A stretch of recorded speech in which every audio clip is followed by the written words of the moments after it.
Alright, hello everyone, I'm Krant, this is Terraria, Calamity, Infernum, Legendary. Last time, we fought,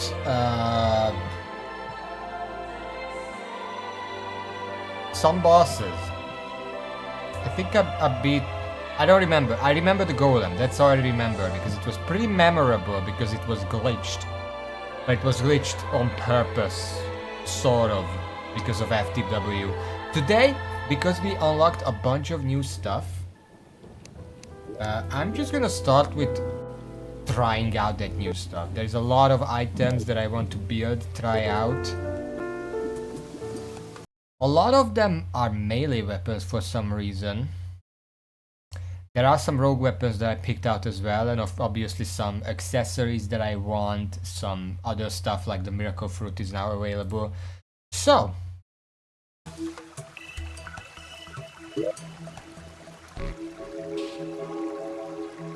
I also checked some guide, and apparently the beetle scale armor is pretty much the best armor you can get until Moonlord. I don't know if that's true or not, but I mean, I guess I'll take it. We did get a bunch of scoria, so let's see. The first thing I want to make is the miracle fruit, because obviously that's gonna give us more health. That's always nice. Now, I don't actually remember how to make it. Miracle fruit. That needs 5 life fruit, 5 trapper. Okay, let's start collecting. 5 life fruit, 5 trapper bulb, 12 living shards, kind of running low on those, and then 5 life alloy.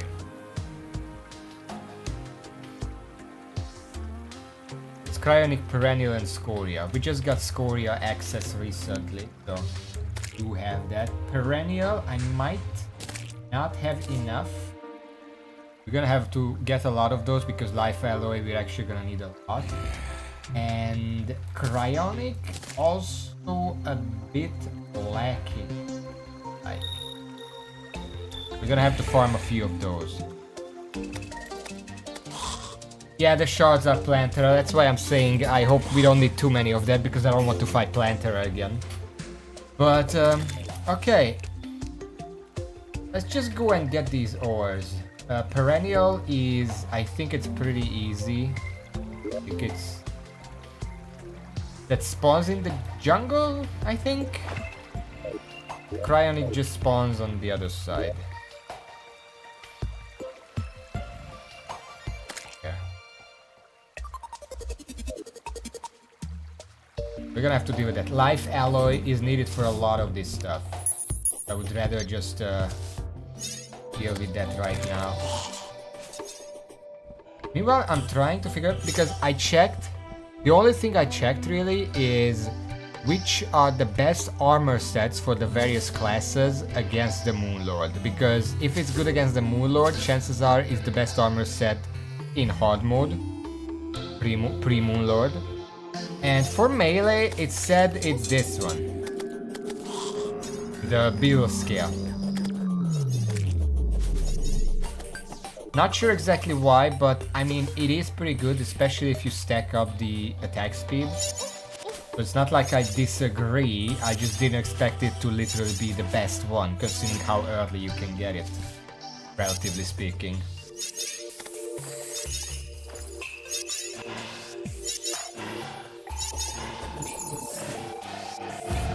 As for Rogue, it was Umbraphile, which kind of makes sense, even though at a glance I would think Hydrothermic is better.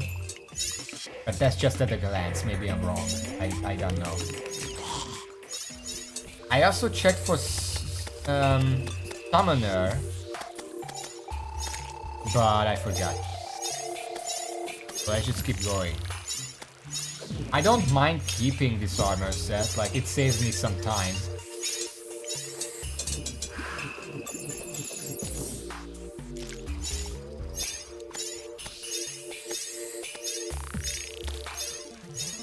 I guess it also kind of matters what kind of weapon you're using, because we have access to a lot of new weapons.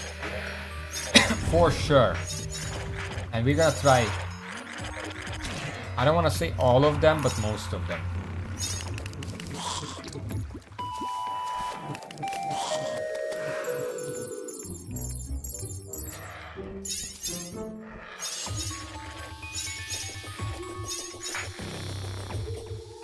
Oh yeah, I also checked the upcoming... We have access to a lot of bosses. There are like 8 bosses that we can summon now.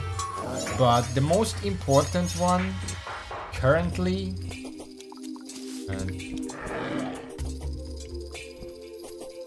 the most important one currently seems to be the Lunatic Cultist, just purely because it gives access to solar stuff, which is pretty good. Especially for melee, there are some really good melee weapons like the Daybreak. Where the hell am I going? It also gives access to rogue stuff, obviously, just not through fragments. If you do the pillars, you can get like this, what is it called?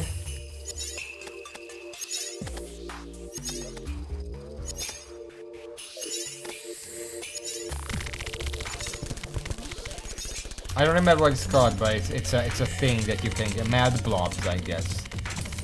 And that gives you rogue stuff. So there is that too.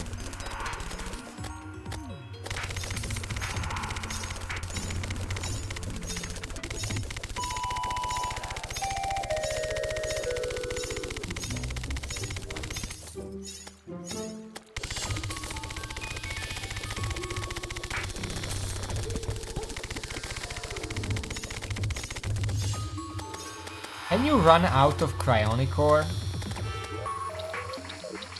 I'm not seeing it.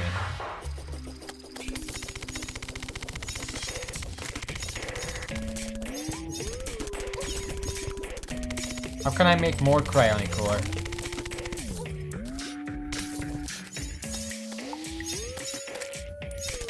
Yeah, well, I don't really want to fish. I was talking about can I... or do they regenerate in the world or something?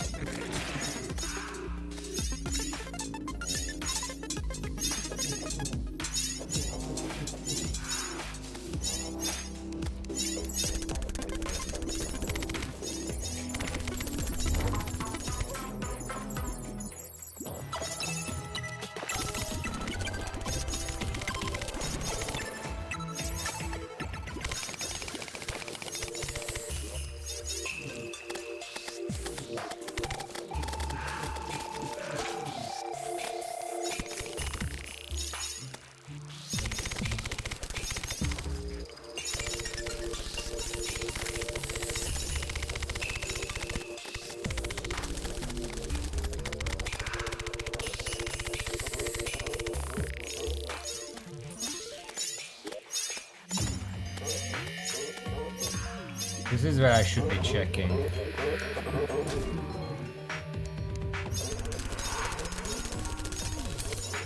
You know, follow the V.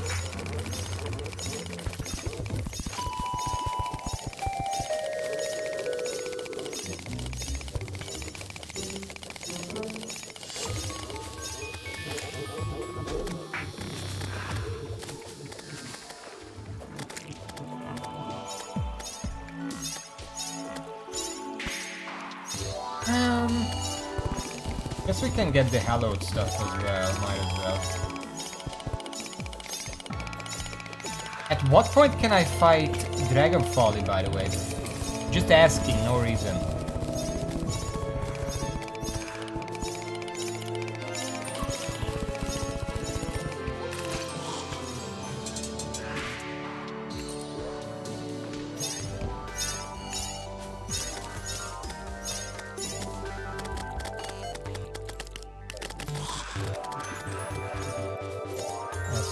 So that's even more reason. I mean,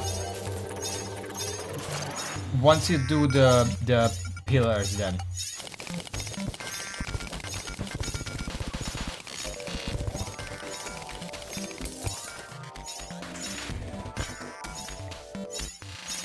a lot of hallowed ore. I'm not seeing any cryonics.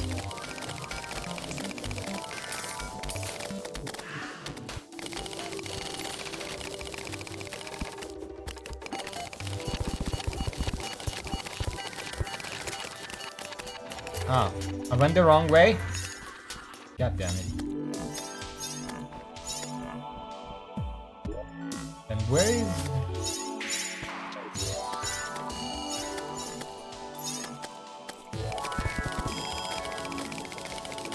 Apparently I've already been here.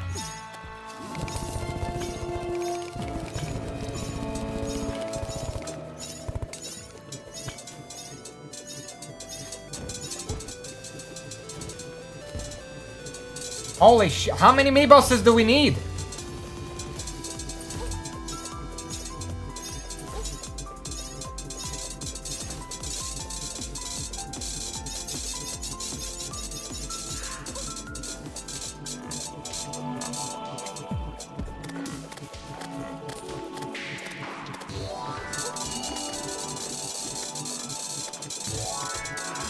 Get the fuck out of here.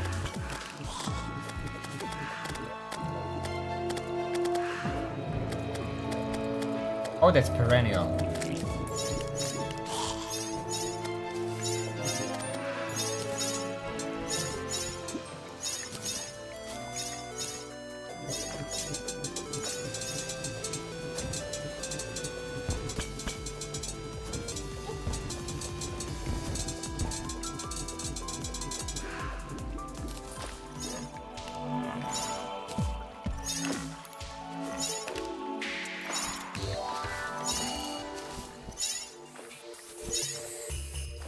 Okay, this is snow.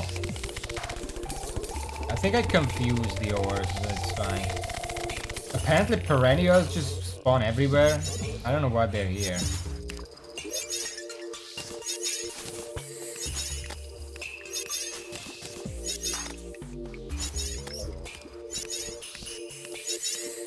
There is some. There.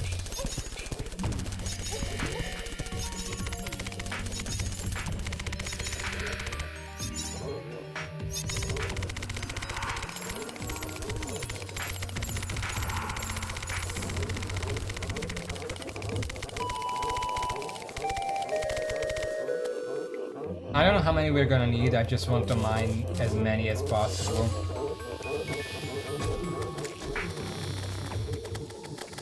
Oh yeah, Torch God, I haven't done that yet. I don't necessarily really care about it much, like it doesn't give me anything. It's not that difficult either. Torch God difficulty depends entirely on what arena you make for it. You can make it super easy or super difficult depending. I don't really consider it a real challenge. Most bosses are like, fuck off. Most bosses in Terraria are like that, but the Torch God is just the boss for making a proper arena. But I'm not really sure it's actually worth it. Because we don't need the luck.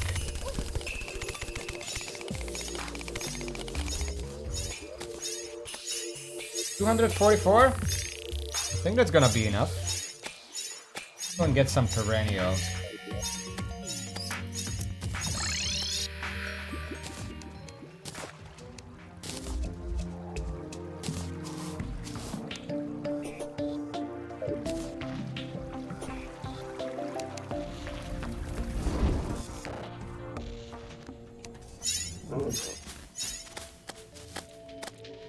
What does perennial look like again? Because I'm pretty sure that is rock. The other one.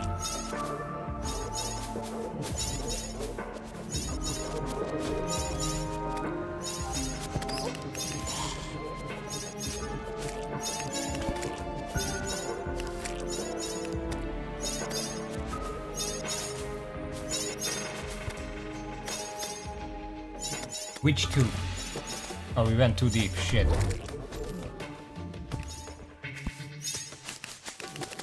I'm assuming one is green. Green, red. Oh yeah, also we have access to plate canisters now. So that's a thing. We can make some stuff with that as well, like the amalgam. Soul harvester. I think I actually have that noted down, so I did consider that we have access to this. Oh shit!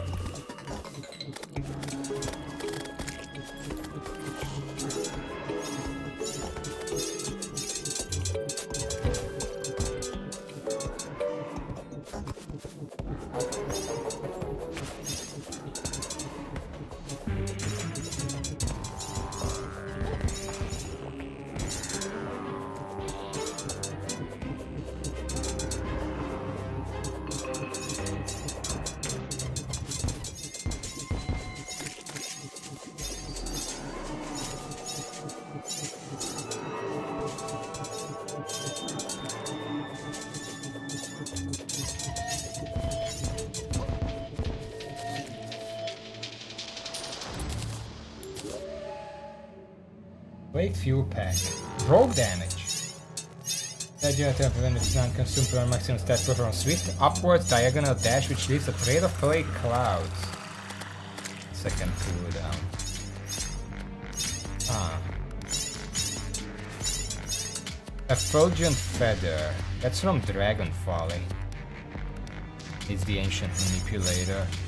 12% increase rogue damage, 15% increase rogue projectile velocity. That generates 10% faster. Summons a red lightning aura to surround the player and electrify nearby enemy. And the dash. I mean, this is pretty good. The upwards dash, upwards diagonal dash. I don't know how useful that is, but it's a straight damage up for rogue. 15% increased rogue projectile velocity seems pretty good.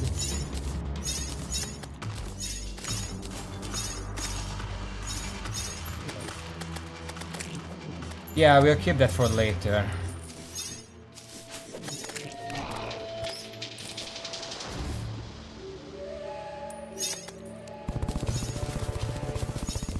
So, as far as I can tell, perennial ore is basically looks like chlorophyte with flowers in it.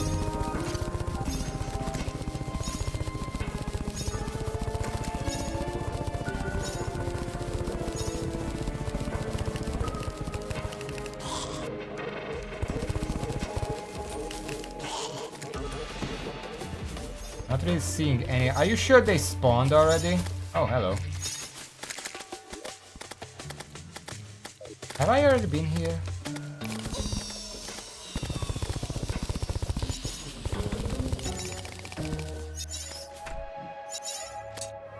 No, I haven't.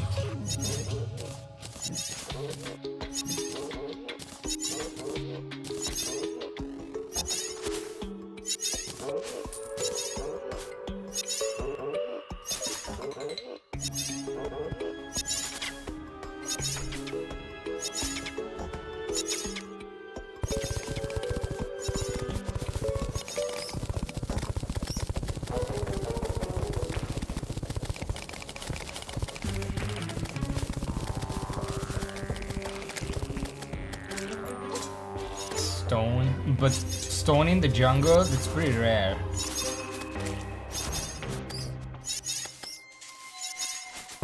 I mean, relatively speaking. Or is it just anywhere? Because I mean, the perennial slime spawn anywhere.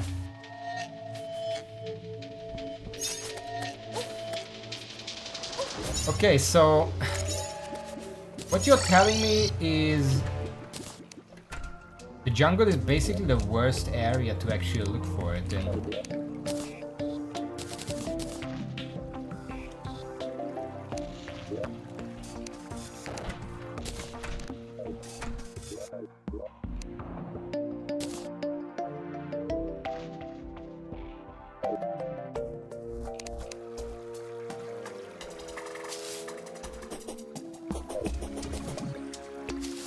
You know what?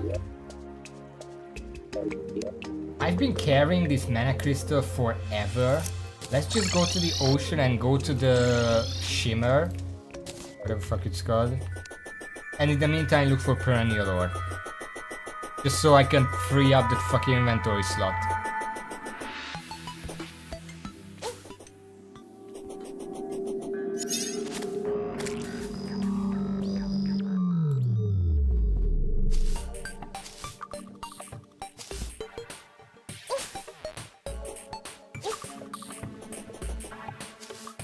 I made the opening somewhere. Have this.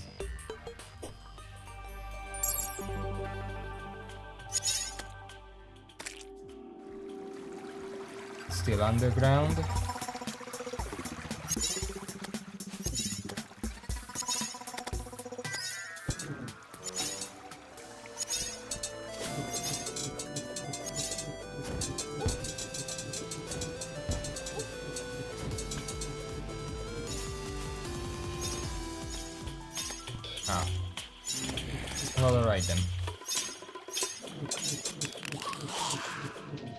This is the cavern. Let's see. I'm pretty sure it's cobalt.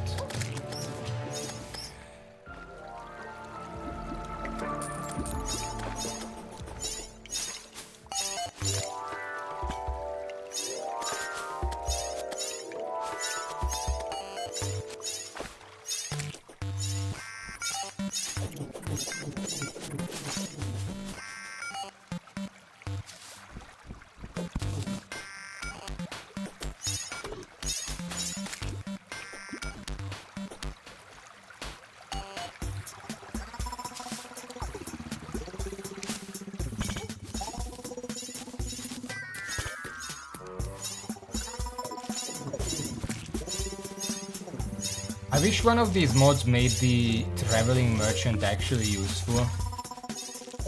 Early game he says some stuff that you probably want, and then that's basically it.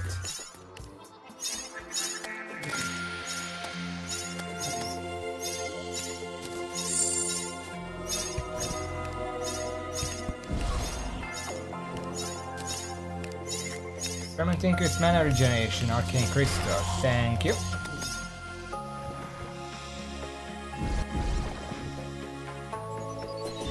I guess that's all. Let's move down. Not through water. Let's find an area. Okay, this looks good.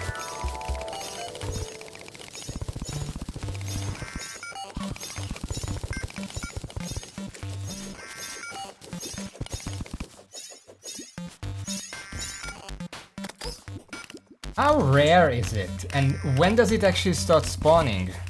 Did we get it right? Yeah. Post-planter. It's been a while.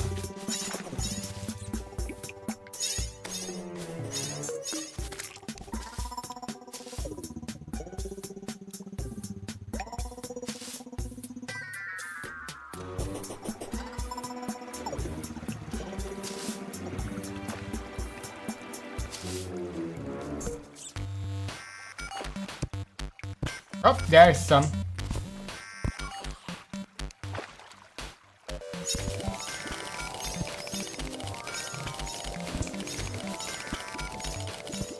Okay, so it does exist. Yeah, there's a little bit here. Oh, hello there.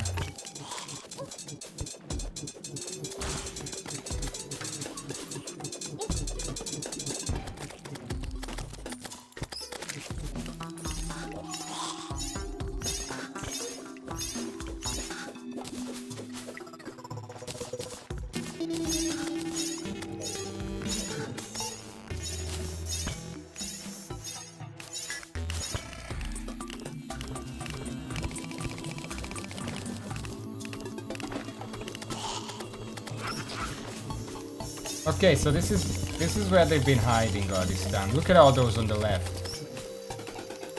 There's one here. There's some here.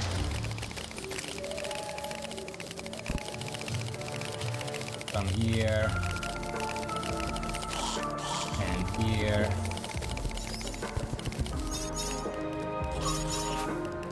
I guess that's enough.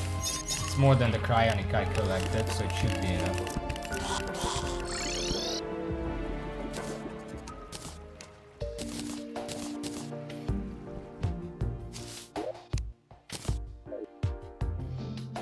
Alright. Turn all of this into bars. I don't think we need the ores for anything. I don't care about the bricks.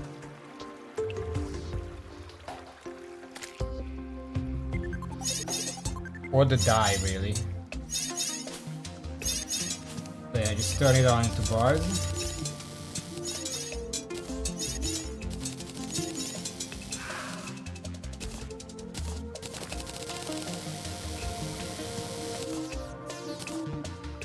There we go. And now we can make alloys. Finally.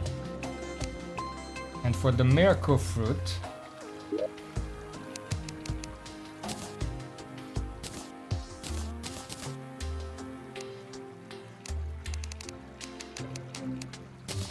we need 5.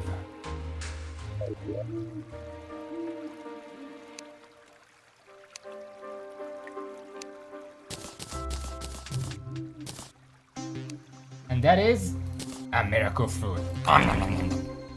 650 health.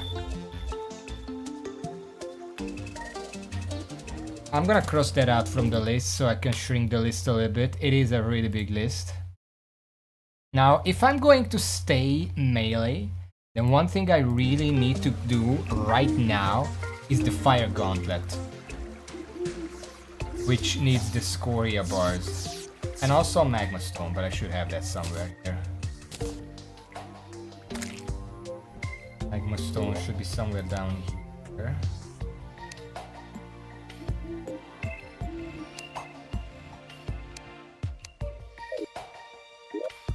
Or maybe I threw them all out, who knows.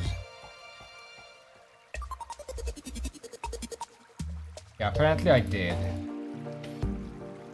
They are from Hellbat, Lava Bat. Let's go and grab one real quick.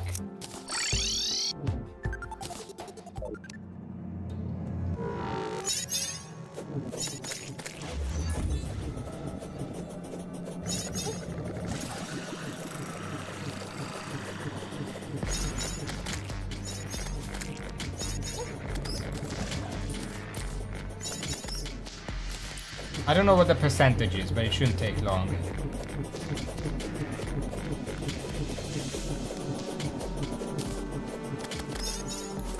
We only need one.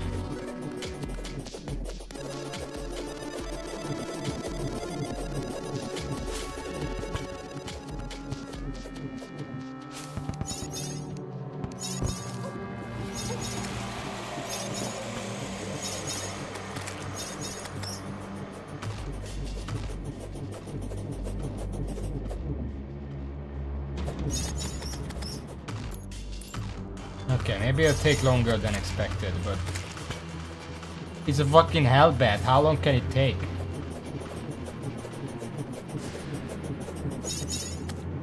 Very long if they don't spawn. Do I have to bring out the Zerg potion? Is there any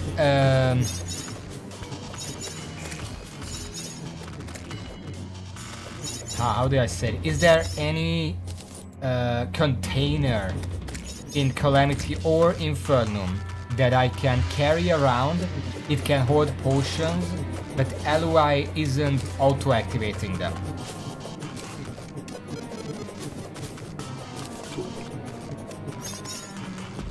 Fuck is Chester?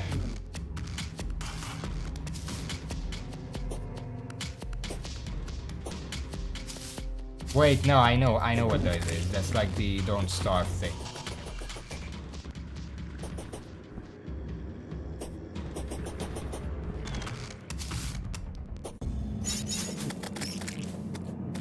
What the fuck? Honey? Huh.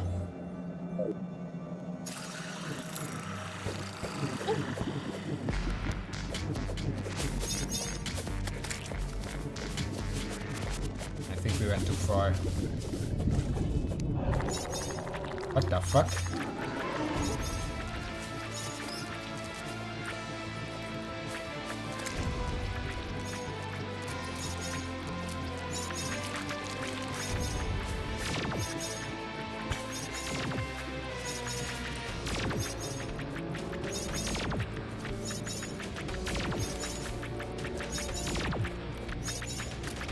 Excuse me, slight intermission.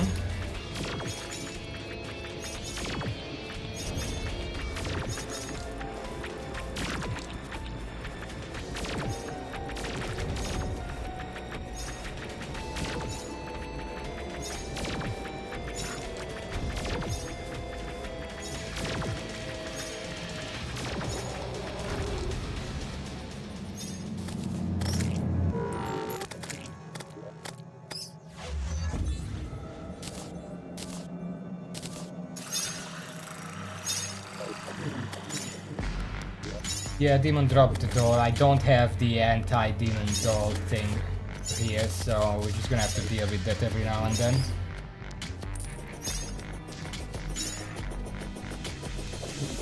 Because it would be nice, the reason I'm asking is because it would be nice to carry the Zerg potions around, but I obviously don't want them to be active all the time. I can't put it in any of the standard boxes because then it just activates.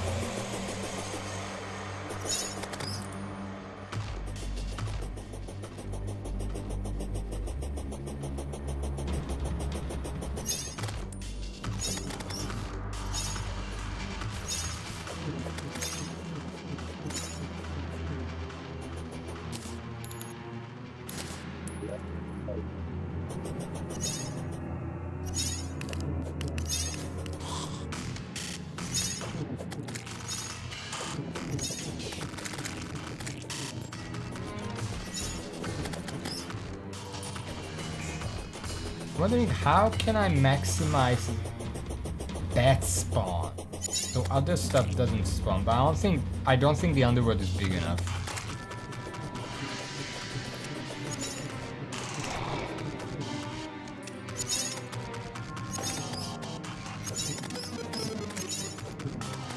Oh, there's one. Thank you.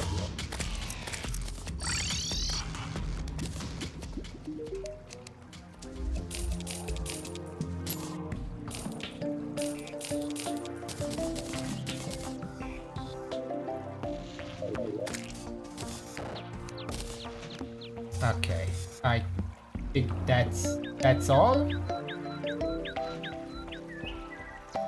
How do I make this? Thinkers. Why? Why there? Well, I made it.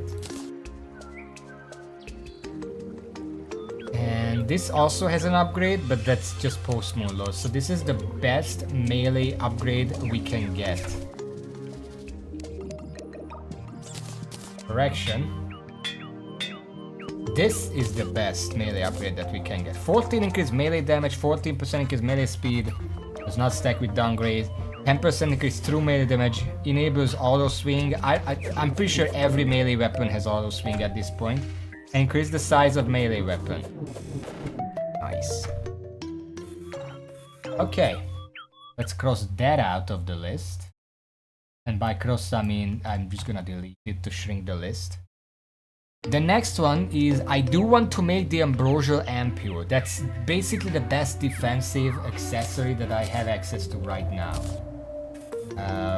And it needs ambrosial ampule.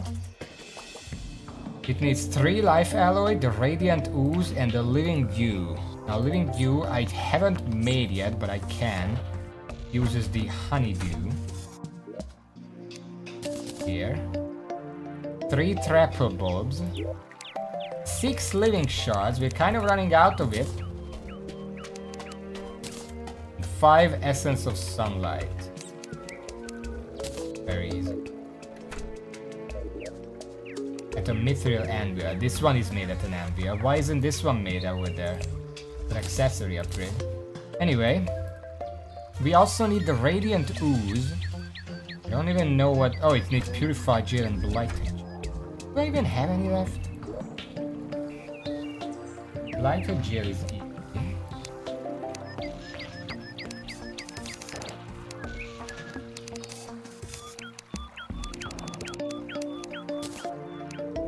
And purified gel, I have 2.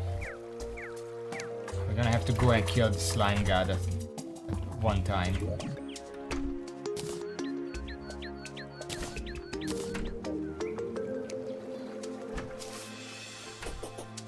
I know they only drop from it, that's why I was worried.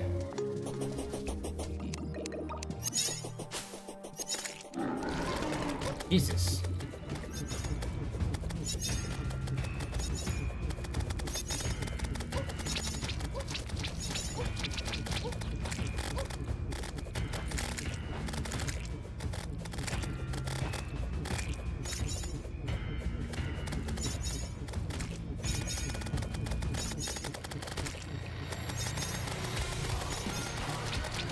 I can't explain to you how fucking cathartic this is. Okay.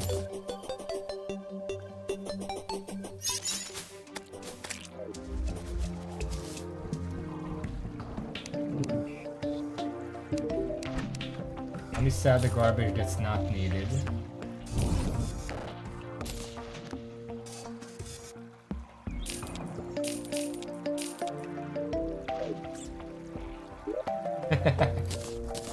Yeah, it's cool. Okay, so I want this thing. Gonna put away the rest.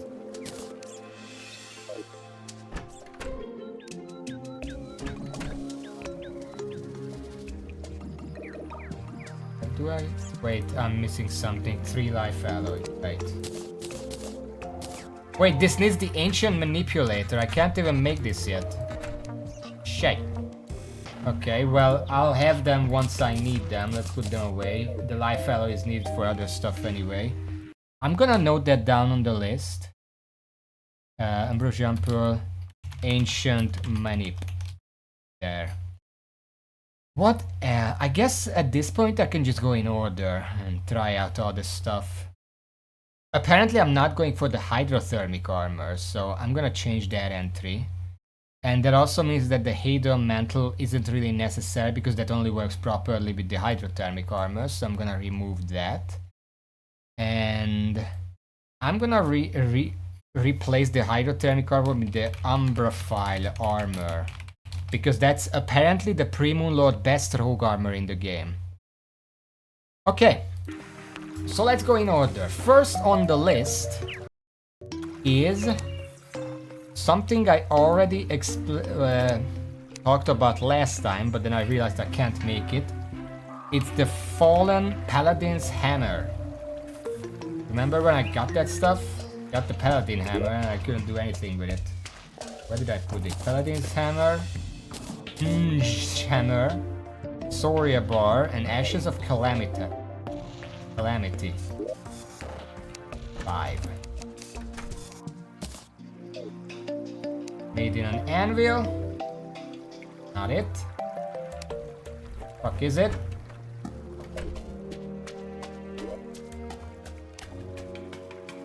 Right there. Fallen Paladin's Hammer. It's a melee weapon, so we can try it out right away. I'm not gonna bother with reforging them because that's super expensive. It's hurtful. It has a bit extra damage, whatever. Fun hammer? That doesn't seem right. Anyway. Oh yeah, I haven't talked to you in a while. Give me my money.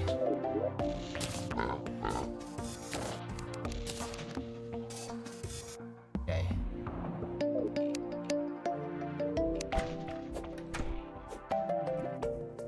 Jesus.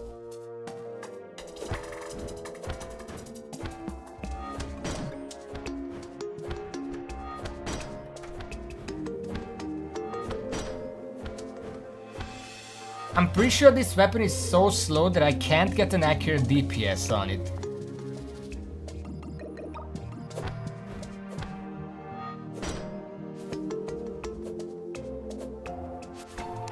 I actually am going to have to reforge this to be a bit faster, just in case I can actually test it like that.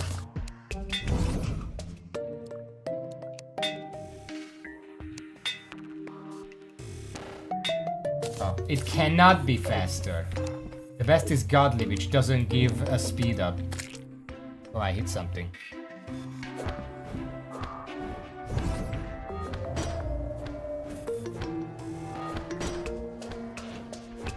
Okay, you know what? I think the best way to make sure that the DPS doesn't reset is to use a pet. Now, I'm going to grab a very, very weak pet.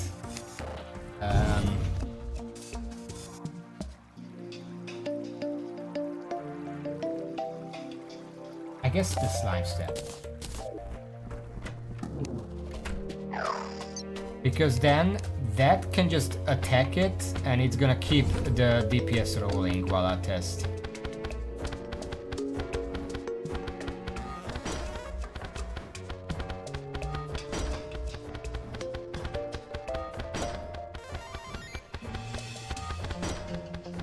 I would say it's about 2000. The third hit, obviously, it's a lot of damage, but without that, it's actually pretty low. Well, let's try multi-segments.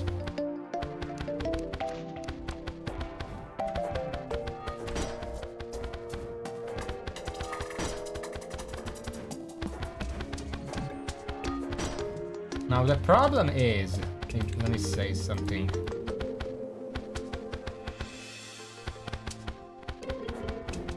It only goes so far because the moment it hits an enemy, it turns back. So it doesn't actually hit all the segments of an enemy. It hits like 3 depending on the boss itself, like the enemy itself. The explosion hits in quite a large area, but it doesn't really make up for it. It is strong, but I also don't like how slow it is. It has potential. But then again, oh whatever. Let's move on. The next one is the I like spamming, yes. That's kind of my shtick. The next weapon we are trying is the Hellfire Plumber, which is just scoria bars at the mithril anvil. Very easy to make.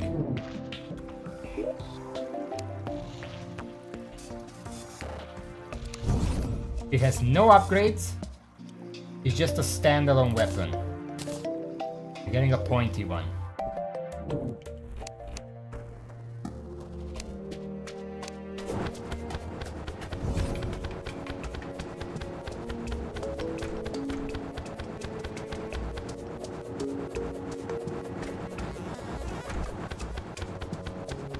I mean, it's definitely a spammy weapon.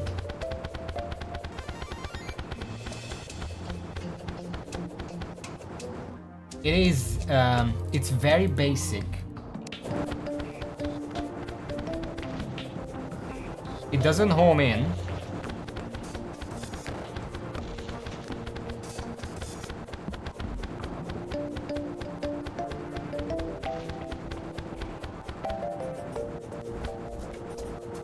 The fact that it lingers makes it a bit of a area control weapon.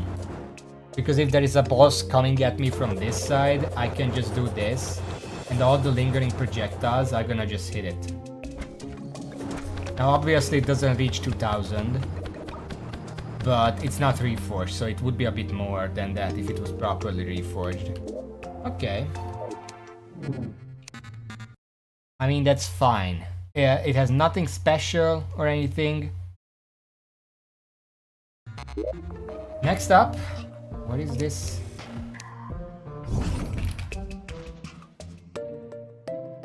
Oh, the crit chance one. I think I'm gonna pass on it for now. We have to remember, if I ever want to make a crit chance build, this is basically mandatory. For now, it doesn't really do much for me. So the next weapon, I'm gonna go through all the melee weapons. So the next one is the Vulcanite Lance. Yes. Another simple weapon, 10 scoria bars. I'm not expecting this to be very good, but we will try it.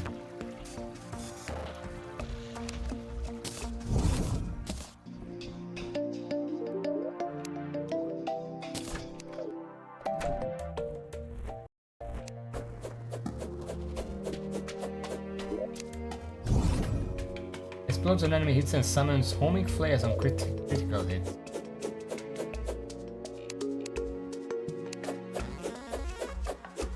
Okay, the little effects don't deal damage.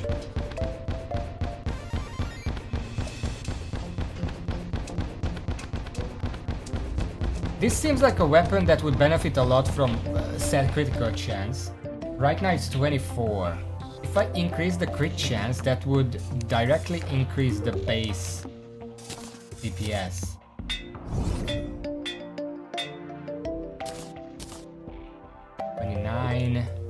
That would be like 43 if we had the accessory.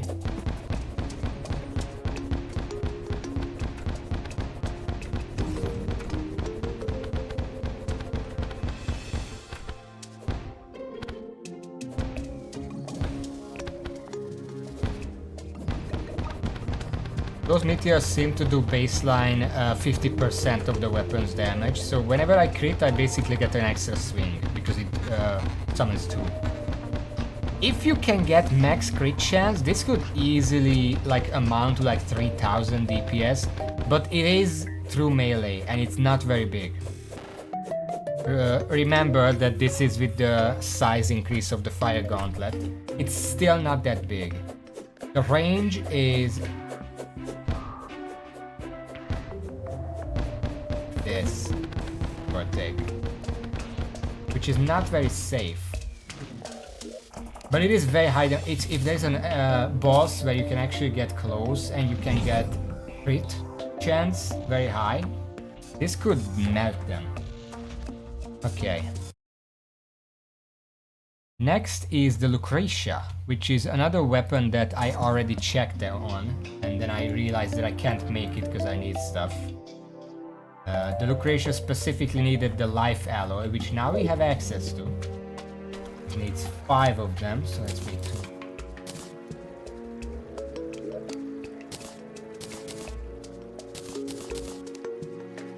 It also needs... I think the other stuff I already made. Haven't I? Apparently not.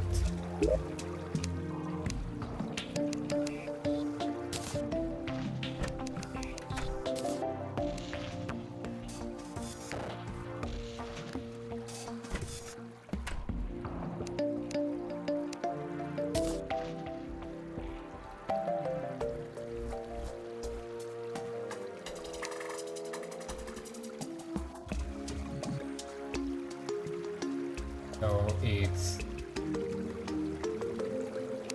Sunlight, Havoc, Helium, Ecto.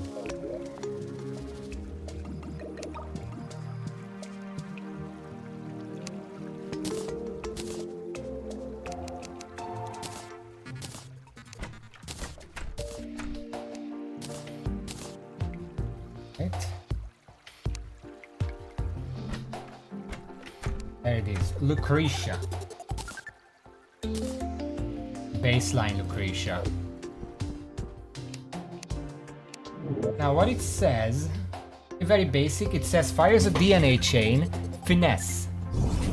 I don't know what finesse means.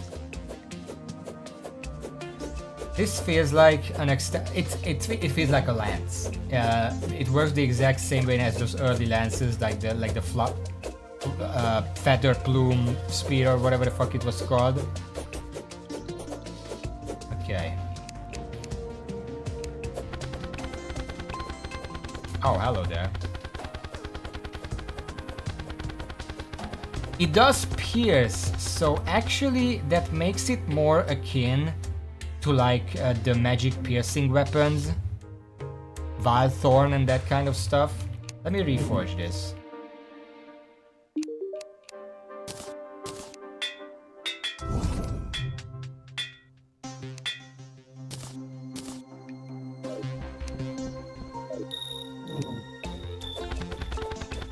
It does go through the floor as well.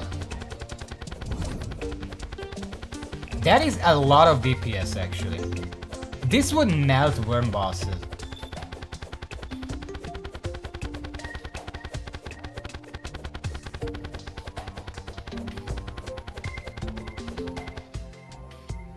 Let me try some. I'm probably gonna die to this, but I just want to see.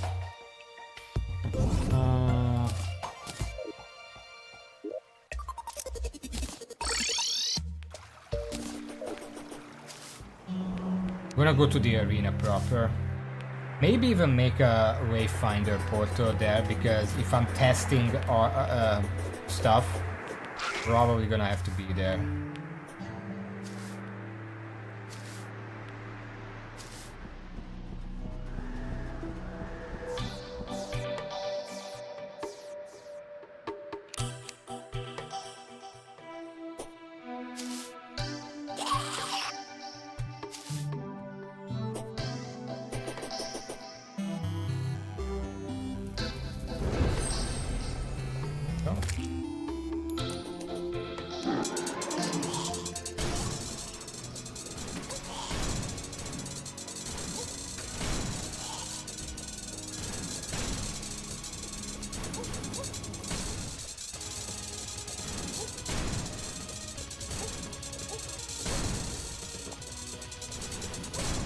Is it gonna start phase 2 anytime soon?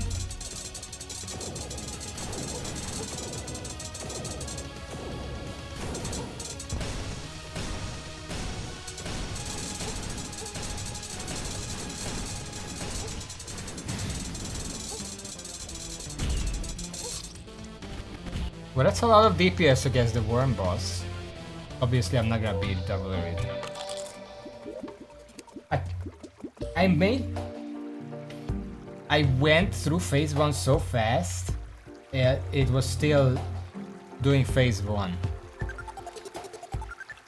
Lucretia. What the fuck does finesse mean? I'm gonna look this up. Lutz.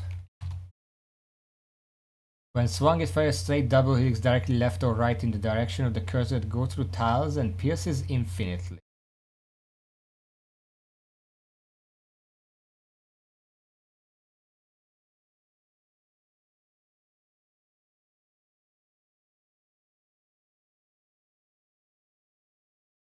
I don't know, it's probably just a thing.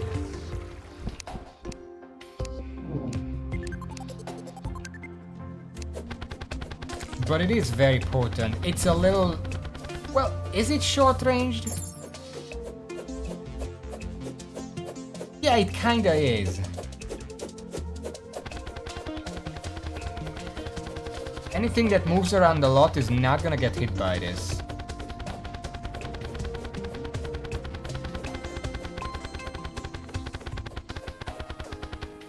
But it is definitely promising. Let's put this in the inventory for now. Lucretia. Next up is actually a true melee weapon, the Omni Blade. Omni. Is a katana. Life alloy core of Calamity. Now, katana? Do I have a katana?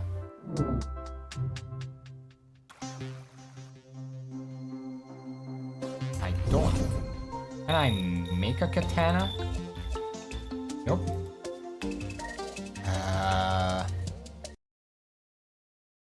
Katana. Free hard modes purchased from the traveling merchant. The base and a of temple.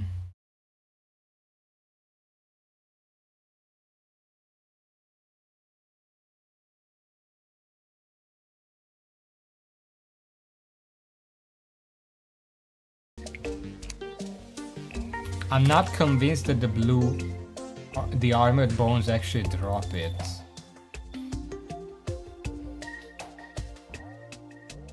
No, see, because here's the thing, the base wiki says that in Don't Dig Up and Get Fixed Boy words, the katana received the following changes. Switched place with Keybrand. As a result, it is dropped by the Rusty Hell and Blue Armored Bones which have sold by the Traveling Merchant. They normally drop this, but in those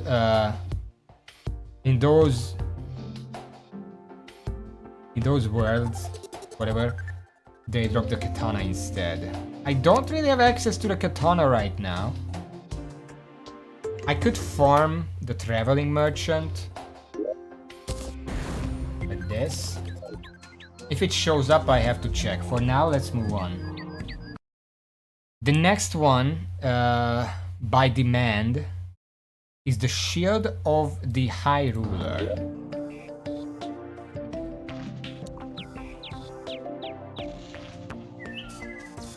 Which needs the Shield of Cthulhu, Cobalt Shield, and Life Alloy.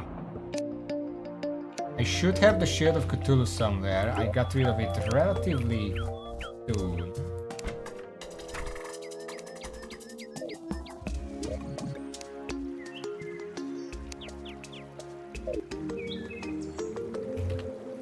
Oh, it's up there. Cobalt Shield is craftable. 5 cobalt.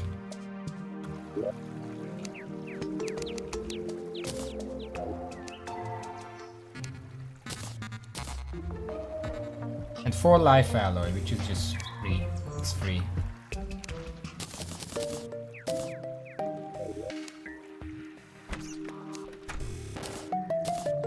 Arcane Shield of the High Ruler. Amazing. Arcane is actually an accessory upgrade.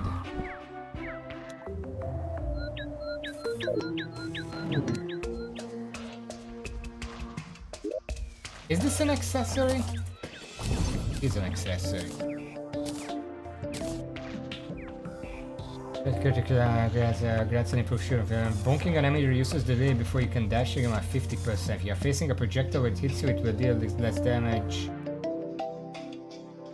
Okay, so here's the thing.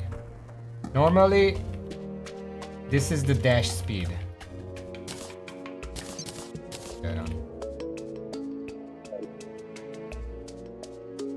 This is the dash speed with the Cthulhu shield. Pretty slow.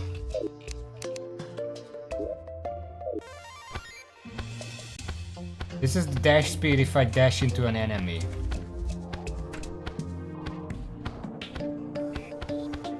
Yeah, it kinda sucks.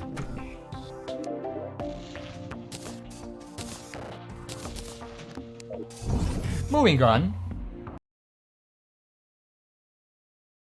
We also have the Stygian shield, which it's also a shield, but I think it's an actual weapon.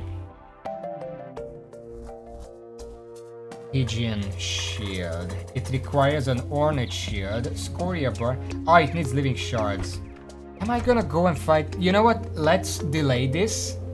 If I ever find a good weapon among these, we can fight Plantera with them. Let's just keep moving for now. So, any more melee weapon? We have one melee weapon that we have still access to, which is the Soul Harvester. It's the Death Sickle upgrade. It needs Plague and Cursed Flame. We have all that. So, Sickle is down here. We already have the canisters and 20 Cursed Flame.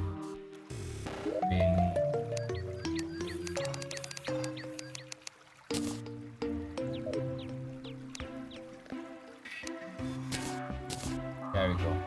It's light, so consider that when seeing the damage. It's literally just an upgraded Death Sickle. They hover for quite a while though. They don't home, they go through walls. Let's see the DPS.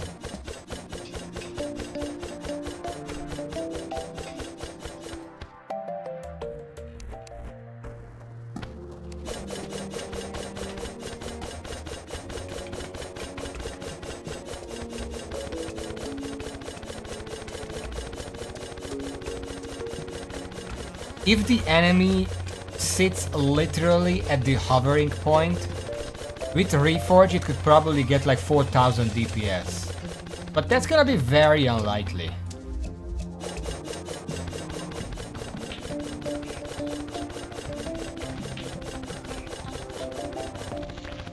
It's more likely that it's gonna be hitting it like this. And then it's not very impressive.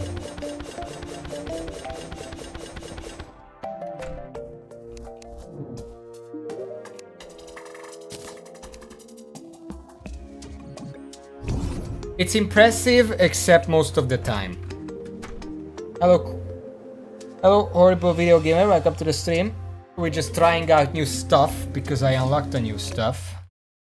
Let's remove the Soul Harvester from the list. And before going on, we have a bunch of rogue weapons available, but for that I'm gonna need a better rogue armor for comparison. And the best rogue armor available right now and ever until Moonlord is Umbraphile. What did you do? Did you get banned? Umbraphile. We're gonna have to do some solar eclipse. And hello, yeah, we're gonna have to do some solar eclipse. Oh, name change, right.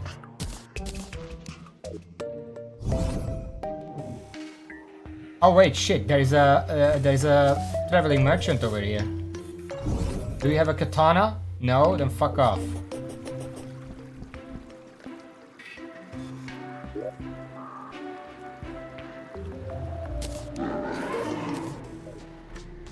So far the only notable weapon that I found was this one.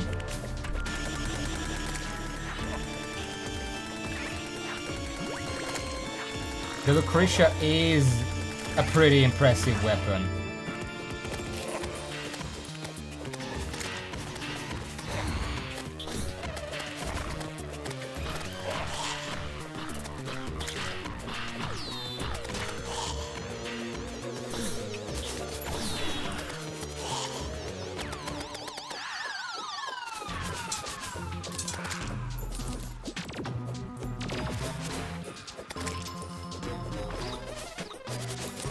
Where is everyone?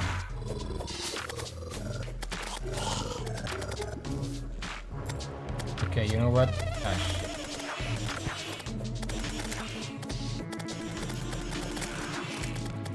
Can you stop killing my NPCs, please?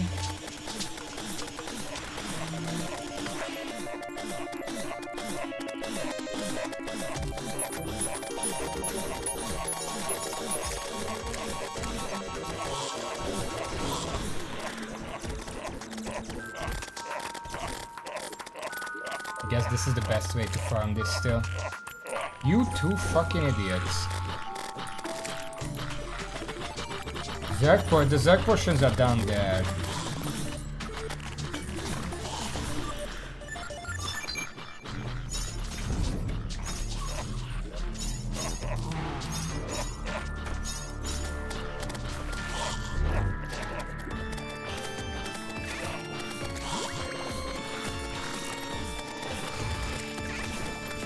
Is it working?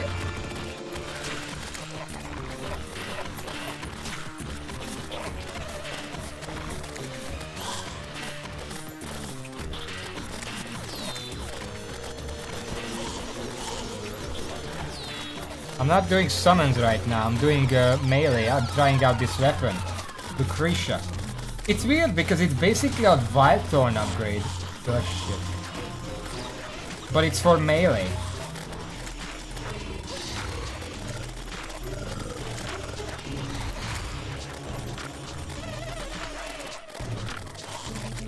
Very high knockback on it. No, it's not the reform. That's proper reform.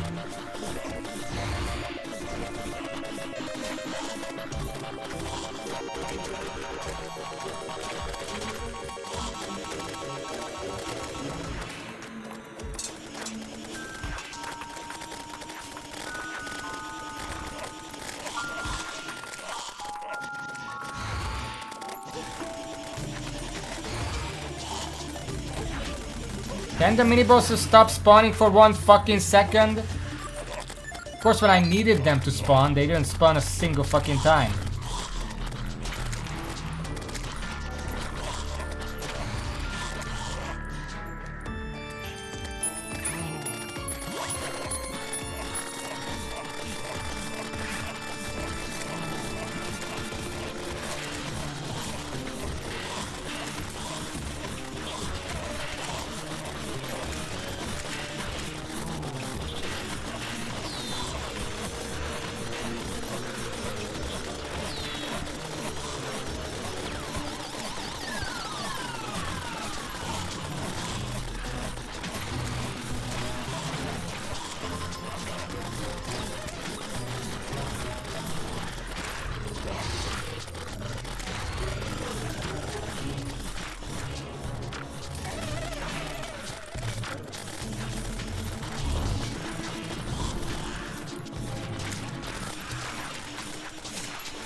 Stop this for now. I'm pretty sure we had enough stuff dropped. 70 solar whale is enough for now. Oh yeah, I should get rid of the potion as well.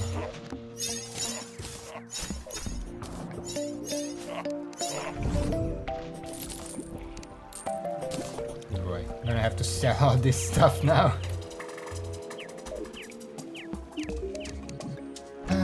Sell.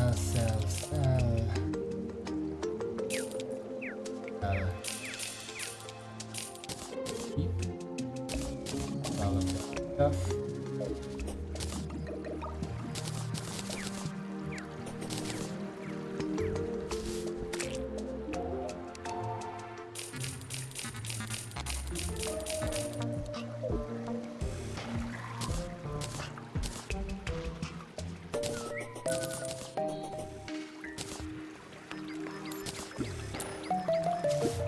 $83 solar veil. It's gonna be more than enough.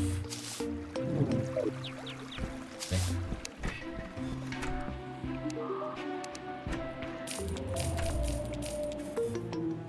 Okay, we got 3.5 platinum. That makes up for some of the experiments we did. Okay, Umbra File needs Solar Veil as well as Hallowed Bars. Let's make that right now and replace the Daedalus armor. Umbra File. Boots. Wood. Regalia. Get out.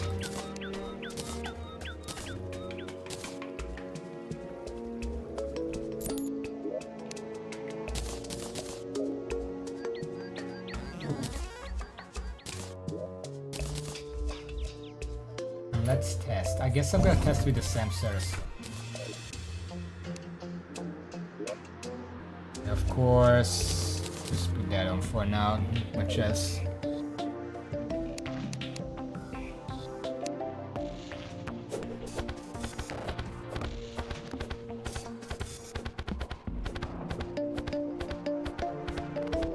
Just remember, this is not a good weapon for single target. What else do I have access to? You know what? Let's make one of the weapons that I have listed over here. Just stop fucking around with this. We have weapons to craft. And the first one is... First of all, I remove the Umbra file. The first one is... the Subduction Slicer. It's a simple scoria bar weapon, very easy to make. I accidentally almost already made it once. Right, here. Subduction Slicer. Throws a sight that explodes when enemy hits. Stat strikes also summon a pillar of fire enemy hits. It's unbalanced, so I'm gonna try to reforge it just enough that it's not. I think my goblin kind of died. Let's fix that real quick.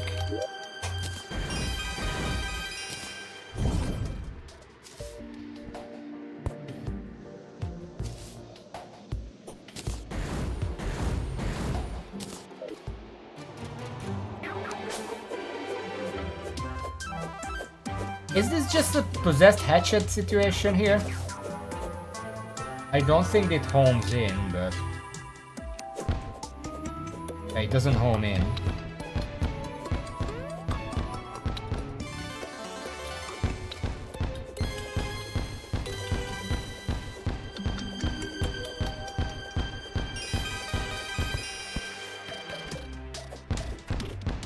No, it doesn't home, it doesn't pierce, it doesn't really do anything. The explosion probably deals some AoE damage. Oh yeah, I should probably have the Umbra file.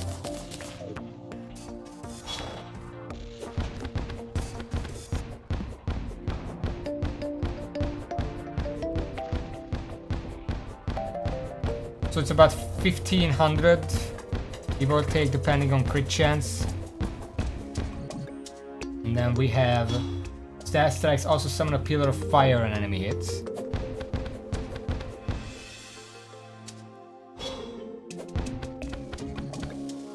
Quite a lot of DPS, but the problem is, here's the thing. If the enemy is on the floor or something, obviously it deals decent damage. But if it's in the air, then where does it spawn?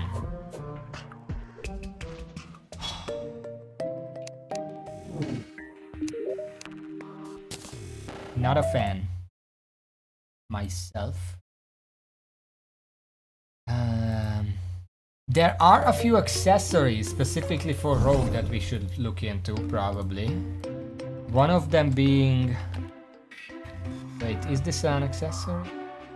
Yeah, it's an accessory. The Alchemical Flask. All attacks inflict the plague and reduces damage taken from the plague. Projectiles spawn plague seekers on enemy hits. Releases plague bees. When damaged and douses you in honey.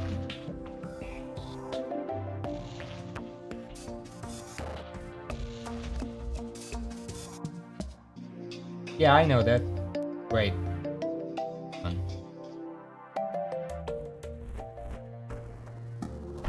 No, it's magic. It's completely irrelevant here. It's mainly the projectile spawn Plague Seekers an enemy hit. That's what I'm curious about. Now to make this we do need some more plague canisters, but that shouldn't stop us. Honeycomb. I think I have that somewhere. Nope. Can't make it. I guess we need to fight Queen Bee for a moment.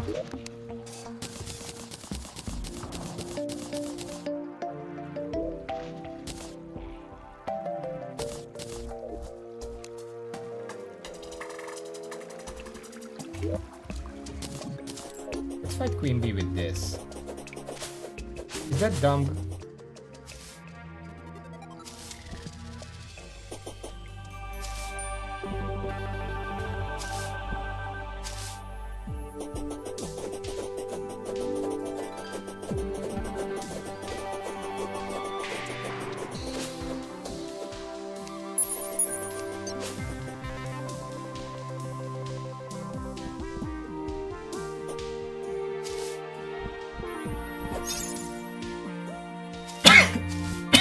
Yeah. Probably a little dumb because this is very short ranged. But I mean, it's fucking Queen Bee, it shouldn't be a problem, right? At this point.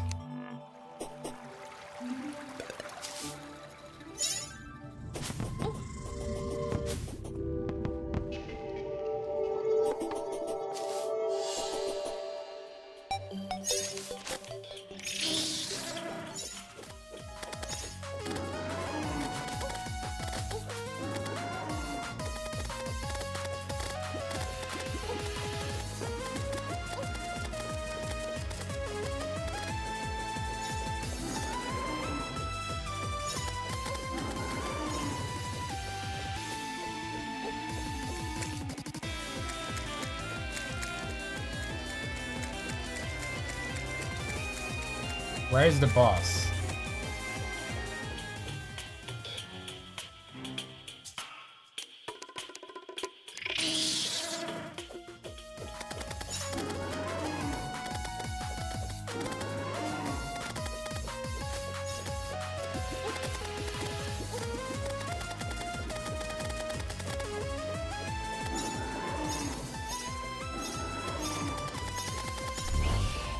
Fuck you. I don't have time for your games.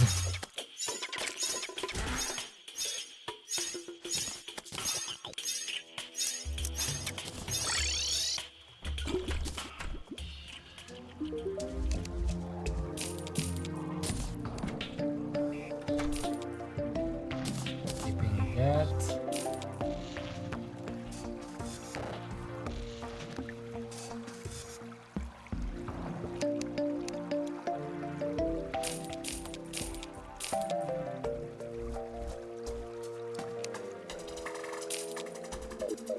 Didn't drop anything nice.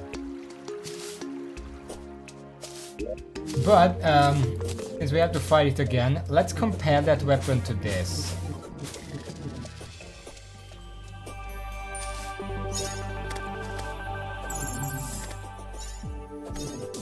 This is definitely a bigger weapon. It reaches further. It homes. It just doesn't have like a multi-strike feature.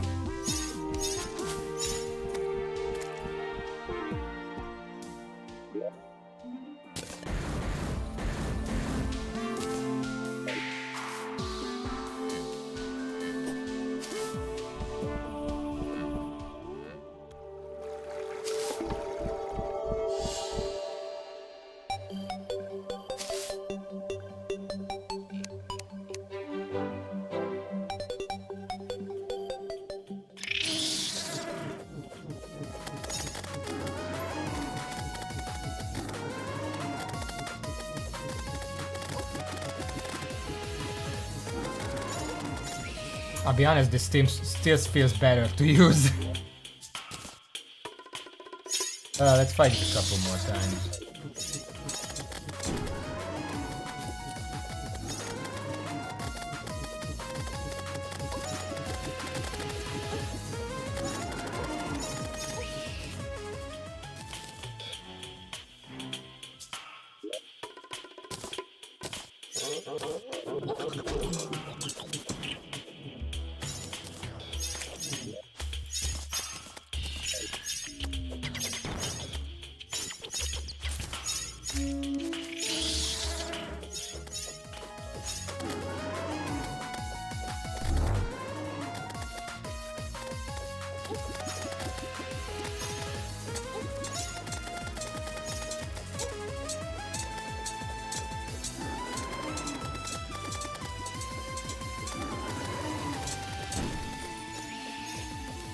I think it's primarily the homing. The other one just homes in so you don't have to aim and it just automatically shreds the enemy.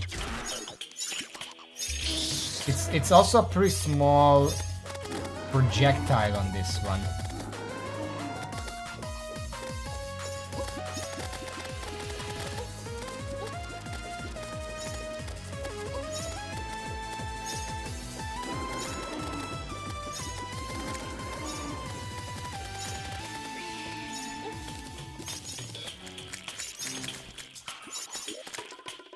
Yeah, it does seem like that. Okay.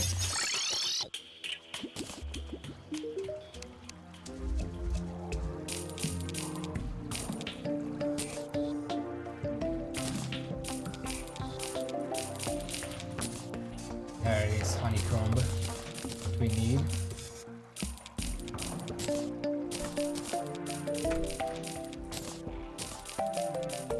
I guess we can keep two, because we also need for the necklace. Oh wait, for this we don't need it. Can we summon the Great Sword Shark at this point? I don't remember when we can actually get like access to that.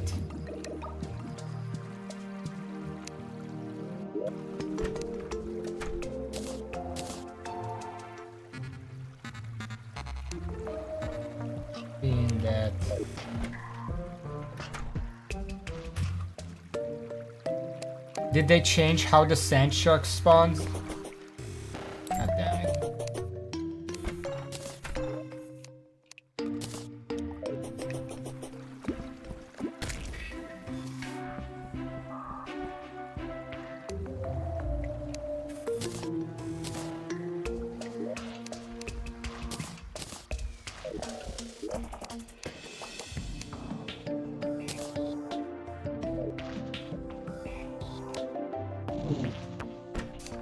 Okay, well.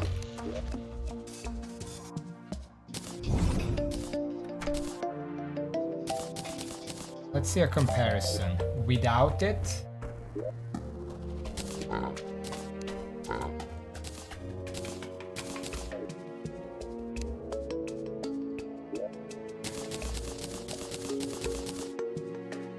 gonna use this for the comparison for now.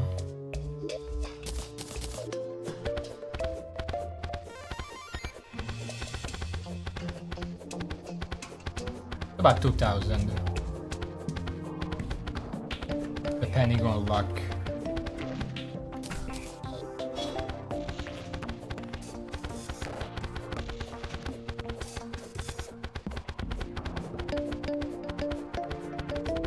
You see the tiny things that home in. They don't deal very much damage. Like 20 damage. 40, I guess.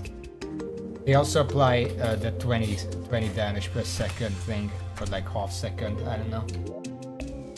I mean, it's useful. If I'm doing rogue, I'm definitely keeping that. Mostly I think this weapon, that kind of sucks. The other rogue accessory is the more exciting one. It is the Vampiric Talisman. 1 rogue emblem, 10 solar veil. 12% rogue damage, and rogue projectiles give lifesteal on crits.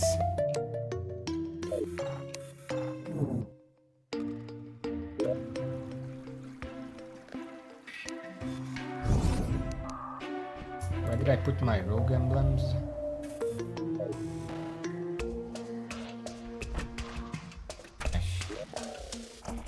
I have a sorcerer emblem, I guess I can re-shimmer it.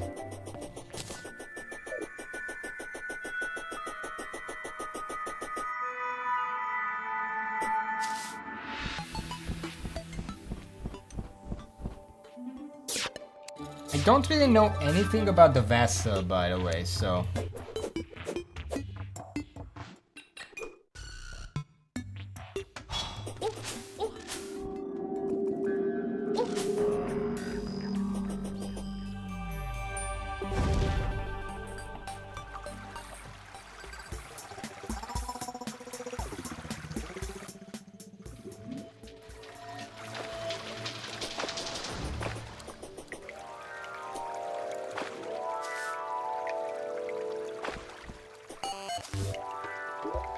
Technically I do have this rogue emblem, but I don't think I want to give that up, because that's actually more rogue damage, and I'm pretty sure they stack anyway, so might as well just keep both of them.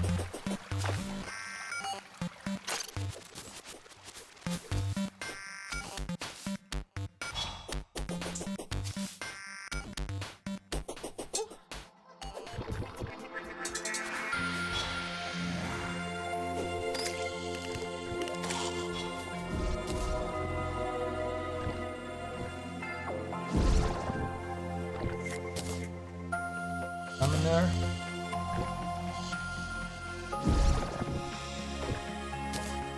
Oh, there we go.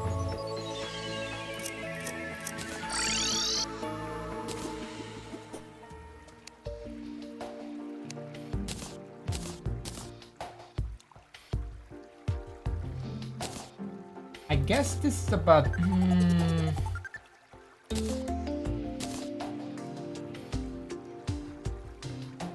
I'm gonna look this up. Calamity Alchemical Flask.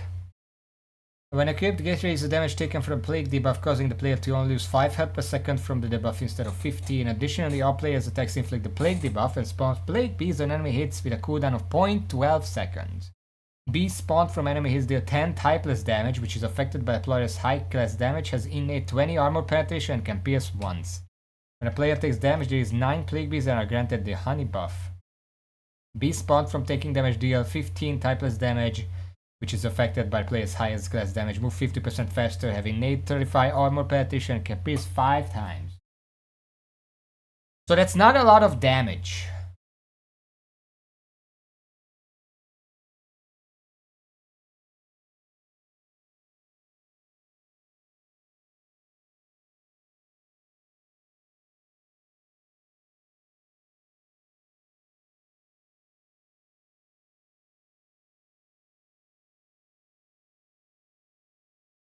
Or just reading the wiki history.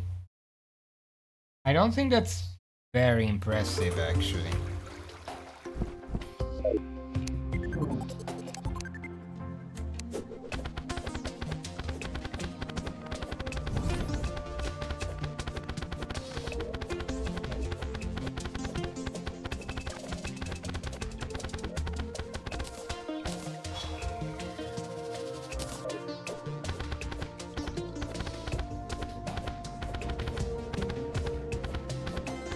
Okay, let's get a proper rogue weapon, because I can't test this with this shit. Where is a rogue weapon? Yeah, that seems about consistent enough.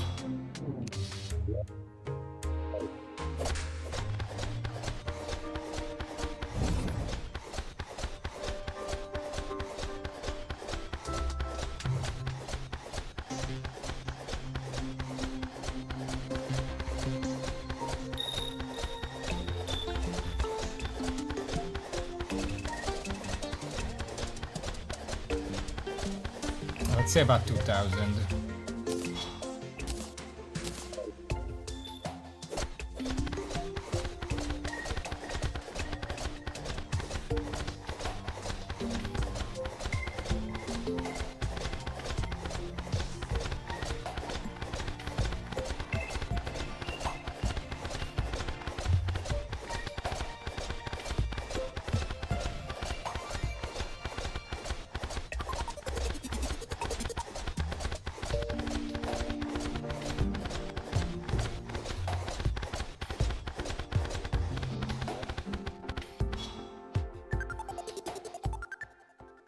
I don't know, you know what, let's just, whatever. Let's keep moving. Let's remove Vampiric Talisman. Now, the few rogue there are 2 rogue weapons here that I haven't made yet. One of them is specifically a solarware weapon, and the other, I think, is a canister one. The solarware one is the Totality Breakers. Explodes into highly flammable black tar. Black tar oils enemies and sets them alight. Stat strikes leave black tar as they fly. 50 Molotov cocktail and solarware. We have that many. Not sure where to get the Molotov. Are you selling it?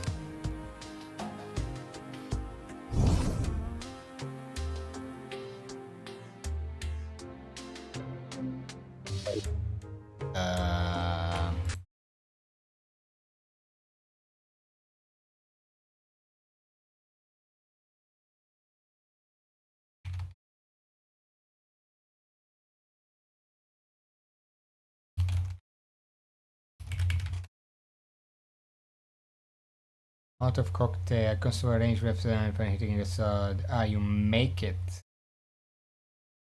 with ale and silk.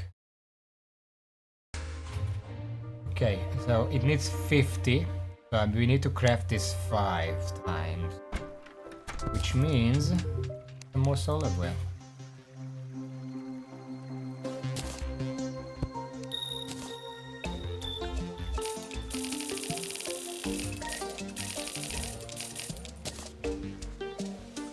We have the torch, we need the silk.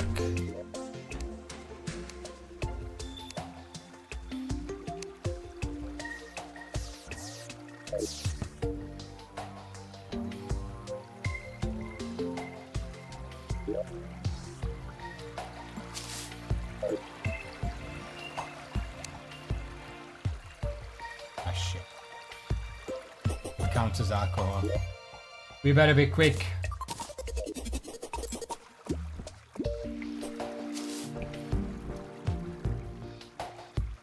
Okay, I need 5 silk.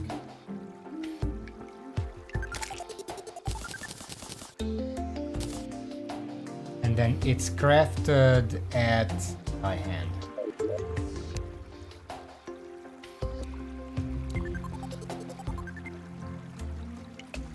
Am I missing something? Ale. Gel. I guess gel is not on me right now.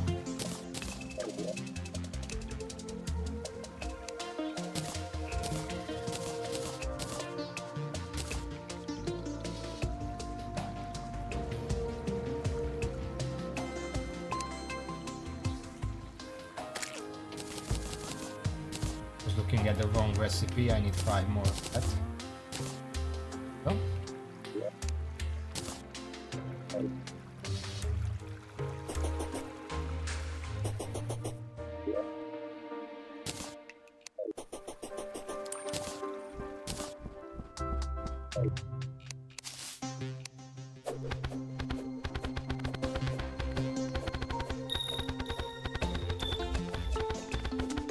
The healing is pretty sporadic, but it's there.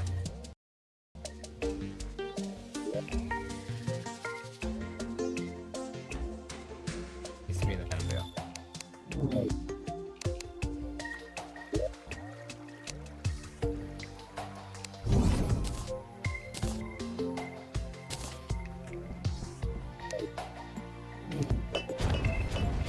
Obviously, it's like this.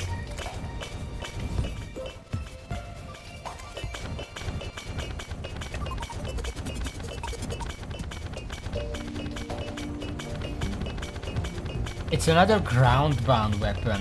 Like, if the enemy is in the air, then none of these ground projectiles are gonna hit it.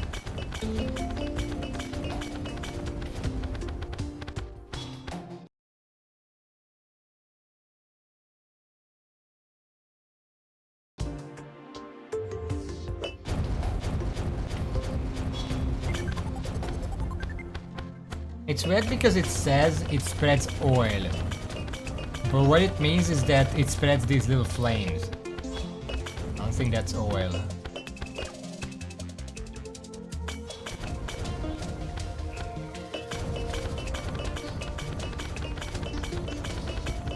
not that impressive in terms of damage either. Oh well.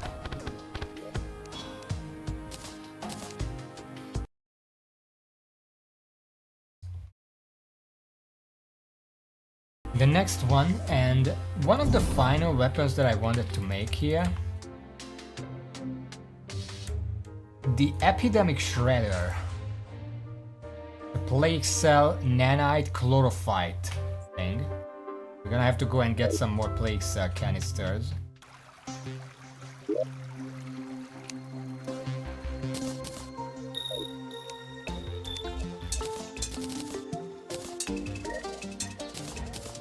And some chlorophyte, apparently.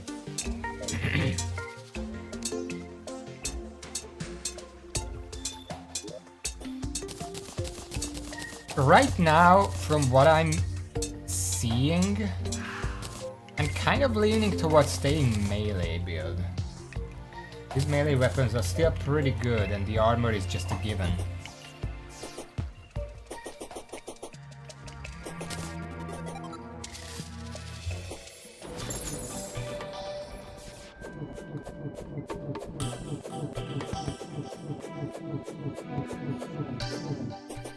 But I'm open to being surprised. Like just to be sure. Did I build the Stygian shield? I think something stopped me.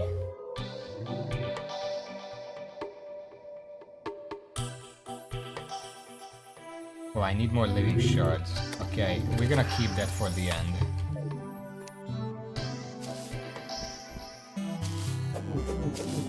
Because I'm pretty sure at least some of these weapons are gonna rip through Plantera.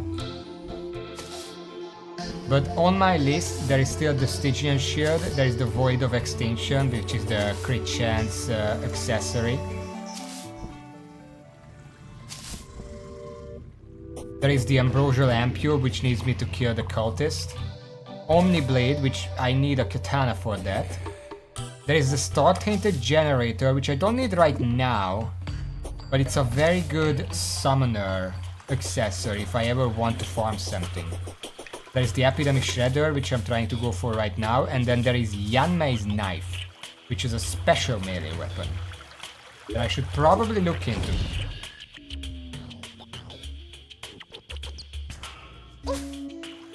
I mean, I guess if I'm coming here, I might as well pull Plantera right now, just to see. But I want to get the stuff first, so it's that's mine.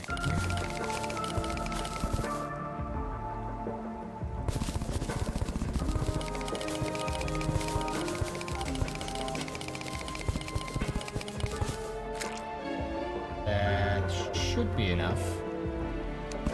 Need the 15 plate canisters. Let me grab those real quick.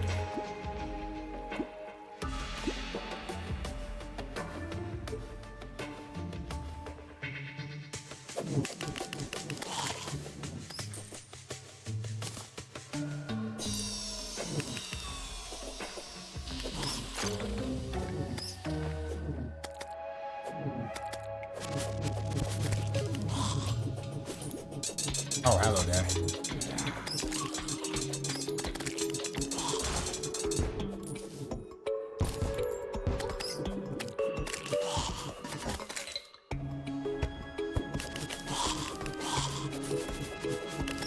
I'm not seeing many plague mobs spawning.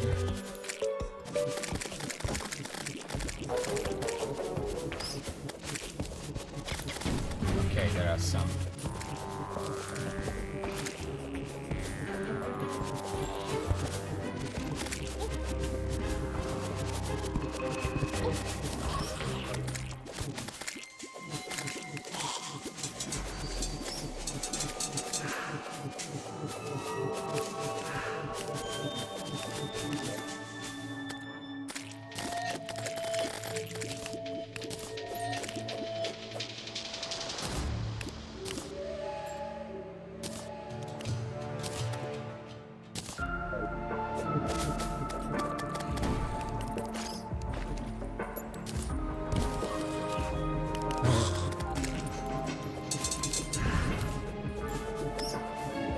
You know what, there is while we're trying to farm this out, I want to say it's kind of dumb that you actually can't damage mimics until they reveal themselves. Like, if it's very obvious that a chest is a mimic, why cannot not hit it?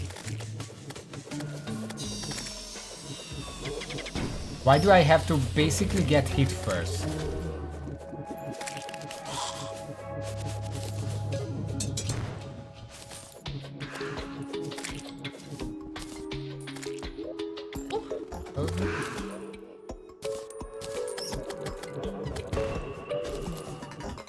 Oh, 14.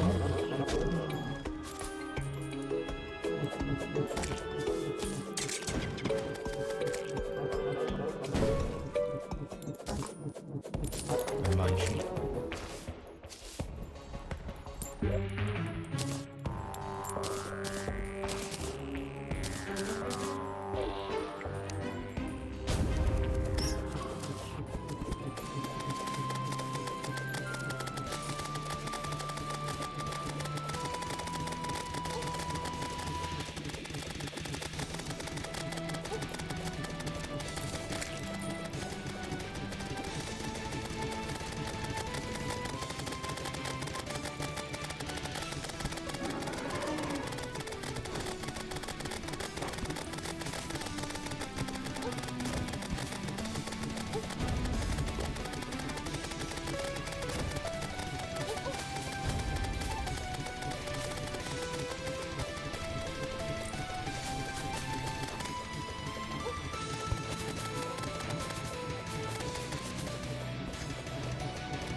The spore was in the wrong area, and this is why I don't like this boss. I am way over leveled for this boss, but it's still hard because of RNG. Okay, for now let's make the epidemic shredder. I got the stuff for it.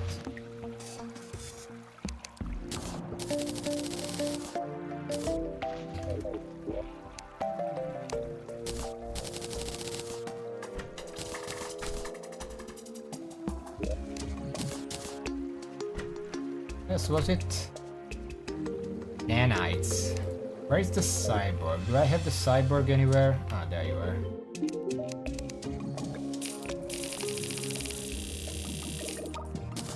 Do you sell anything anyway?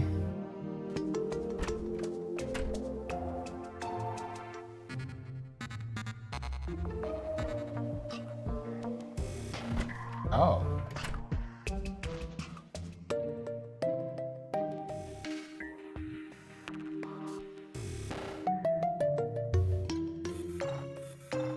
Ah, we have access to the Martian Madness event? Or can I not use it yet?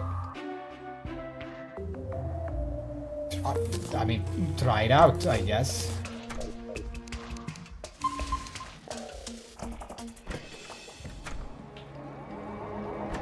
Oh yeah. Don't really have an arena for the boss though, so I'm probably gonna die here.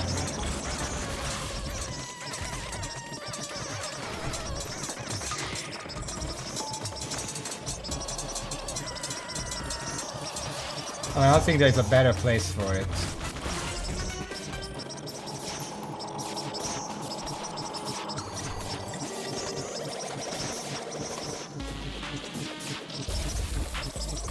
Wait a second. When can I make... Ow. When can I make the Rod of Discord upgrades? Is that all Pulse Golem stuff?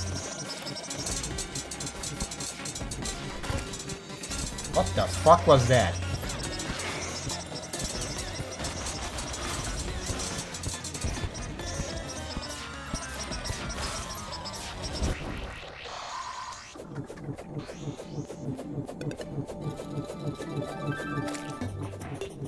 I don't think I can do it here though.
I mean, I can kill it, but just brute forcing it.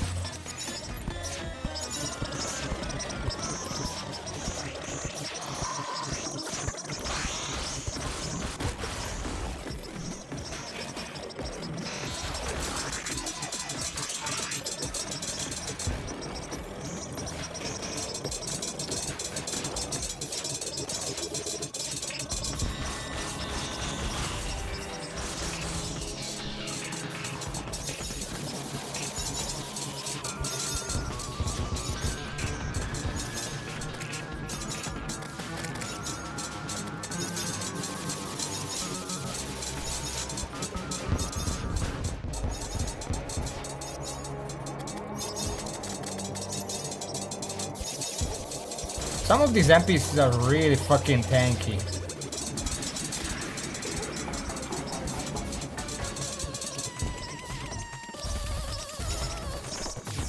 Oh, we'll get that stuff later.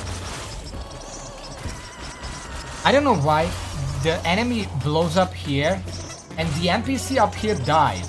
What's going on with that?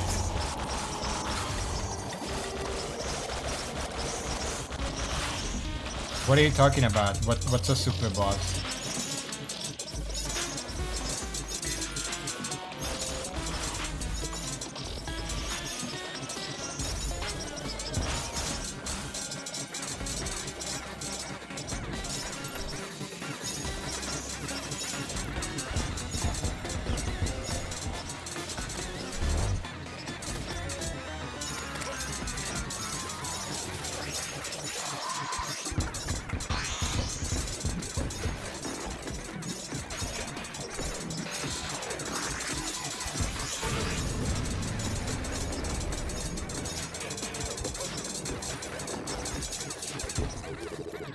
Yeah, because I'm melee and not fucking summoner or something, I can just stand still and brute force through the second phase. Oh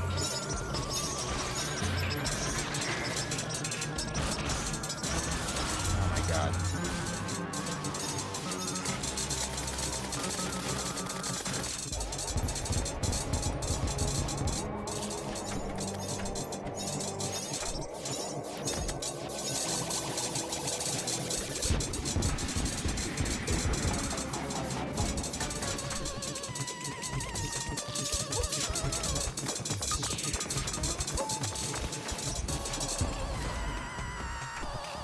I see a car key over here, so that's good.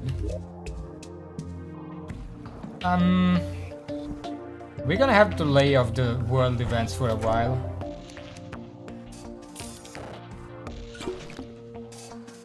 The clothy as rat. Oh, it's the skull thing.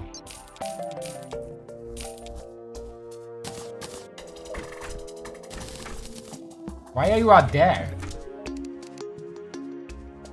How did you get out there? We did get the Dino Staff. Is that just objectively better than the Ancient Ice Chunk? At this point I can probably just replace that, right? Because they basically do the same thing. Just better, more damage. If I reforge, obviously.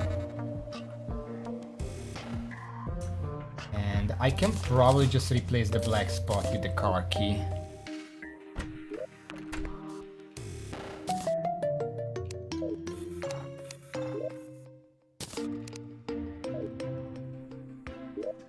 Okay. Rest is there. What are you doing out here? Shock grenade.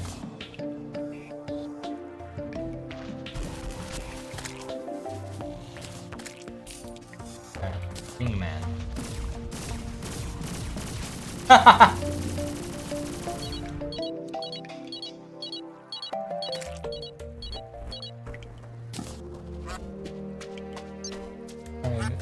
Order me to launch grenades. Ah, shit.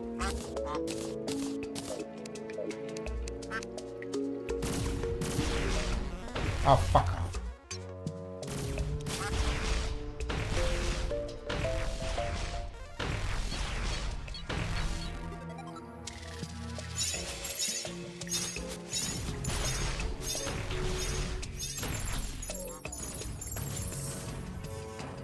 I mean, that would be a lot of fun if I was mage.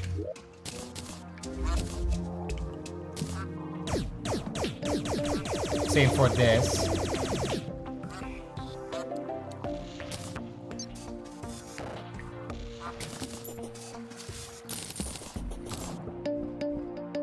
Let me just... Okay.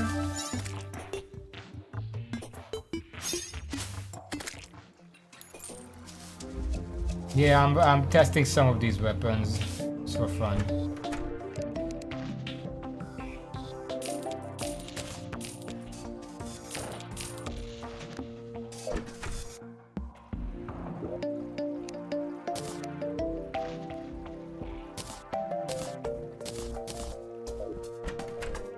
You know what, let's keep this, it's a fun enough weapon, even if I'm not gonna use it.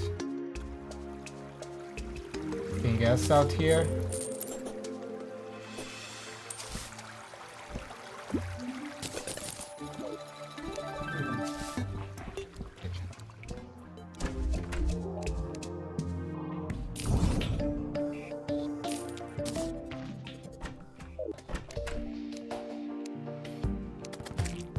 So I was about to make the epidemic shredder, mithril anvil.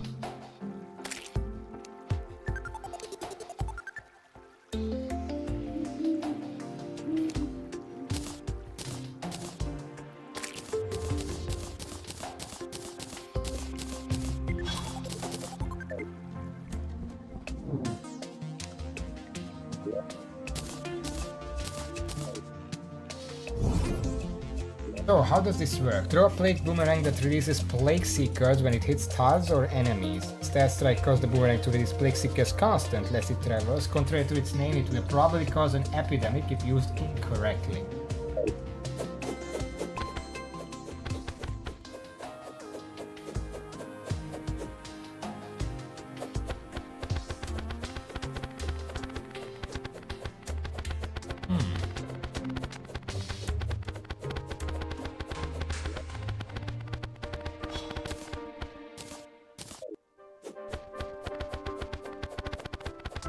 Basically a boomerang.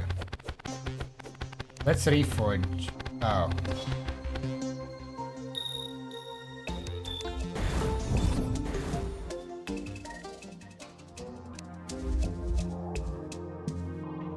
We're gonna reforge it a little later. For now... Oh yeah, it doesn't go through walls, but it does bounce.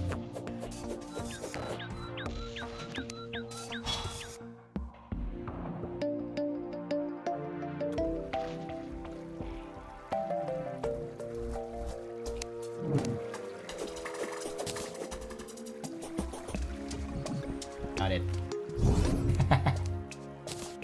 That's two.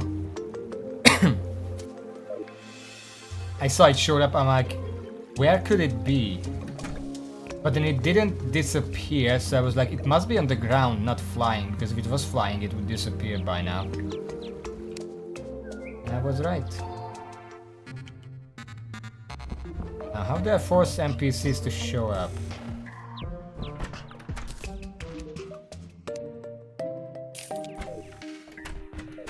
Is there anything else I can craft right now? I don't think there is, because the only things available right now is the Omniblade, which needs the Katana, the Stygian Shield, which needs the Living Shards.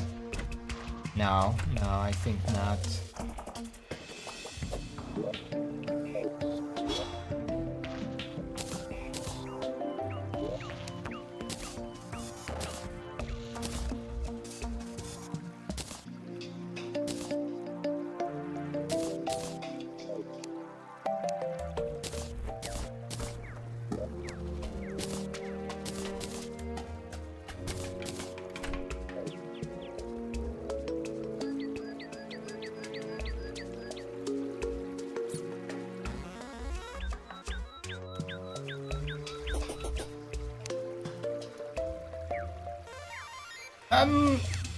I guess our next step is to just kill the lunatic cultist, right?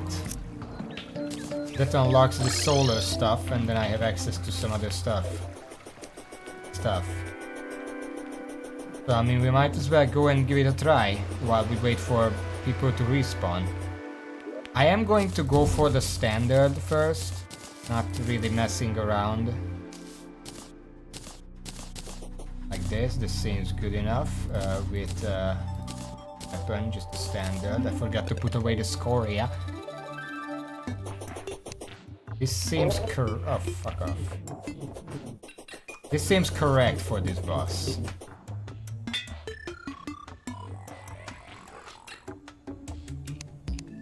I haven't even been using this.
Oh, it teleport.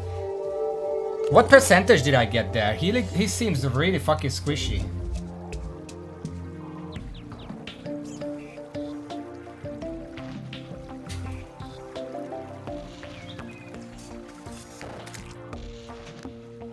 %. That was basically nothing.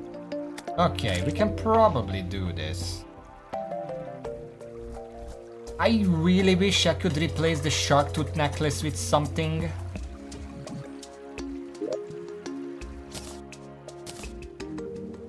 I don't think I have anything for melee that would do it. I get, well, I do have these.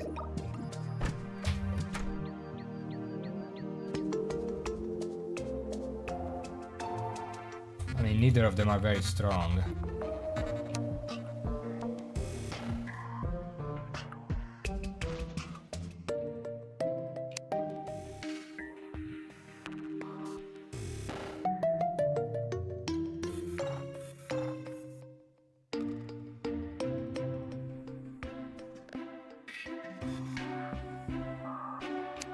Well, I mean, there is technically one option. I guess. I can make a warrior emblem. If I really want to. That's 15% melee damage.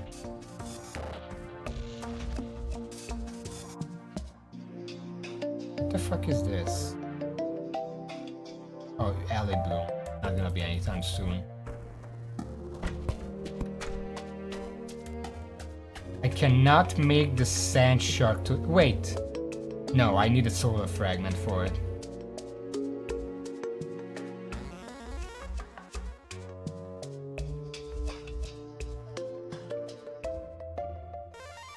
I think a warrior emblem should be fine. Do I have? No. Okay, we're gonna have to reforge one of these. By reforge, I obviously mean shimmer.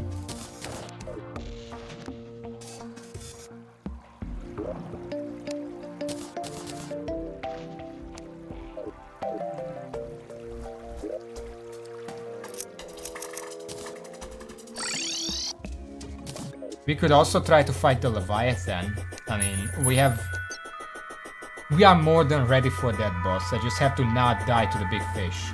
That's the only, I just have to not die to the boss and then I can win. Right? That's the secret. If I'm not mistaken.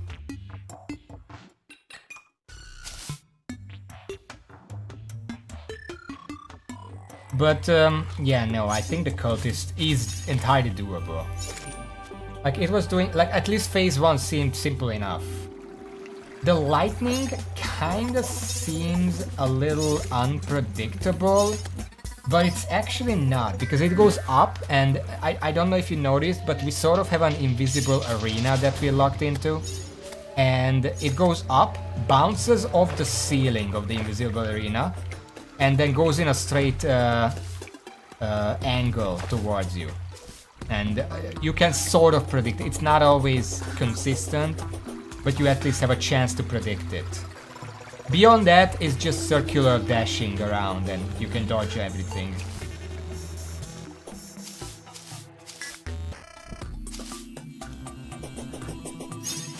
Phase 2 I can guarantee is gonna be a lot harder. What are these things, by the way? Failing?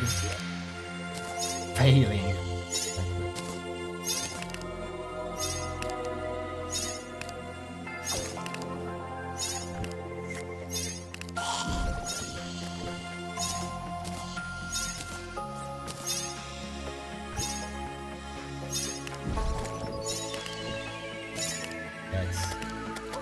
Why is that an axe? Why is it a summoner emblem? Fuck off!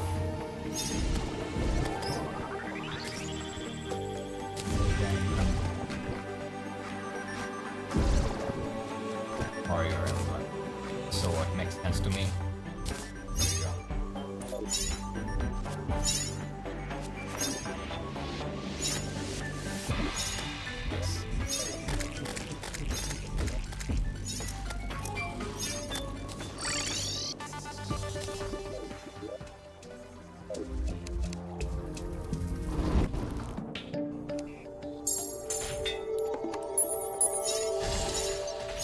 You know, I could get a better sentry. I've been using this since the beginning of the game. Okay, you know what?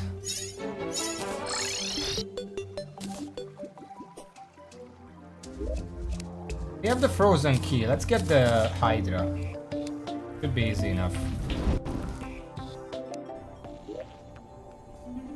Now, where is that chest?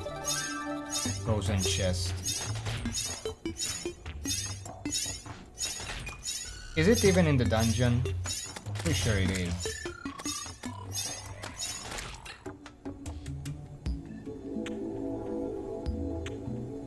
Yeah, but getting the tier 3 version would take a lot of time, and I don't care about that. The Hydra is almost as good. Might as well just get that. Oh, the Goblin Tinkerer arrived. Nice.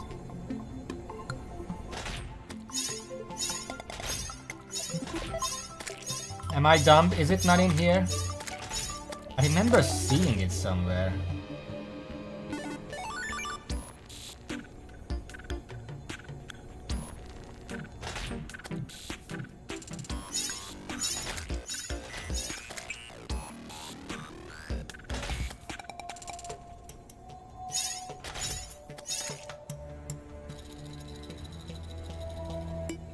I'm not seeing them or anywhere now.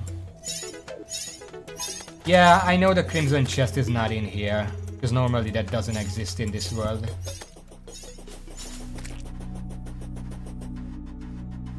Oh, might as well give it a try.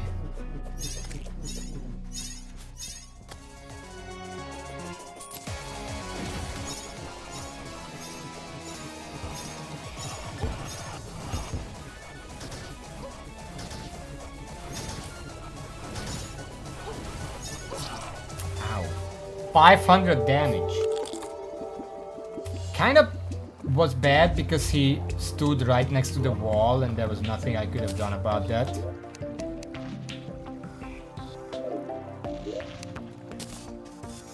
Oh yeah, now that we have a goblin, I'm gonna reforge this stuff. Reforge this.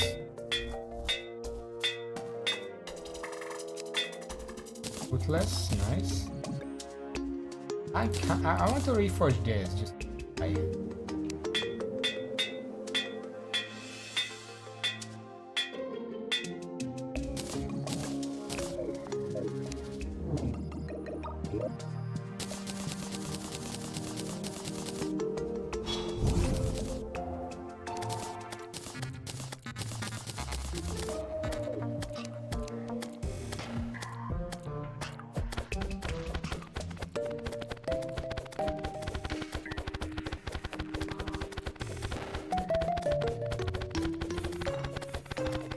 I mean, that's a lot of damage. Comparably speaking.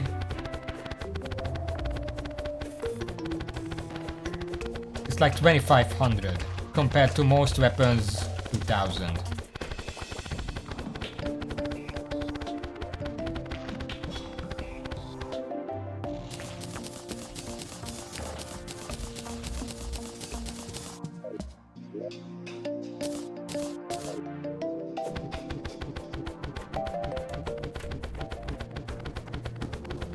This is obviously slightly less, around 2000, 2200, something like that. But it's homing and very big projectiles, so it has that benefit.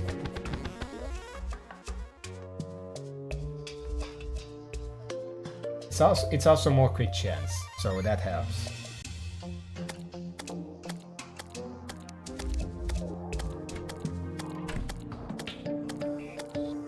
Why do you guys keep falling in there? Fuck's sake. You know what? This is a good time to go and grab the vampiric weapon.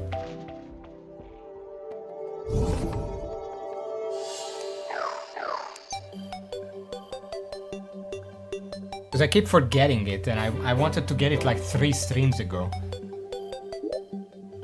Wait, I didn't bring the key. Fuck.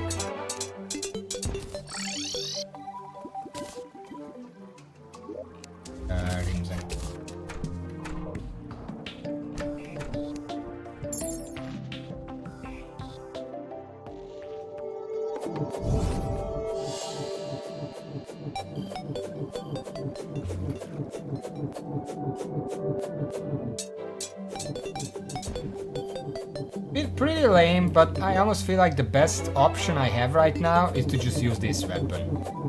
It homes, it's big, it's good damage. There are fancier weapons, but this just gets the job done.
Vampire Knives.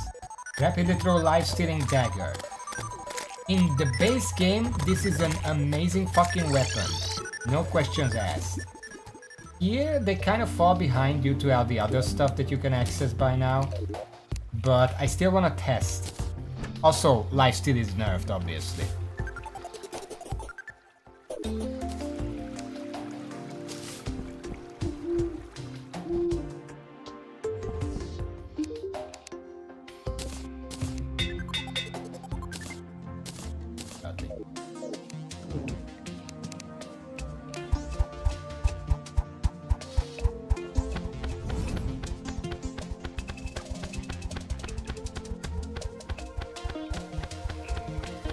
Obviously, because they shoot in such a spread, it's difficult to actually hit the dummy.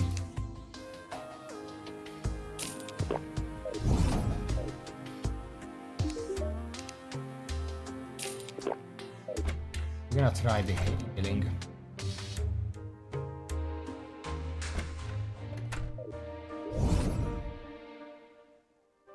Empyrean Knives. Throws a flurry of bouncing knives that can heal the user. Illustrious Knives. That's post-game, I don't care about that. This is post-dog.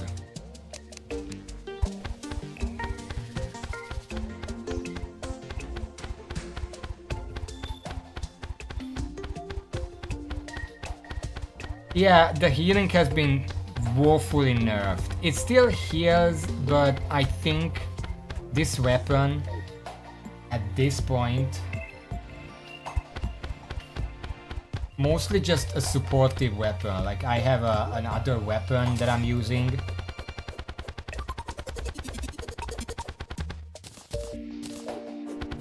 Like this. And then, oh, I'm low on health. Let's heal up. Then swap back while that happens. Well, I had to reduce my health somehow to test the healing.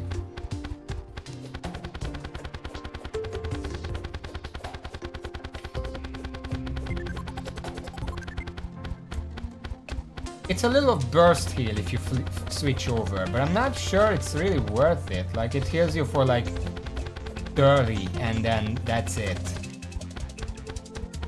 If you haven't healed in a while.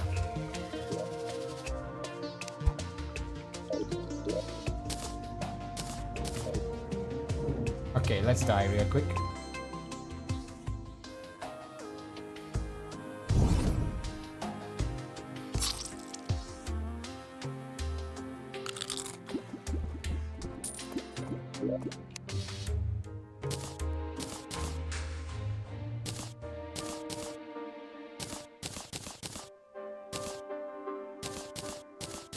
Okay.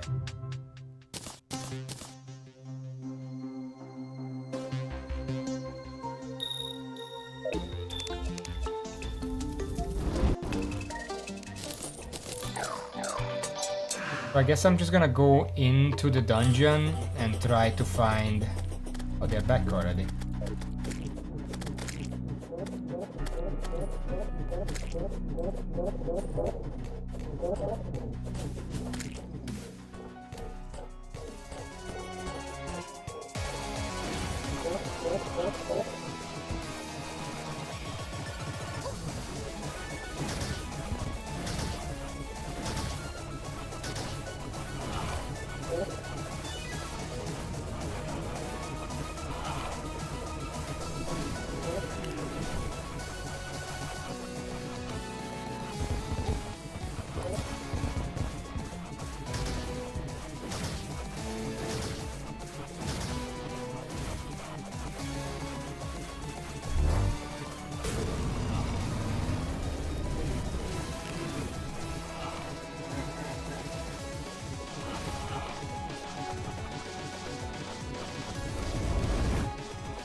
Holy shit. That was a Moonlord attack. That's pretty cool. Actually, a lot of these feel like Moonlord attacks, just altered a bit.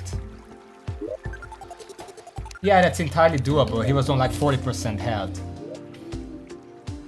But yeah, let's go get the Chimera just to complete the set.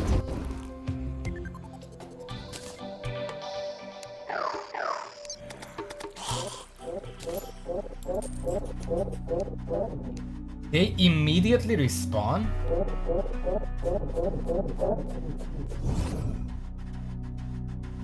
Oh, I didn't know that. That's an Infernum change, I assume. Yeah, it's not Calamity, because I remember I was annoyed in Calamity that they didn't respawn and there was no summoning item for the cultist. Or was there? Oh yeah, no, that was different. My annoyance came from the fact that the cultist did have a summoning item, but I couldn't use it if the cultists were up.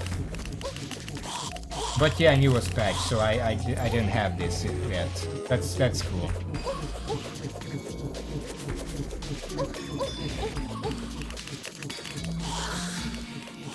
Anyway, is that it? Sitting here.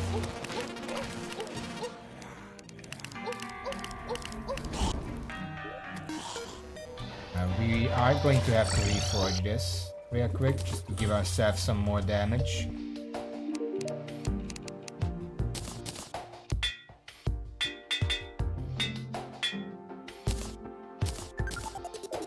Finally replacing our sentry. Okay. I think that's about it. I also have the... I don't know why I'm still holding this. Is there a better weapon?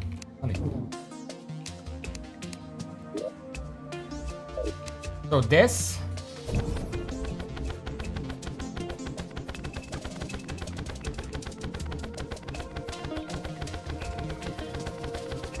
Well, it depends on the crit, but it's about 2200 standard.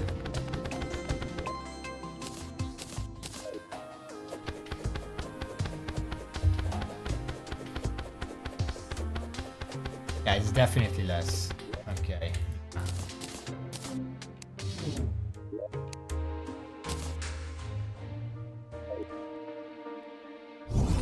Alright.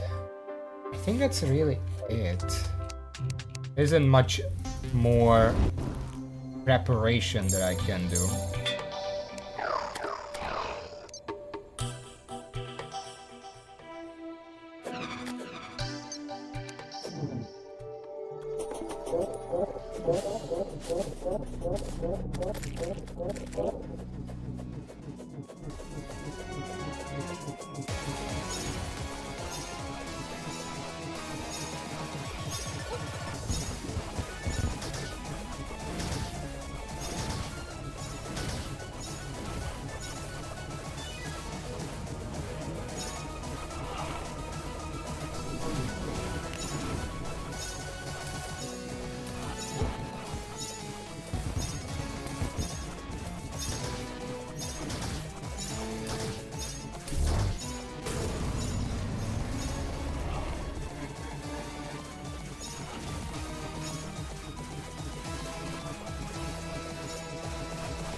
Something hit me for like 80% of my health there. I don't know what happened. But yeah, it's, that was basically the whole fight there.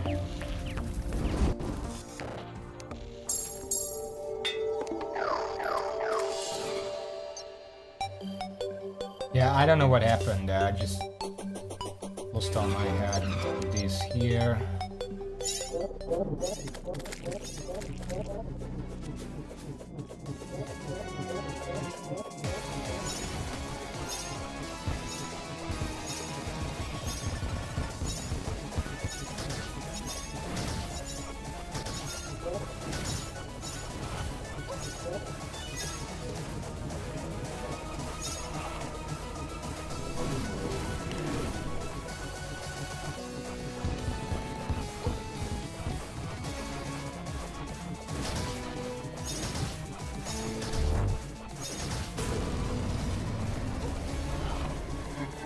I keep just getting bursted down. What? Where is my HP going?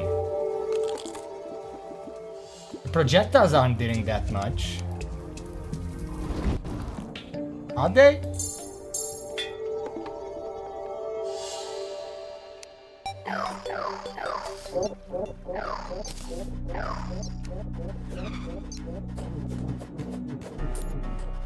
Oh, they're not back yet.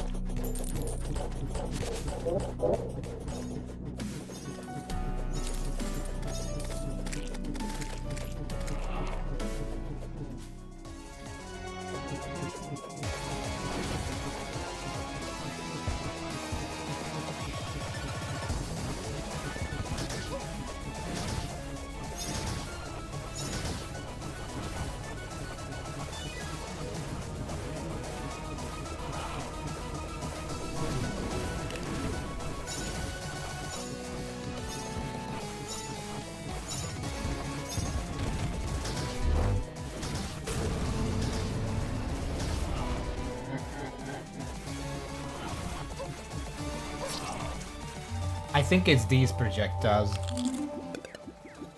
I tried to move around to predict that he's shooting it, but before he shoots it, he teleports on top of me anyway, so it doesn't matter.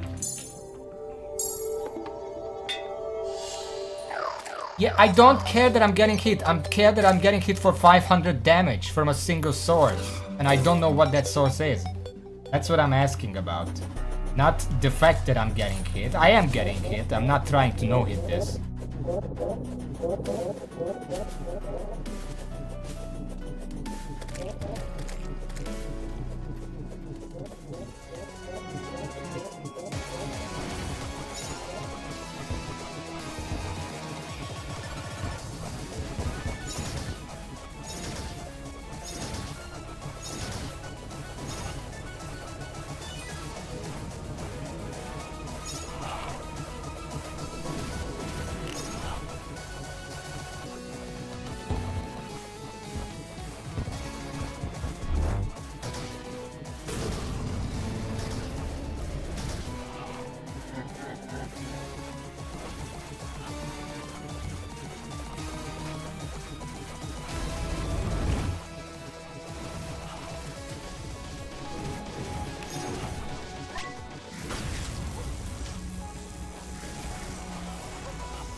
He's basically dead. I just have to try a few more times. The main trip-up is that when he starts doing that thing where the lines start appearing, the previous attacks projectiles are still there. They're not homing anymore, they just spread out. You have to watch out not to hit them.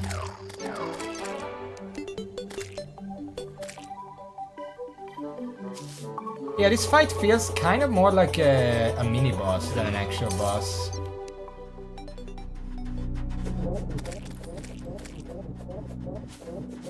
Die, please.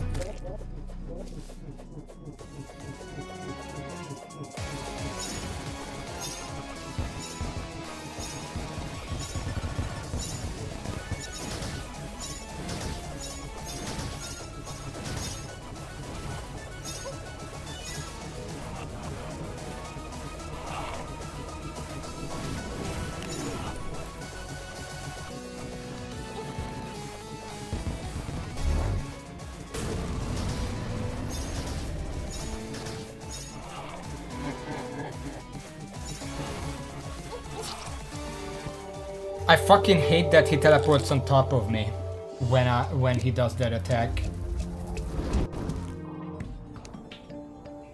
It's weird because this is legendary. I would have expected him to be at least a little tanky. Like, I don't expect him to be like a fucking... Which boss was really tanky? I complained about several of them, I don't remember any of them. But he basically has no health here.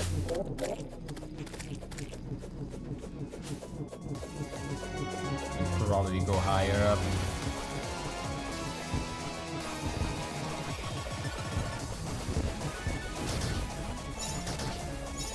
Very simple dodge patterns as well.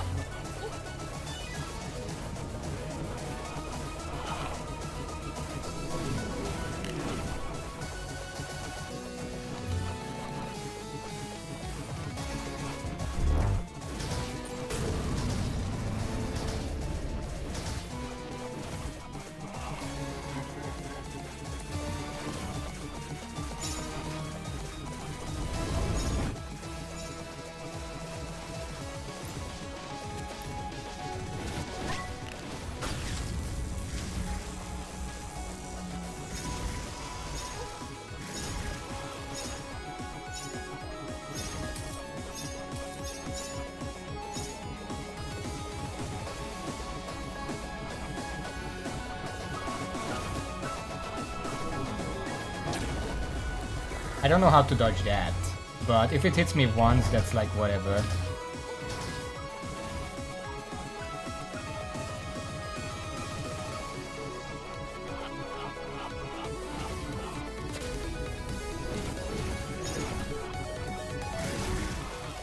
Oh, shit.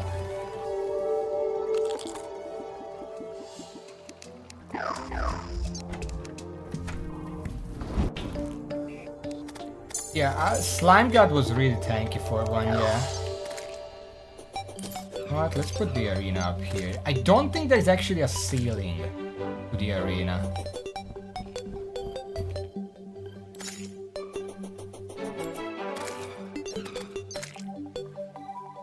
There's just a left and a right wall, so you don't run away. Can you fucking die, please? Thank you.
Is that one attack. I don't know why this one attack is so much more powerful than everything else. Because everything else is like 100 damage. 200 damage. The fucking fuck you death laser deals like... I don't even know how much because I never died to it.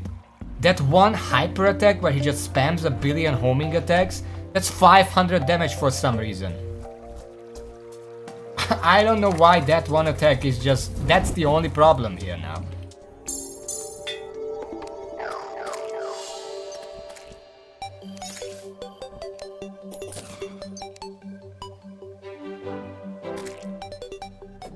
And the main problem with that attack, because it's not that difficult to avoid that attack. The only problem is that he actively teleports so fucking close to you before immediately shooting those projectiles.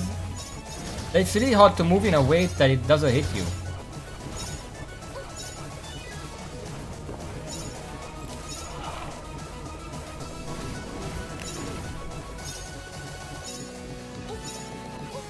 Can I fucking...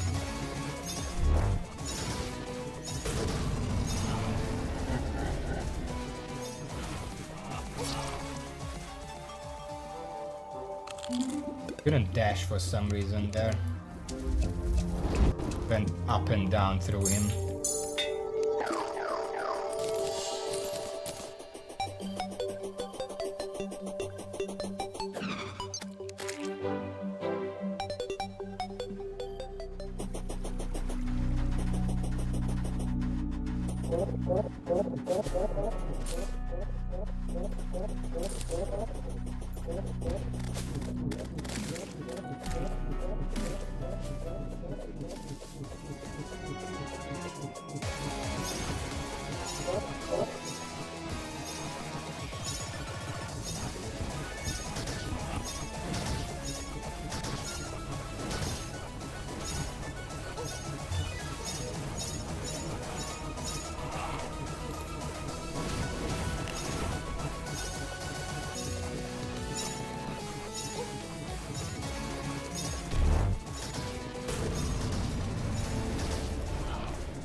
I literally couldn't go away from that.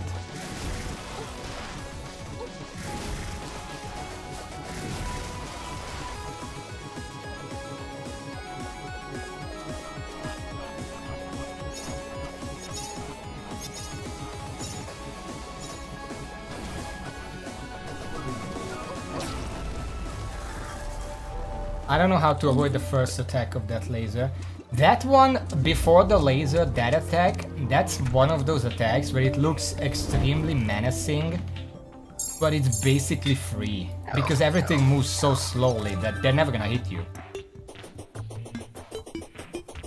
Even if it was not telegraphed in such an obvious way, it probably still wouldn't hit you a single time.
Okay, just shoot one of them on top of me, sure, why not? Hey!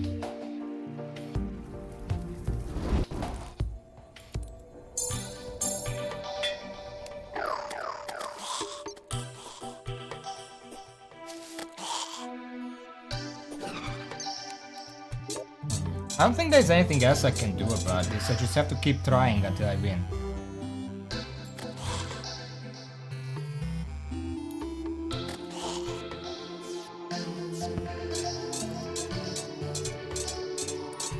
I never remembered to upgrade my fucking boots. I can make angel treads now. It's not a big deal, but...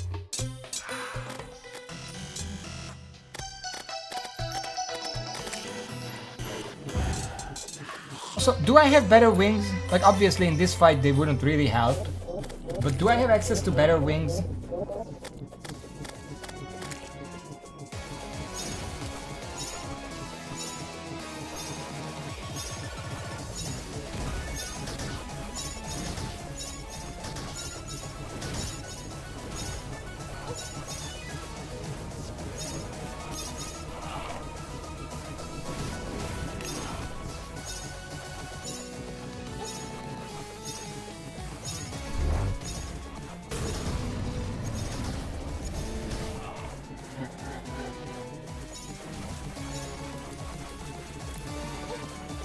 What the fuck?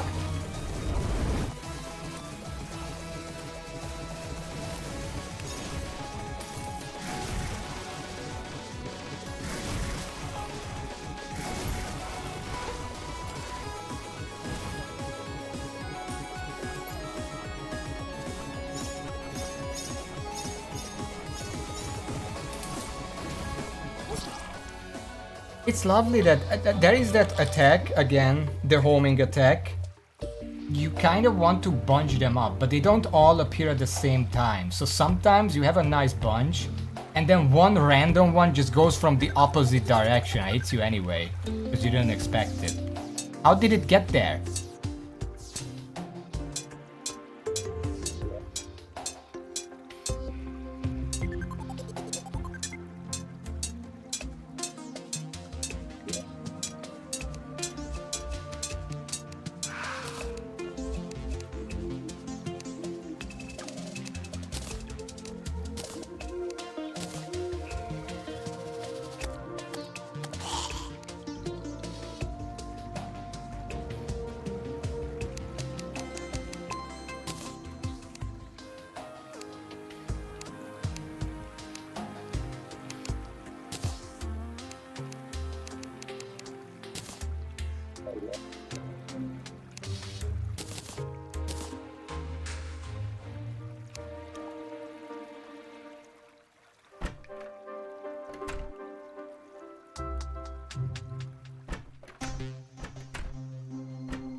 There, angel threads. Doesn't give me too much extra, but might as well upgrade it, right? Also, I just remembered. First of all, let's reforge this. Thank God it's so cheap. Warding, warding, warding, warding. Warrior emblem has no modifiers.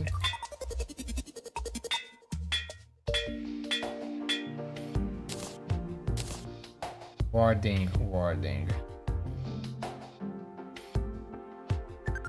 I don't think I can do anything else about this. Like, the only thing that's killing me is that 500 damage. And I don't think there is anything that can help with that. I just have to not get hit by that once and then I win.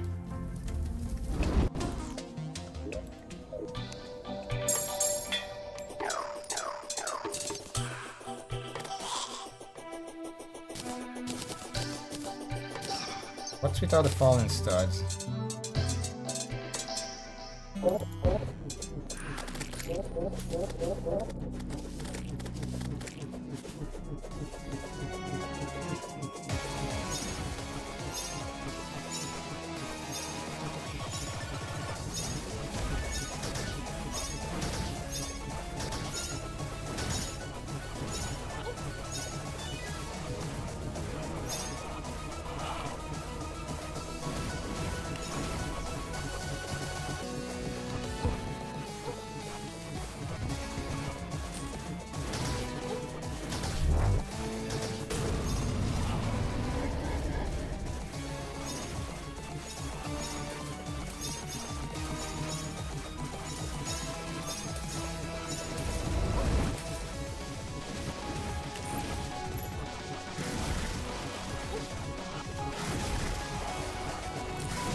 Raven, can you look this up? How to dodge that laser? Because it always starts on top of you. I don't know what to do about that.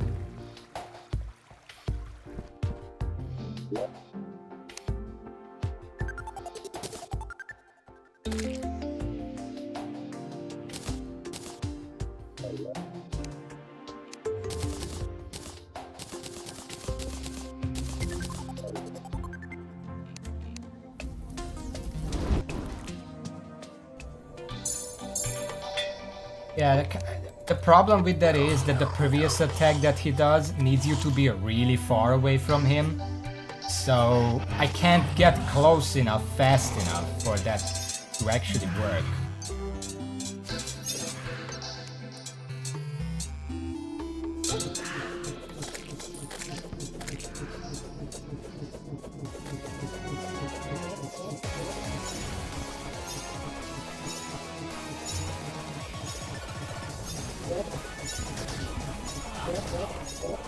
Fucking mind, we're doing a boss fight here.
He does that immediately afterwards. I'm still dodging lightnings, fuck off.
Oh, I did not see that purple line there.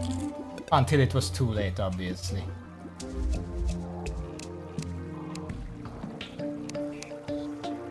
Yeah, I did not... there is like a pixel wide line before the fuck you laser happens. I didn't realize it was there until the last moment. And then it hit me. I died.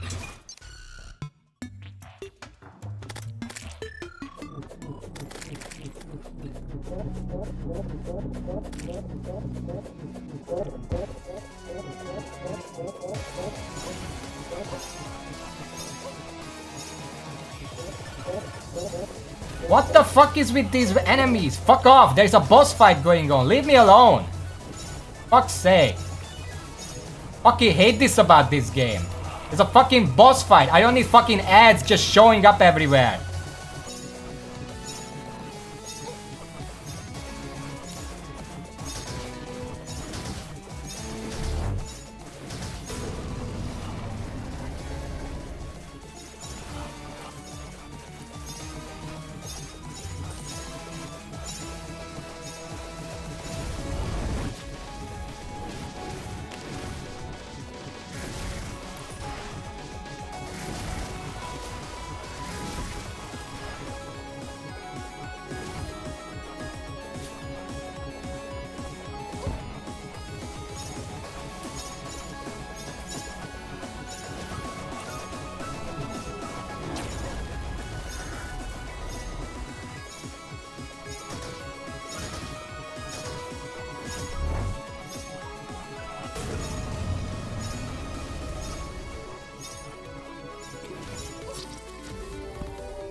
Didn't see those coming because of the other attack.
ran out of area here, I had to turn around and I got hit.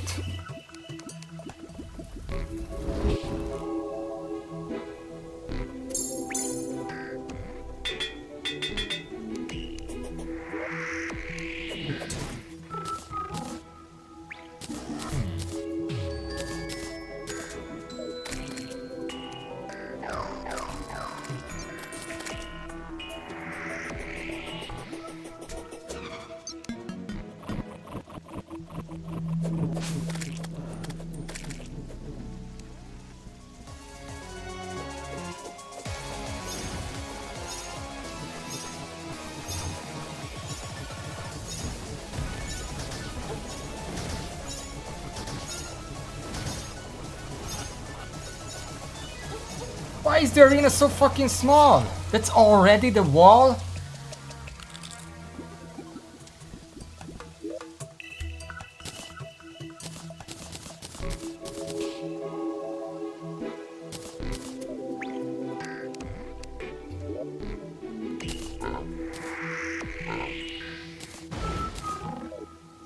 God damn it.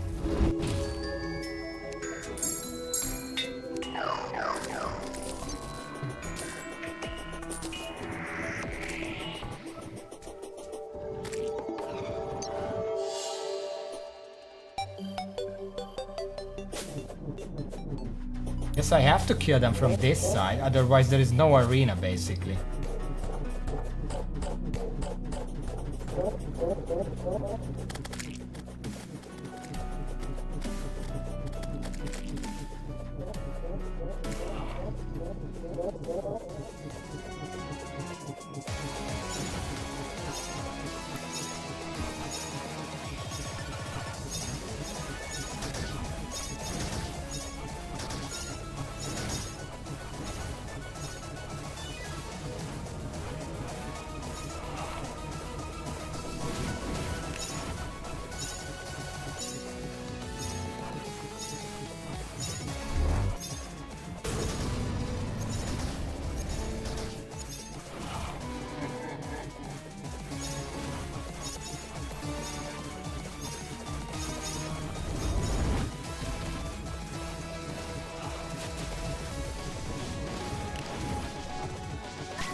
Not mean to dash there.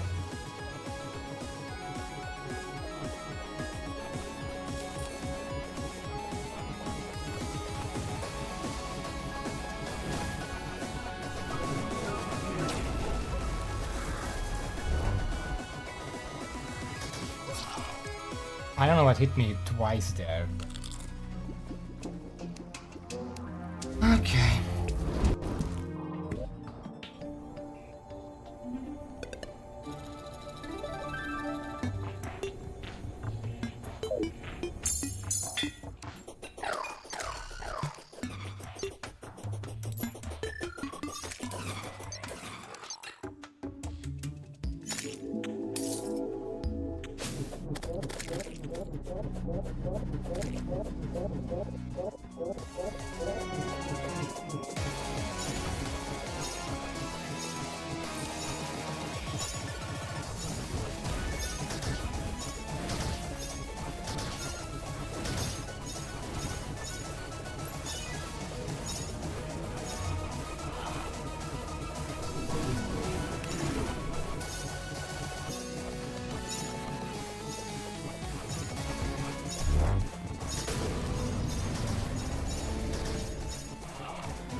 I can't run anywhere there.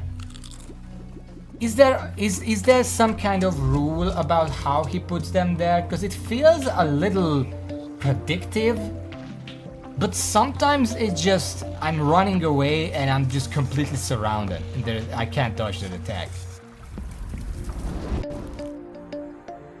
Well, there is a wiki. Can you look it up on the wiki? I'm trying to find it. I can't look it up right now.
Okay, this spot's felt safe. Alright. I found the safe spot against that attack. So yeah, that's that. Took like an hour. That's pretty quick, all things considered. And we got the Ancient Manipulator. So now we have a whole lot of new items to make. Which is to say, there is the Ambrosial Ampule, which would have been good against this fight. There are probably others, but I don't know them. I guess we'll just find out when it shows up. Also, we have the pillars now. Solar Pillar is the melee one, so we're gonna start with that. Let's put this down.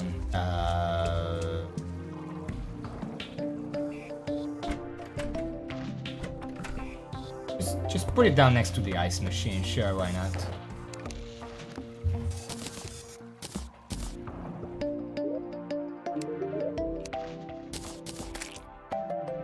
Prelude. Alright. Lunatic was... I know it took a while and I kinda complained, but aside from that one attack that seems like it shouldn't... That feels like an FTW glitch. I don't think that single one attack should be doing 500 damage. Or the other attacks should be doing more. I don't know. But either way, it's not a terribly difficult boss fight.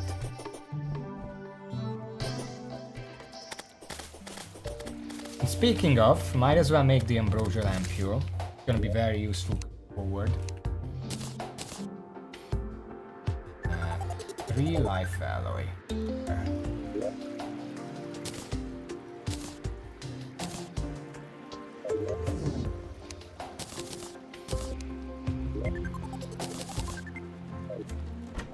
Ancient Manip.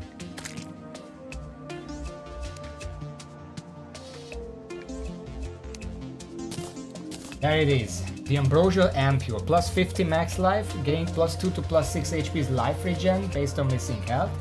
Grants plus 1 HP regen and an additional 1 when inflicted with a damage debuff. Standing still grants plus 1.5 HP life regen. Halves how long you are afflicted with fire and sickness debuffs. Emit yellow light. Blah blah blah. Yeah.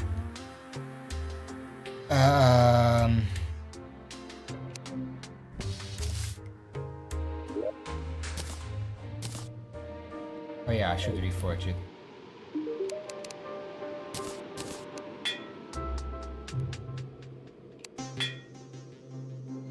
I ran out of money? Huh. Too many reforges. Okay, I'll deal with this later. For now... Solar pillar. Now, if we can get solar fragments...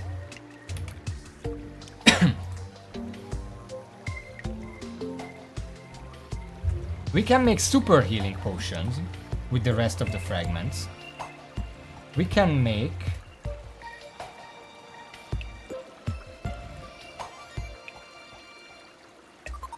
I guess we can make the solar flare pickaxe. Well, not yet, but we will.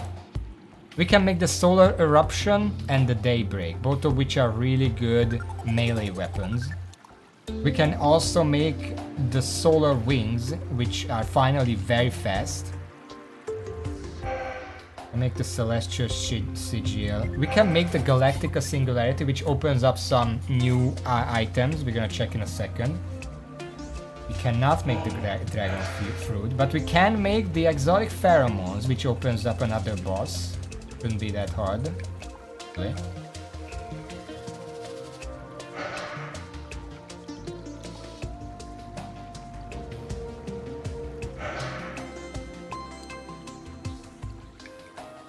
We can make the respite block.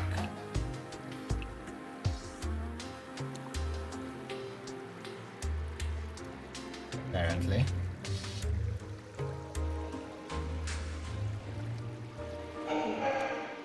And that's about it.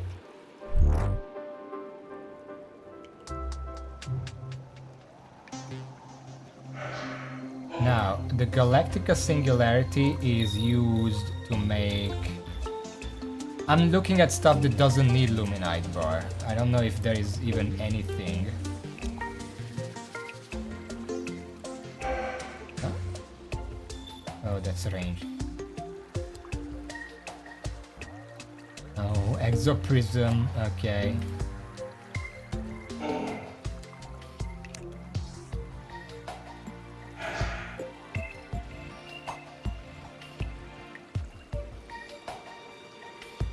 No, all the elements stuff needs it. I know that much. I don't know why you get access to this item this early when you cannot use it for basically anything. Because everything also needs Luminite bars. But yeah, I do want the solar weapons just to see how they compare.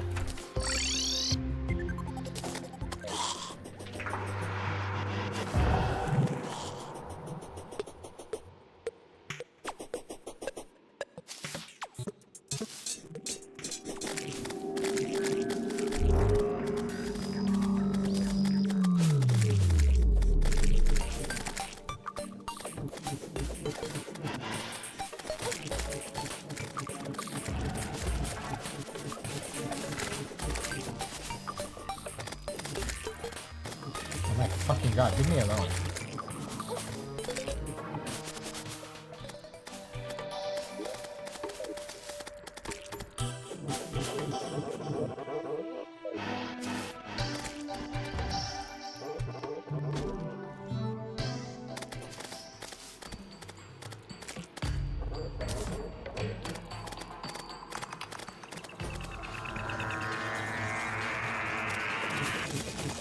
All right, towers.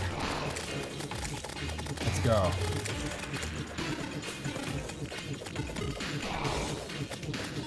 Is there an item to resummon the towers? I don't remember how it works. Do I have to beat the cultist again to resummon the towers? That would be annoying. I guess I don't want to destroy the towers right now.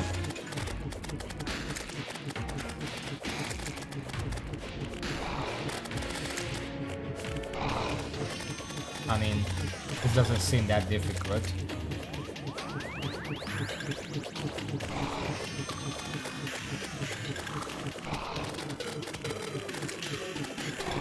I also want the meld, because I know that you can make some weapons with that, and I do want to test out the rogue weapon. The pillar rogue weapons. Because I know exactly what to expect from the other ones. I tested all of them out in the past. I don't know what to expect from the rogue weapon.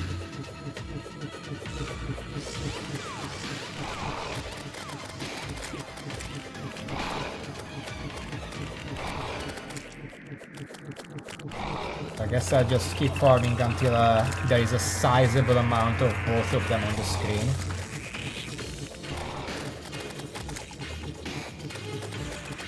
This is the easiest time I've ever had with the solar tower.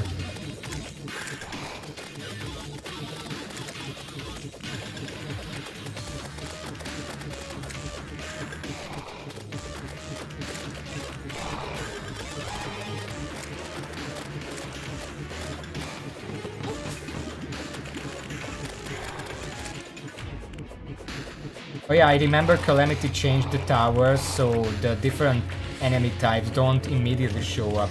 The less armor the tower has, the more enemies spawn and the harder the enemies. So for example, the worms don't show up until I think it's like at 50%. Okay, let's start collecting.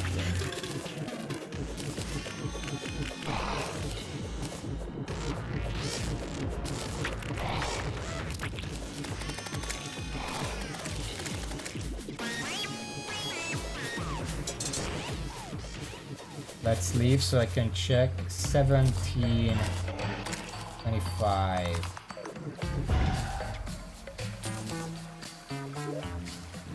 How many do I need?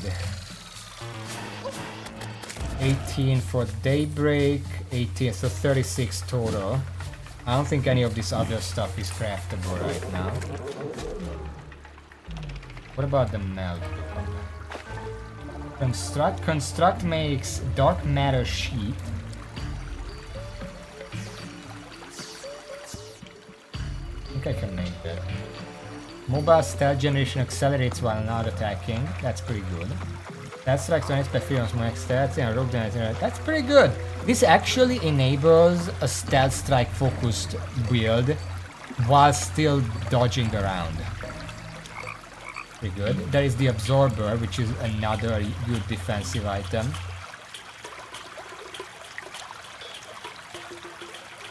Exodus wings.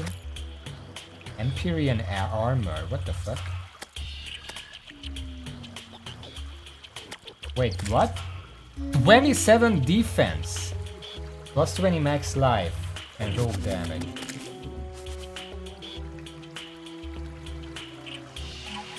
Huh. The Inquisitive. Wait, what? Yeah, but I'm looking at if you just equip these, you get an insane amount of defense. That's more than the fucking warrior can get, the melee. They also give a lot of offense, like 70% damage and crit chance, 5% damage and crit chance, 11% damage and crit chance. So you just equip these, you deal a shit ton of damage and have a shit ton of defense.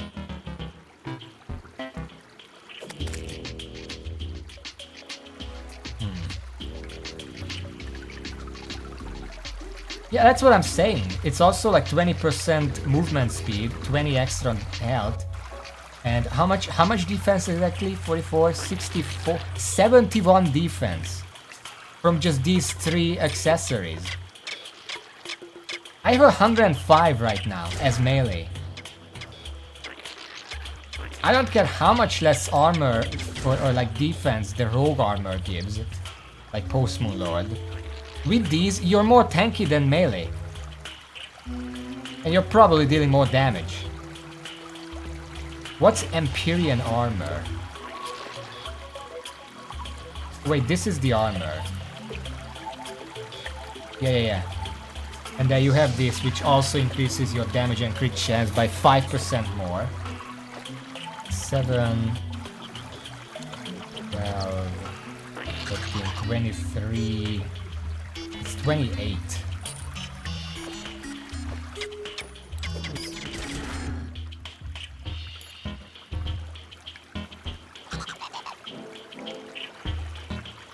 All rogue projectiles gain extra special. Yeah. I guess this is the pillar armor equivalent. Once you get Luminite, yeah. Anyway, there's a pickaxe that's Post-Moon Lord. You can make a magic item out of it. There is a melee weapon, the Entropic Claymore. Fires a spread of homing plasma balls. 15 melt construct. There is the rogue. There are 2 rogue weapons. Shard of Entumbra. That's likely foaming stars in. Okay, I don't care about that. Star of Destruction. Fires a huge destructive mine that explodes into destruction boards. Amount of boards scales with enemies hit up to 16. Stats select always explode max amount of boards. Okay, we want these 2 really. We want to test these 2. We also want to make the absorber. And we probably want to make the dark matter sheet just to see. So that's a total of 10, 25, 31, 36 mad construct, which means crafting 36, that's 72 mad blocks. We have 25 right now. Okay.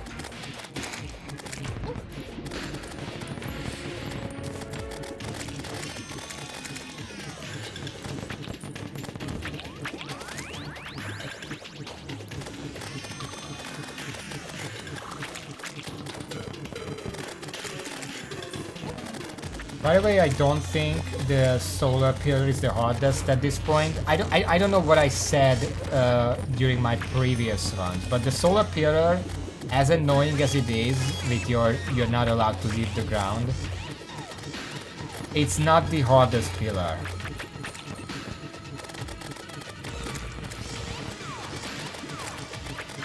What do you think? And do you know what the hardest pillar is?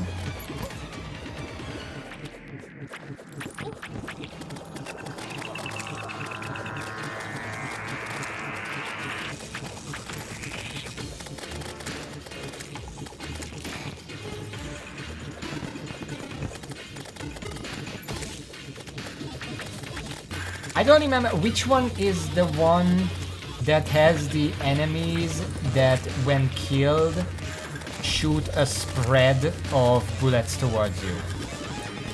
That deal a lot of fucking damage.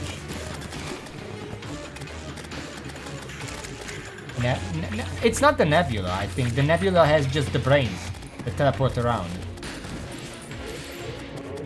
Which one is the blue one?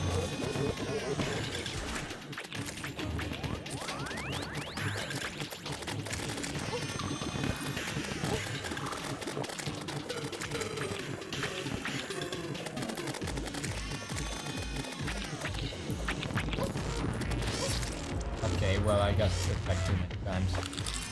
It's not the Stardust. Okay, I'm looking it up. Terraria pillars.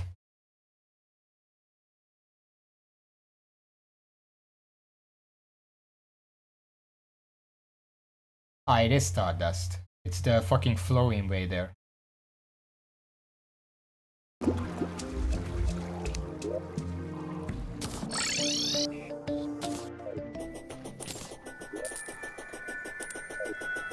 That's the one I like the least.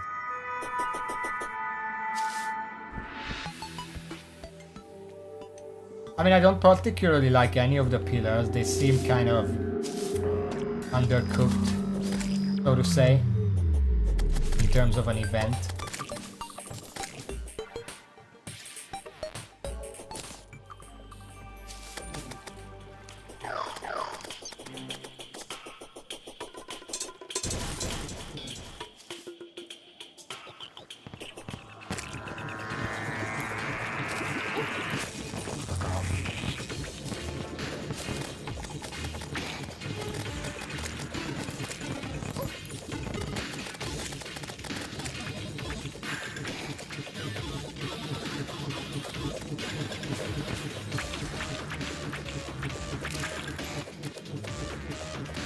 The solar fragments don't fall down, but I can't go up there to pick them up because the worms are gonna fucking eat me. What a fucking conundrum, huh?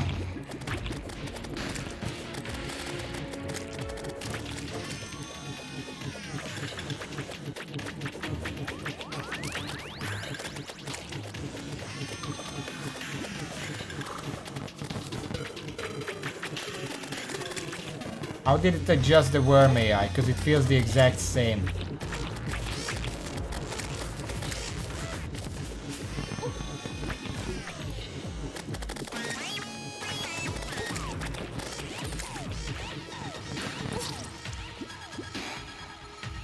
Yeah, but I need more than a few seconds to pick shit up from the ceiling.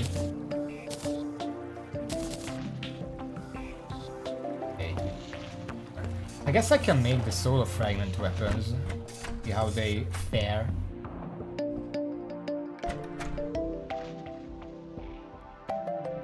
Solar eruption. Paper.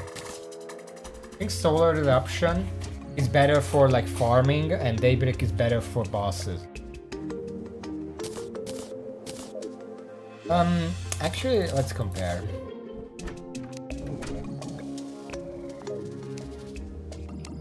So this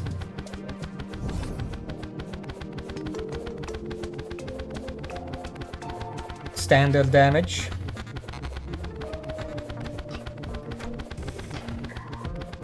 say between 22 and 2500 depending on crits. Now this is godly, not legendary. It's a bit weaker, but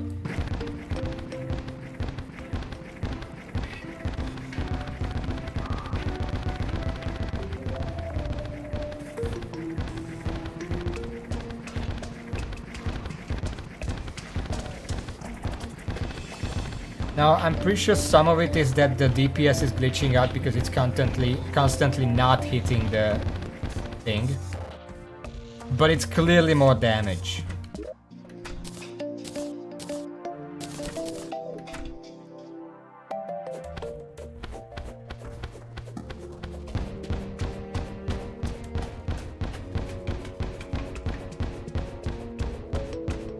This is gonna need a reforge.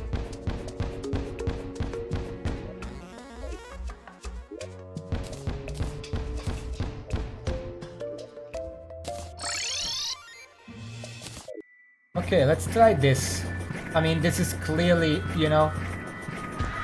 When I first started playing Terraria and I saw this weapon, I was like, how is this a melee weapon? It's so long. Nowadays, it's like, yeah, this is a melee weapon. It's not even reaching outside of the screen. This is clearly melee.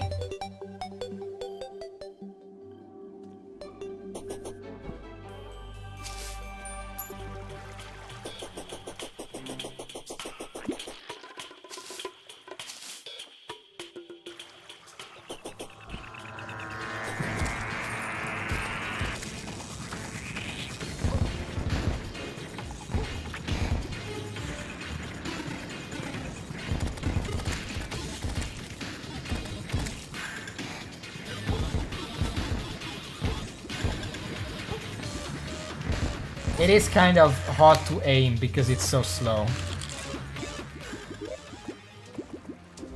For farming, I still prefer this. Well, mainly only because of the things where... There is that one enemy that just charges into the screen and charges directly at you. It doesn't matter where you are, it doesn't matter what's between you, it just charges at you. Which... there could be some more design put into, some thought put into it.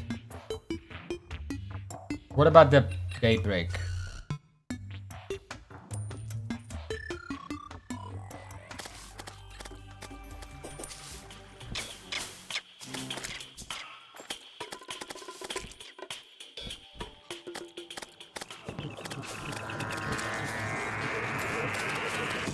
I mean, what do you mean? Clearly a melee weapon, right?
I need a little regen.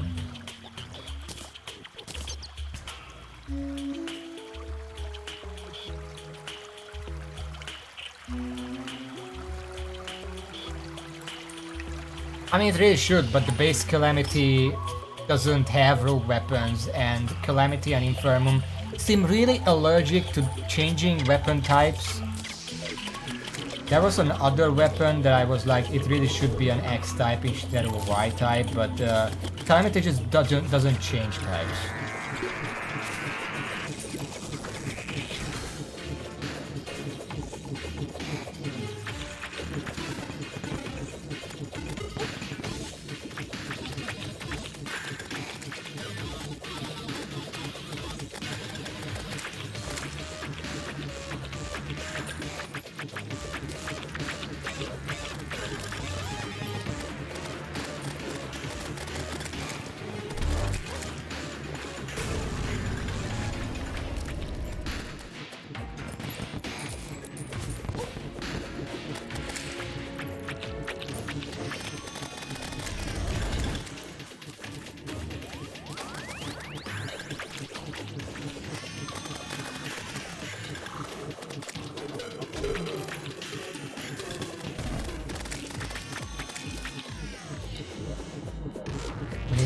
What the fuck? I'm kind of busy here.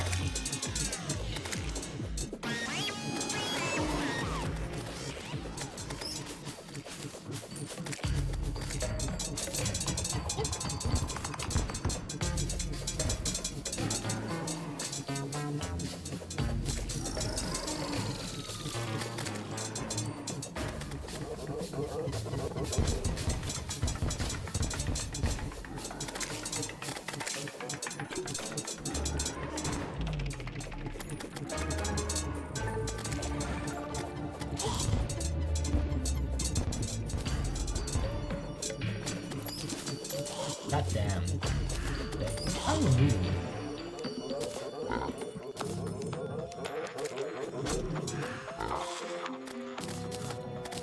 Put the money away before I lose it again.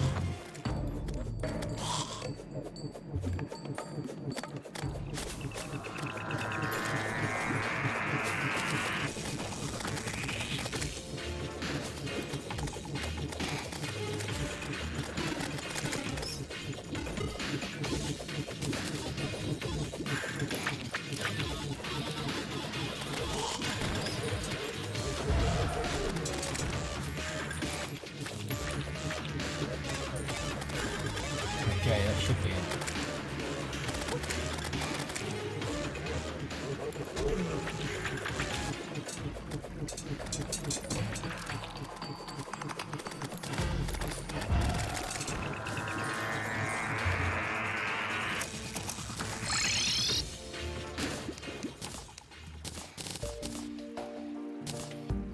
Okay, so we got the mad blob. Also, since we have the solar fragments, I do want to make the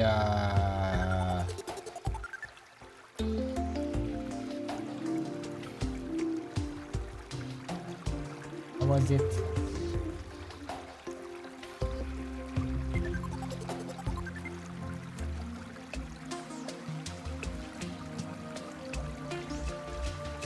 This one. 20 of that and 5 life alloys.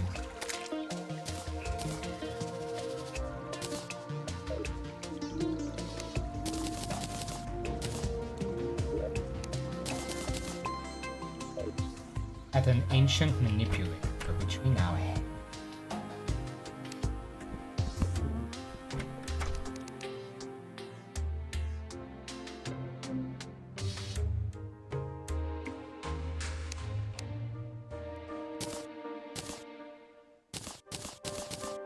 It's still a tiny thing, okay.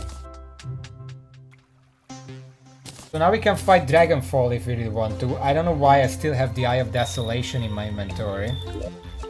I guess because this is full.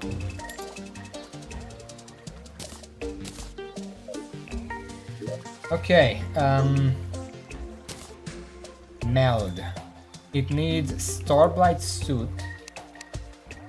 Actually craft it to something useful. I put it right there. And I need a total of 36 of these.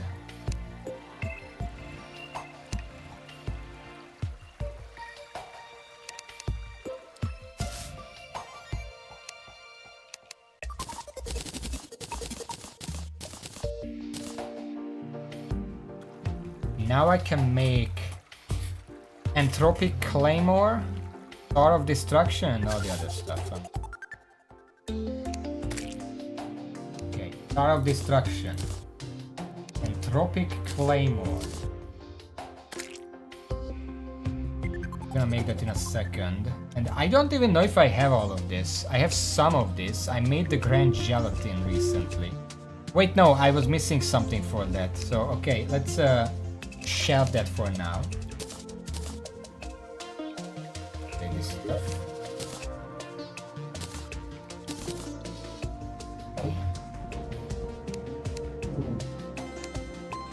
Okay.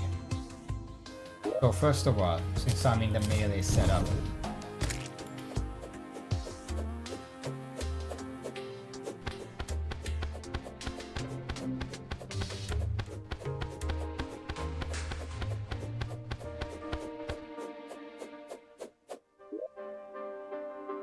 honestly, this deals about as much damage as the Blighted Cleaver, except it's not reforged at all.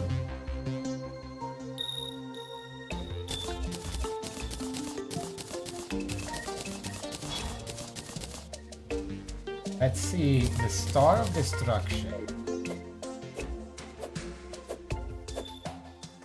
Oh.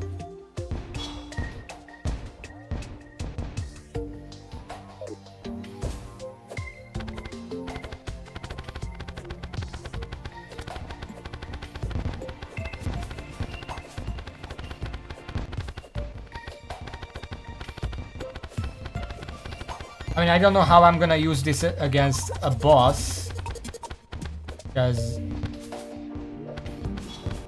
you know, the obvious. But it's very powerful, it goes through walls and everything. This feels more like a farming item, like specifically because amount of bullets scales with enemies hit up to 16. So if we have like a pirate invasion or something, it's gonna fill the screen with projectiles. But I don't think against bosses is that good. This might be good. It does home, so you don't have to precisely hit an enemy. It's a pretty decent amount of damage if I had the right setup.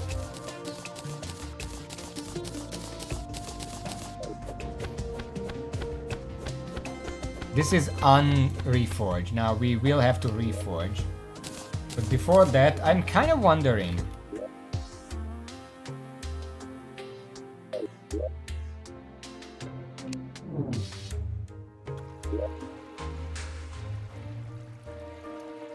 In the jungle.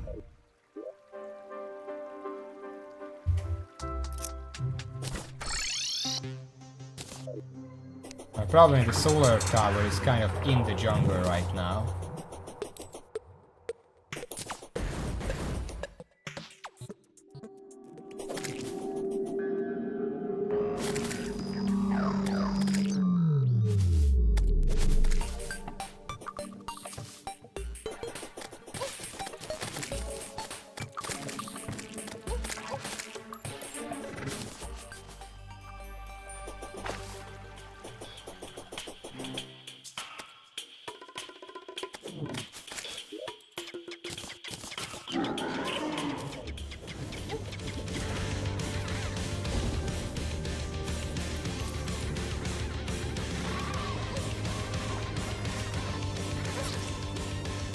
Huh.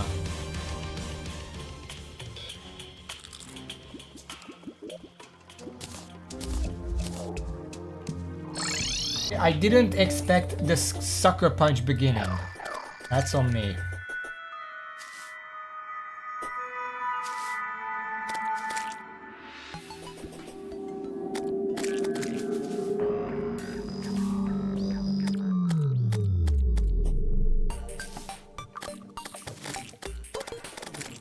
There is something I could do off stream. Because at this point, I haven't even tried to like make a pylon network. I just have to run everywhere. I should probably make a pylon network at some point. Okay.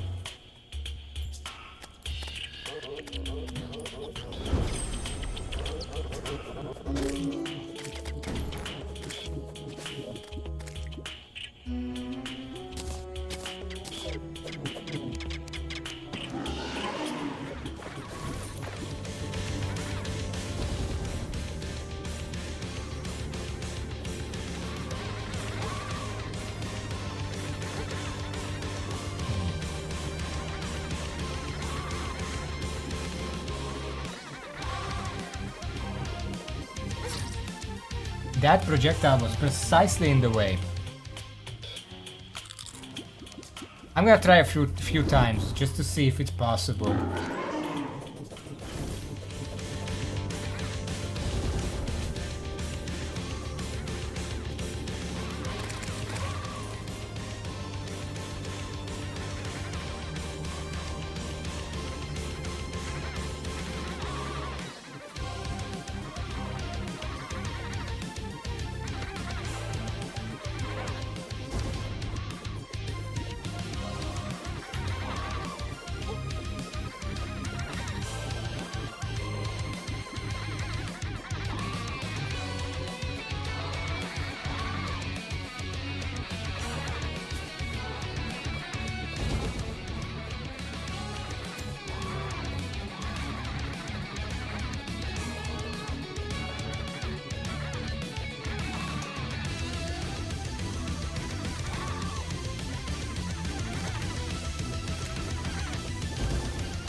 Oh, I didn't have my dash up.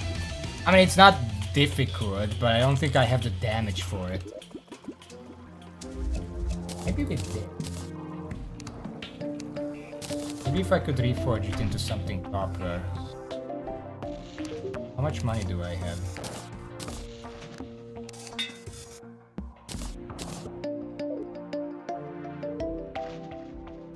What's the best way to get money at this point? It's probably not the pirate invasion.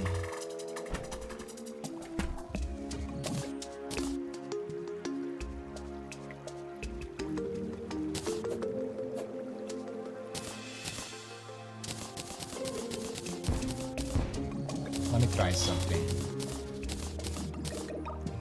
Yeah, but which boss? Which boss is weak enough that I can burst it down in a minute, in like 2 seconds?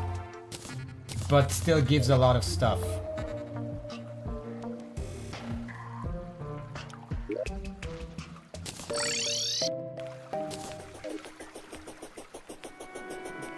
Cryogen? A pretty early boss. Does that give a lot of stuff?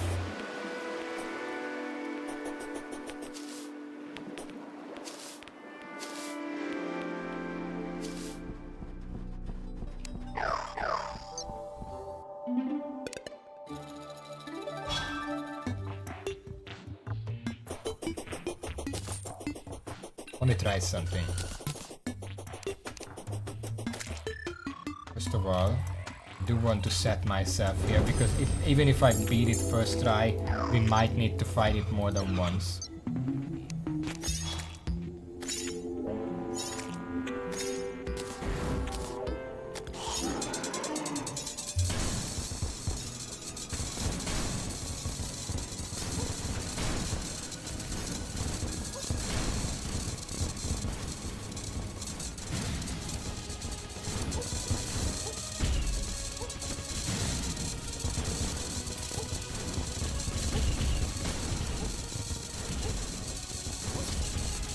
I don't know which phase we're in.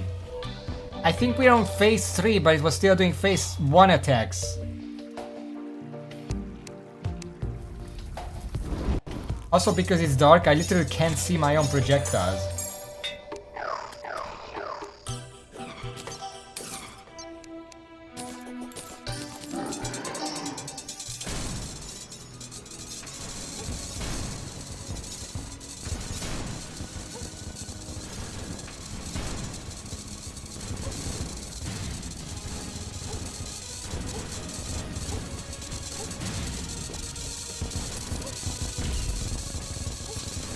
Which phase is this?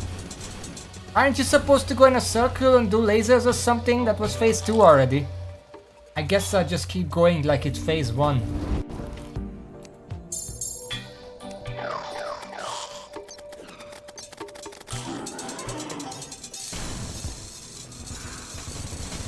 I went the wrong fucking way. I don't remember how to fight this boss.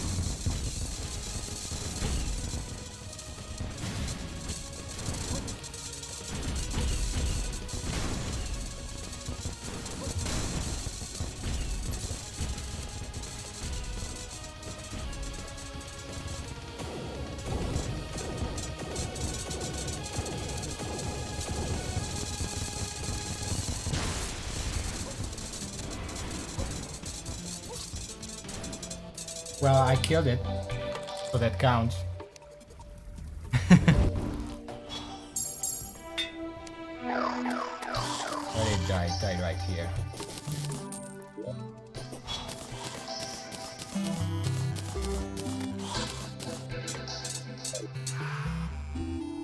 We don't call this a draw, we call this a rematch.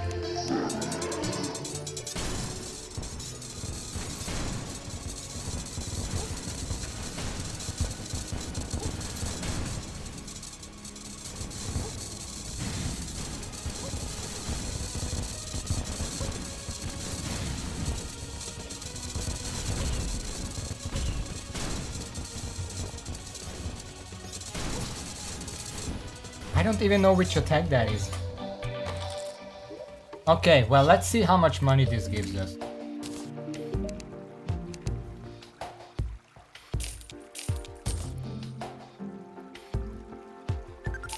Well, it didn't give me anything, so...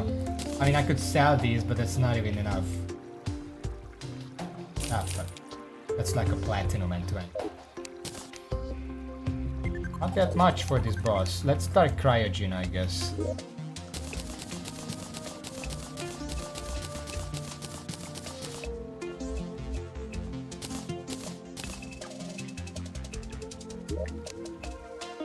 When is cryogen again?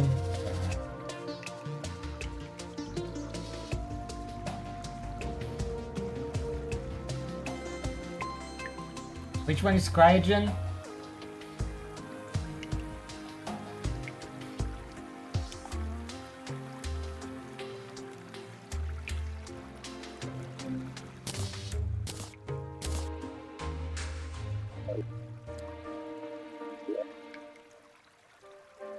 We have to fight it here.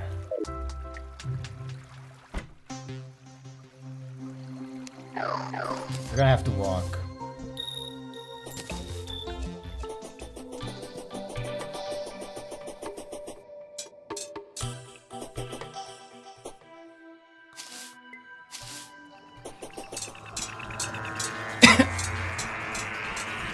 We entered the tower. Let's just Try to go above it. Doesn't seem like you can go above it.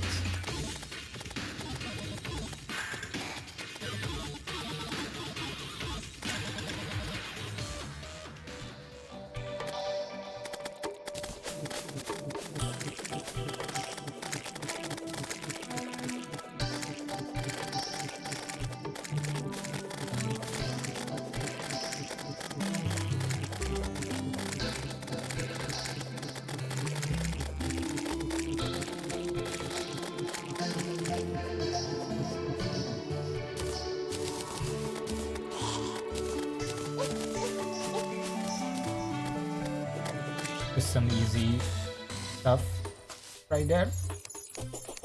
Okay. Another assurance.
Yeah, I think it died.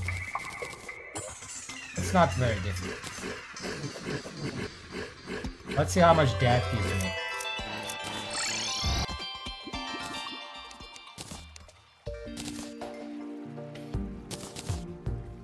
Obviously it gives the standard... Not you, get out of here. 1.6. And then it gives 5 gold, 3 gold, 3 gold. It's even worse.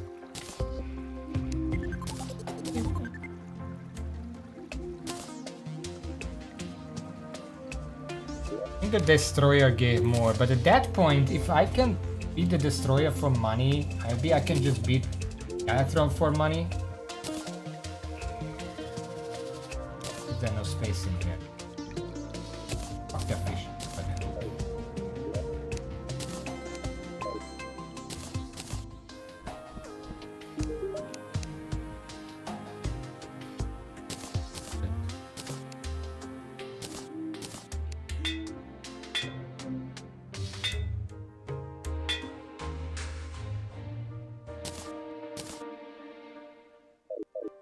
I guess deadlies.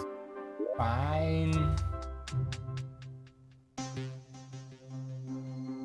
Really not.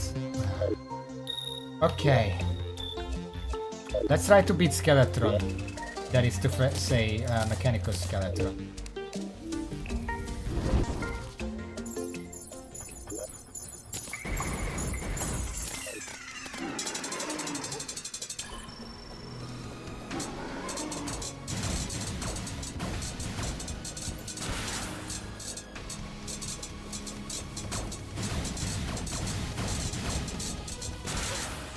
Don't remember how to fight this guy. Yes, that works.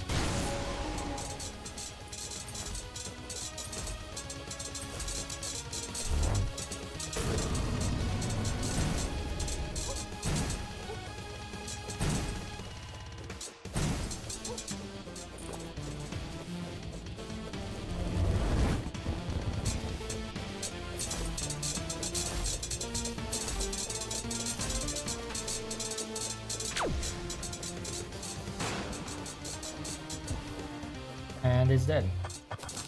This is a pretty good weapon against like single target bosses.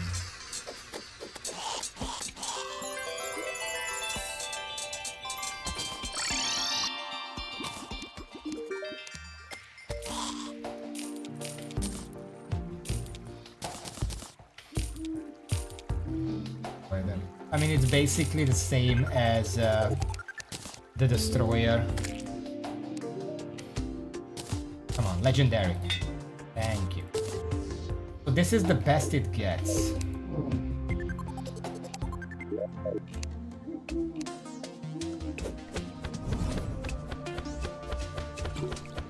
The main thing about this weapon is that because of how it works, it's very consistent damage. But it's also really high, look at that. It's like pushing 3000 at consistent damage. So this is actually better than the Blighted Cleaver now, because both of them home in on enemies. Like this is a bad example because it doesn't go through walls. But with most bosses that's not a problem. If I increase more the crit chance, whatever. I want to try one more time. Oh, we have a little more time. Okay. You know what I should do? Use this weapon against the fucking Leviathan. I am very overgeared for Leviathan at this point.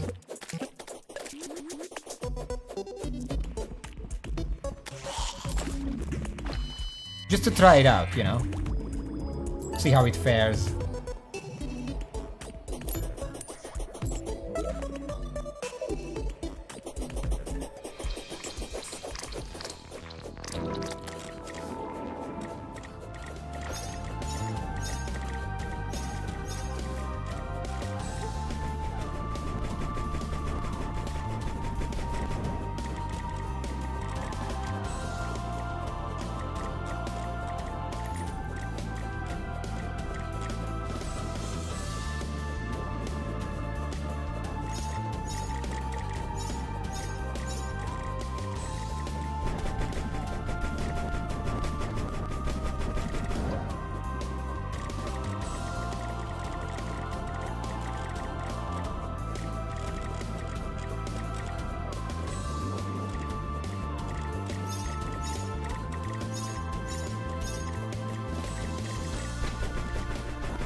God, I don't have the flight to actually work with that still.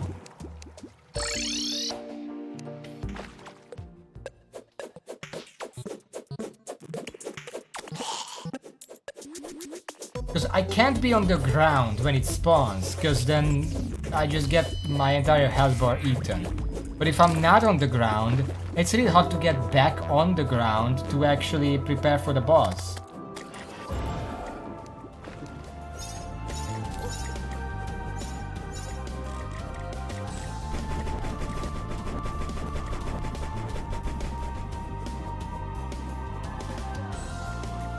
Can you fly, please, for fuck's sake?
can't move that fast.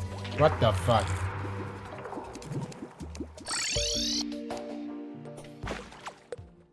Like, I literally physically can't move fast enough to dodge that. Alright, is this the one I was missing? We'll check next time.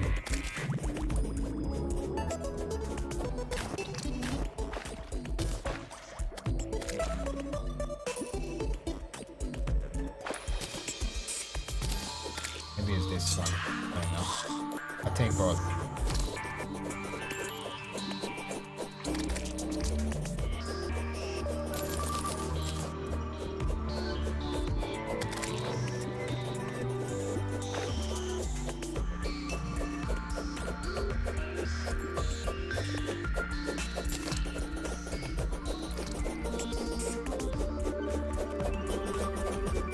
I wanna try it one more time.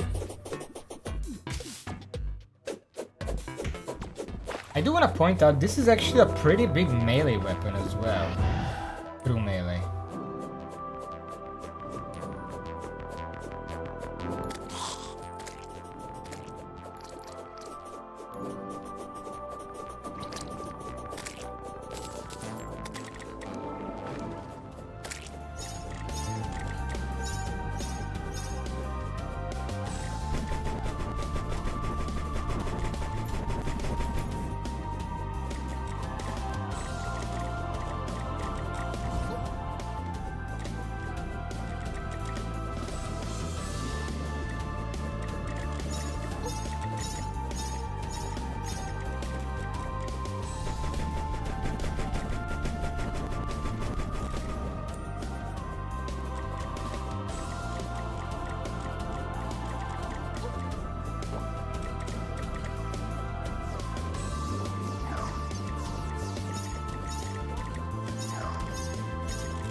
Oh, I didn't need to drink that. I dodged that.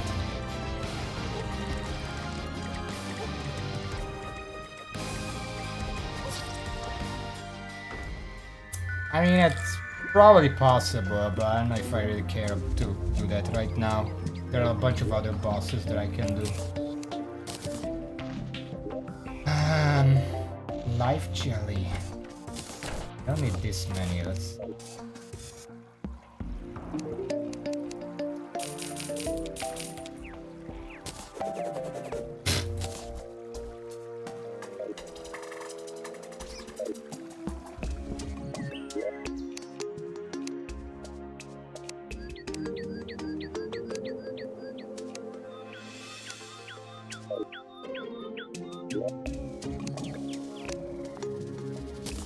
Cleansing jelly. Jelly. And I'm still missing the green one.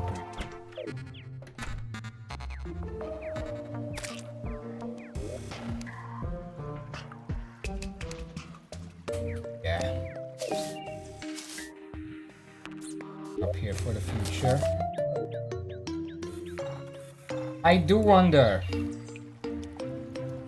about one more thing. We don't have too much time left of the stream, but I still want to see this. And I guess this is... Where does this take me? This is interesting.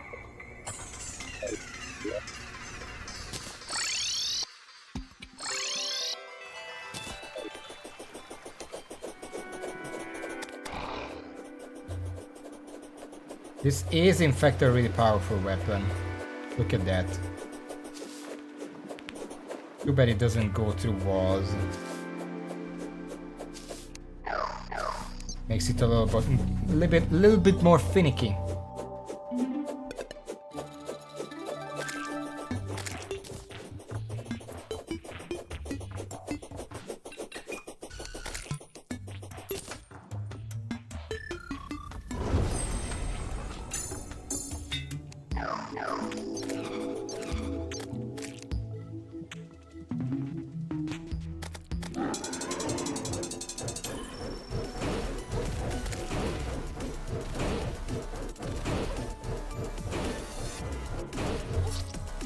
Yeah, I don't get that attack.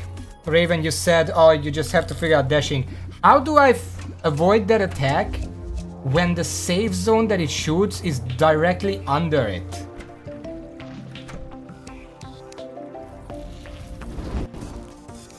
That doesn't seem like something I can capitalize on.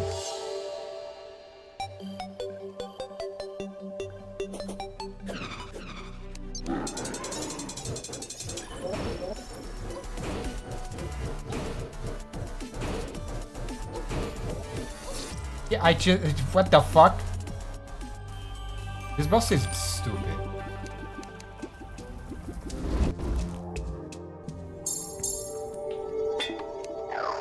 What if I just don't run? What happens then?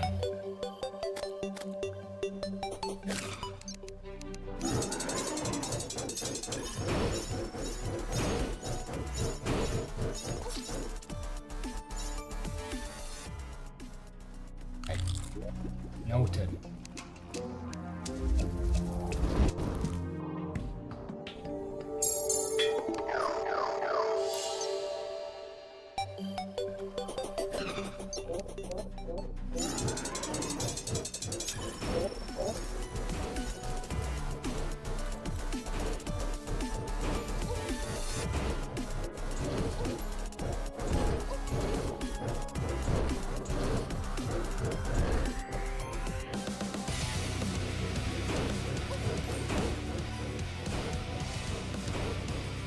Yeah, I don't fucking get it. Cause it's just gonna keep spamming that attack until I die, and there is not really any way to dodge it beyond just keeping him off screen. Which, if that's the way to do it, that's fucking dumb. But I don't think that's the way to do it.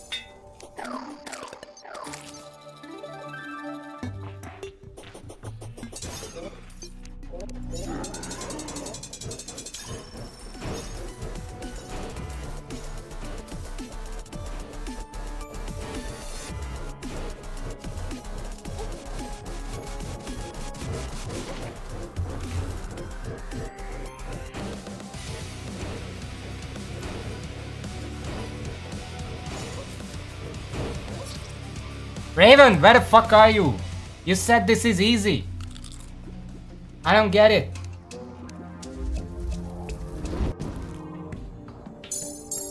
I'm confused and frustrated.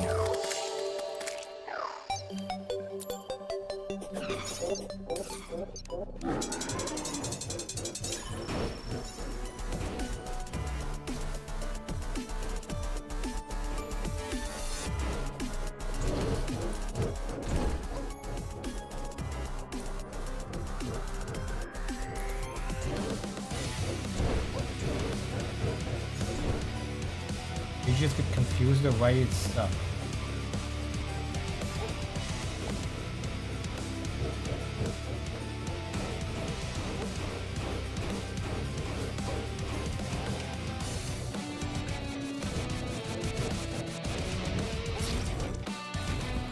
Okay, well, this boss is stupid. I don't get it. Something else.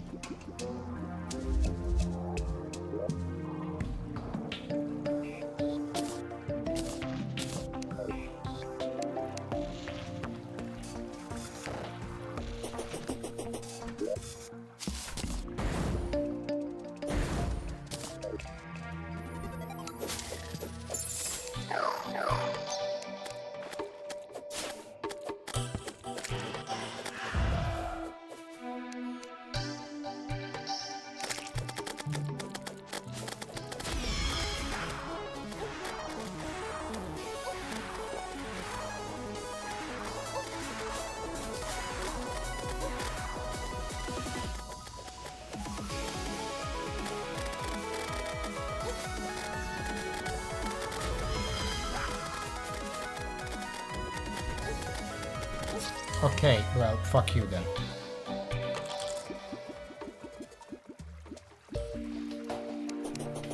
It's starting to be a real problem that every single one of these bosses have to be summoned in a specific biome. So I just have to make an arena in every single biome, and that's just not the fun part of this game.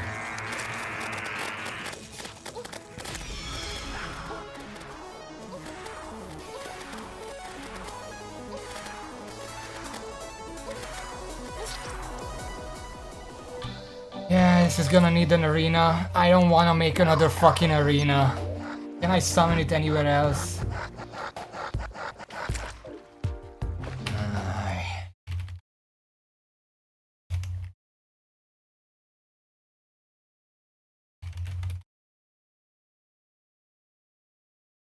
Emperor's Light does not spawn, request press summon, or by using a Radiant Crystal.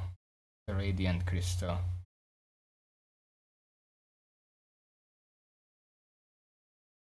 Does not need to be used in the Hallow. Oh, that helps. Let's make this. It looks super easy to make too. The one unicorn, well, okay. One unicorn. 10 crystals. That's it.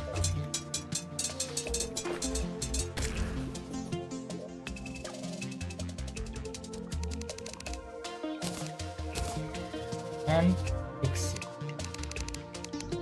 And then of course it needs a demon altar for all.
I can't move this fast!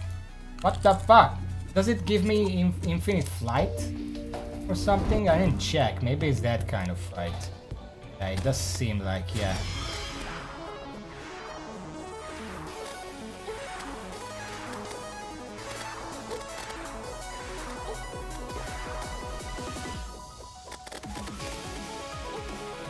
Which also means the balloons are basically pointless, because I'm gonna be in the air for most of the time anyway.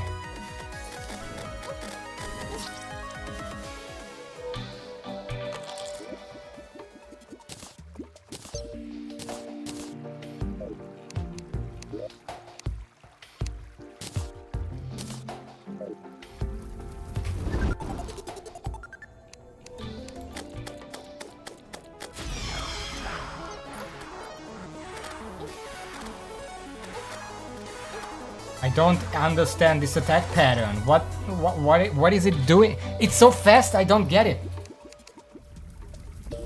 It does attacks in a specific pattern, but I can't follow it because it's so fucking fast.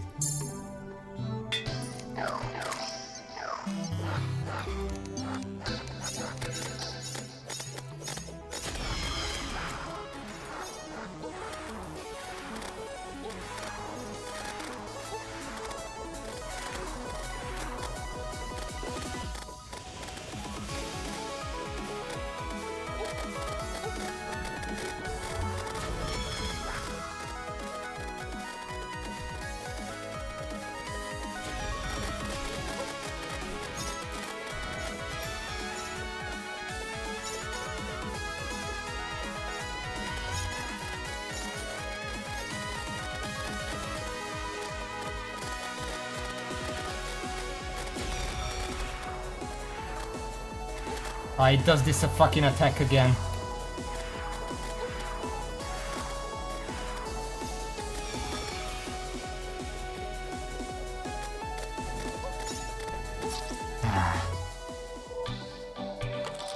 Another boss fight that I don't like. I'm not gonna say anything concrete yet because I literally don't get what the boss is doing. Maybe there is a solution that I'm just not seeing. This again really feels like a boss fight that doesn't belong in Terraria. It's a fucking Tohu boss fight all over again. Maybe if I just do this, it seems to be working. Too high up now.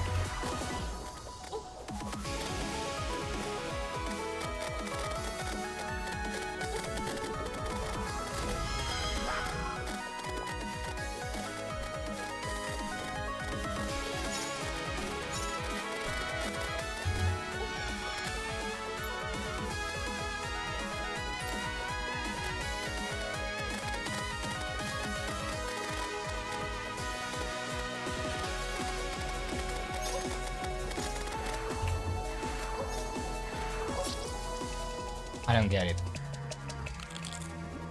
This isn't about Empress. You were gone for like half an hour and I was suffering on my own for sucking fucking Astrum errors. I don't get how to avoid that attack. That attack just seems impossible to avoid. There is nothing I can do about it. It just does a wall and then it hits you. What the fuck is it about dodging? I can't dodge that. They're projectiles. The fuck am I supposed to do about it?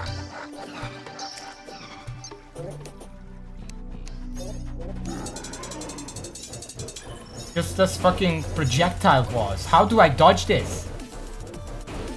It doesn't matter that there is a safe spot. First of all, they are so spread out constantly that it doesn't even matter. Secondly, the safe spot can entirely just appear under it. I can't go under it when I'm like up here.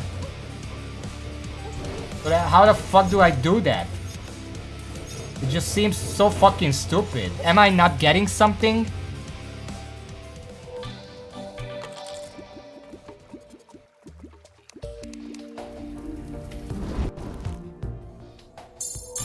I must be missing something because it can't be this retarded.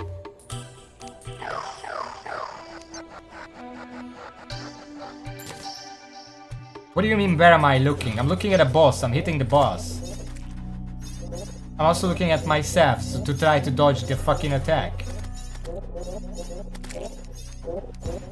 I also tried just not moving and it just killed me with 500 damage, so that's not the solution.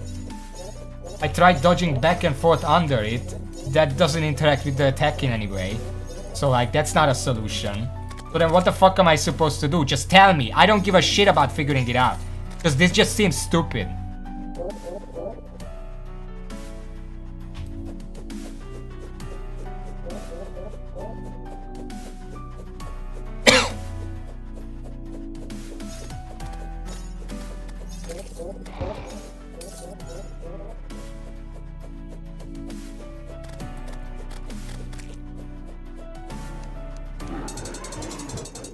Okay, where am I supposed to? There are no indicators where they're gonna be.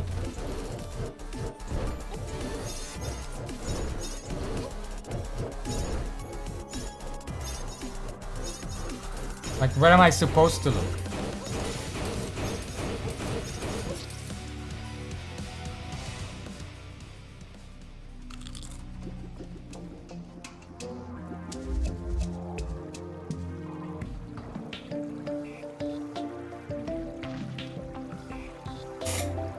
Okay, let me ask this. If I'm supposed to just make distance, first of all, that needs like half a word's long fucking arena, which fuck you developer if that's the solution. Secondly, if I'm supposed to make distance so I can dodge between the projectiles, why is there a fucking safe zone every time it shoots? It just makes it look like you have to go to the safe zone. If that's not the solution, then why is it a fucking fake out?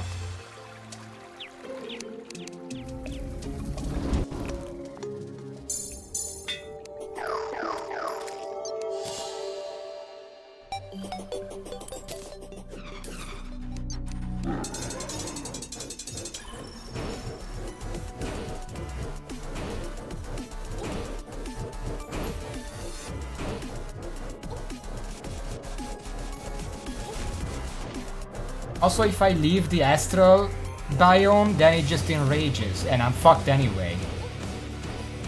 The fucking natural astral biome is not big enough to actually kite this guy.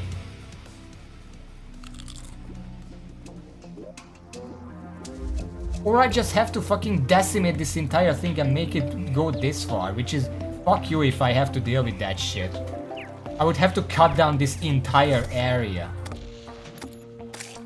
to actually make the arena big enough in the astral biome.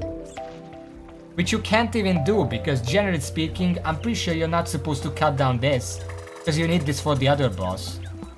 So this is about as far as the arena can go, and on the other side, this is how long it takes. So like, that's not big enough for this.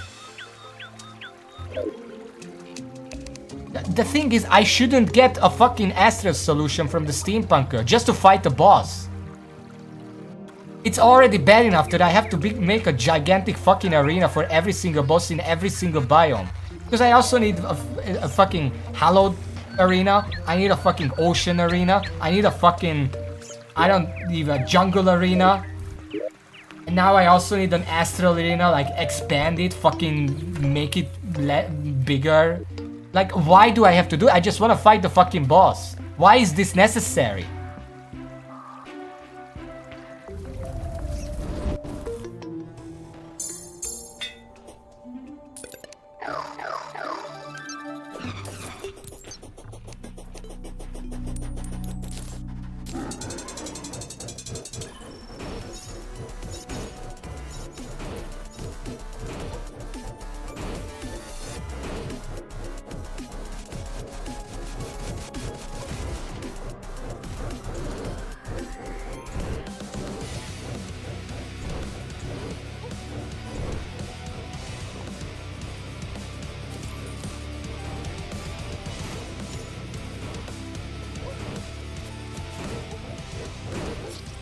This is fucking retarded.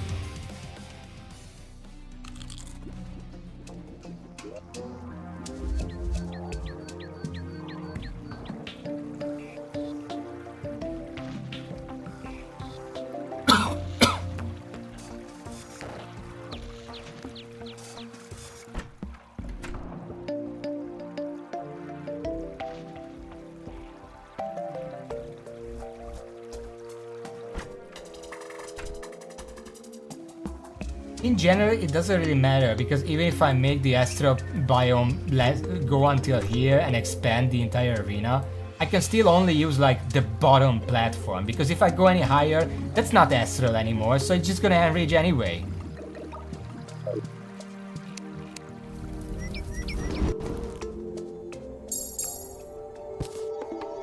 I'm pretty sure I cannot fight this boss properly without it enraging. And I get that certain bosses, oh, you have to summon this here and there. But why do I have to stay in there? Just let me fight the boss. Why are there all of these fucking asterisks and fucking small text for fighting these fucking bosses every time?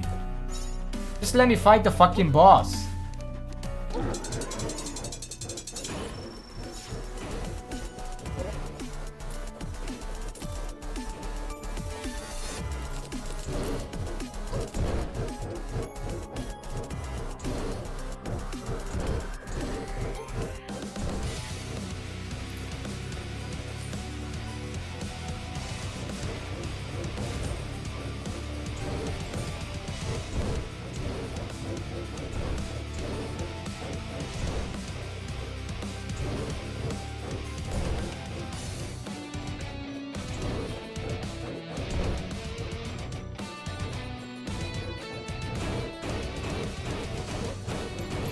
Oh yeah, fucking dodge that, sure.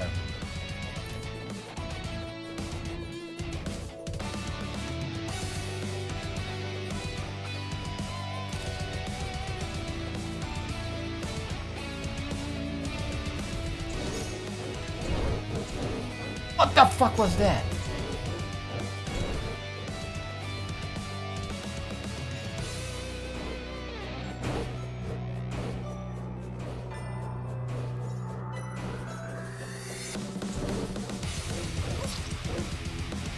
Isn't it supposed to dash on me? Also, apparently the solution is to just fight it while it's in rage, which is completely ass backwards, but sure, why the fuck not?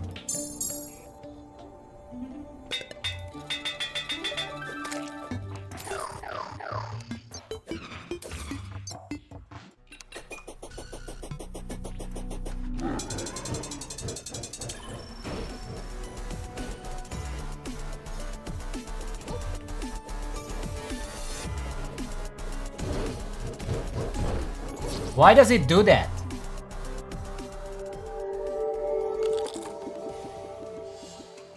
Isn't it supposed to go directly above me? Why does it do that? Why does it just fucking... It dashes directly into me and I take 500 damage. Please code the AI properly. God damn.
I don't have my balloons, that's also not really helping with this.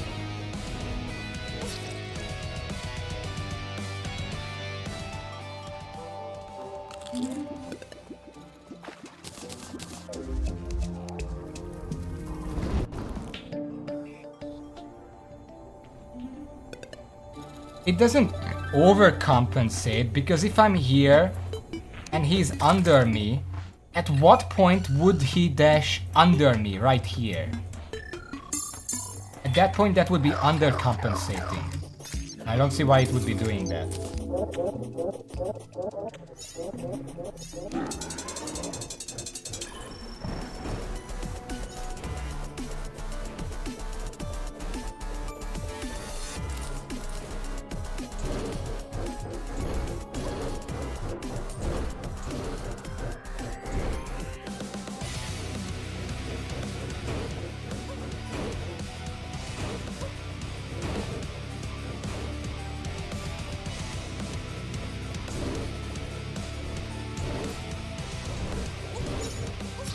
Oh, that's fucking great.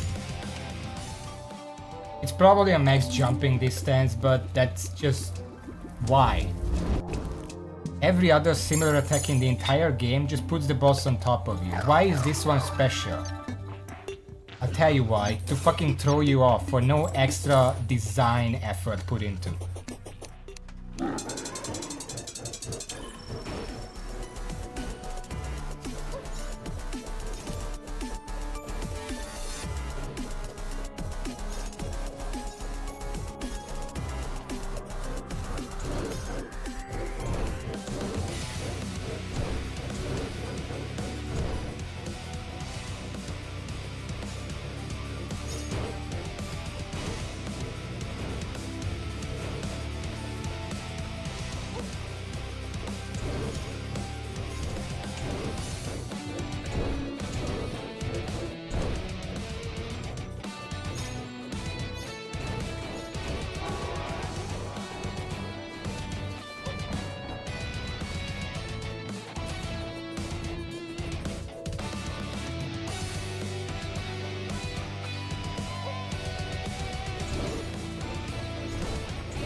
That was a laser, I don't know what that was.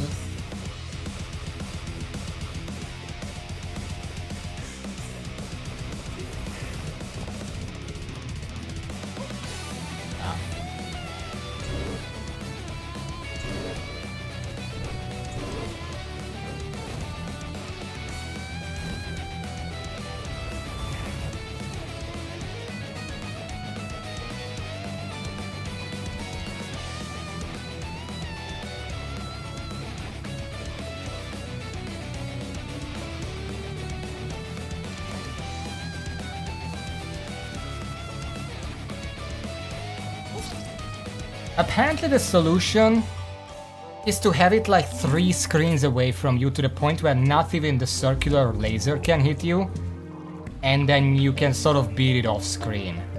That's the only solution I'm seeing here. That was like 30% on the boss.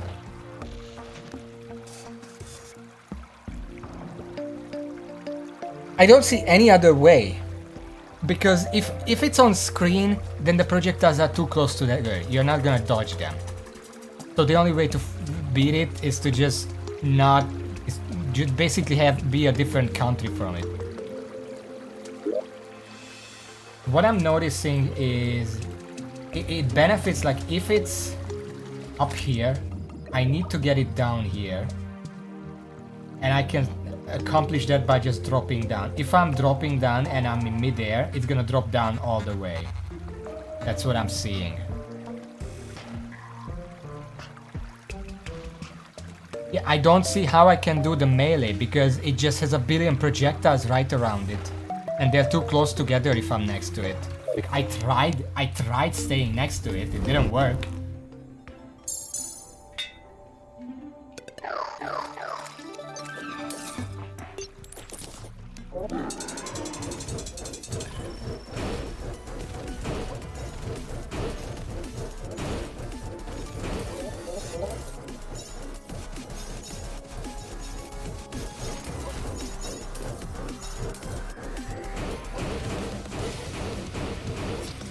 Like, how does that work?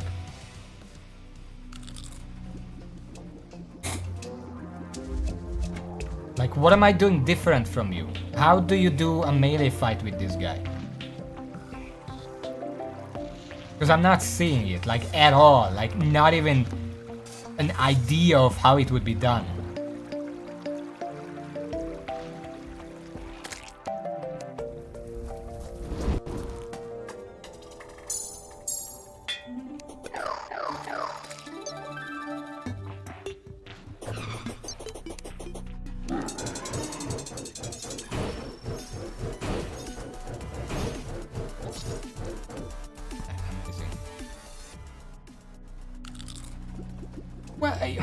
You know what, fuck it. I'm just gonna look it up on YouTube, because this is retarded. This is a fucking shitty boss fight. I'm gonna end the stream here, because I already went over time. This isn't worth my fucking time.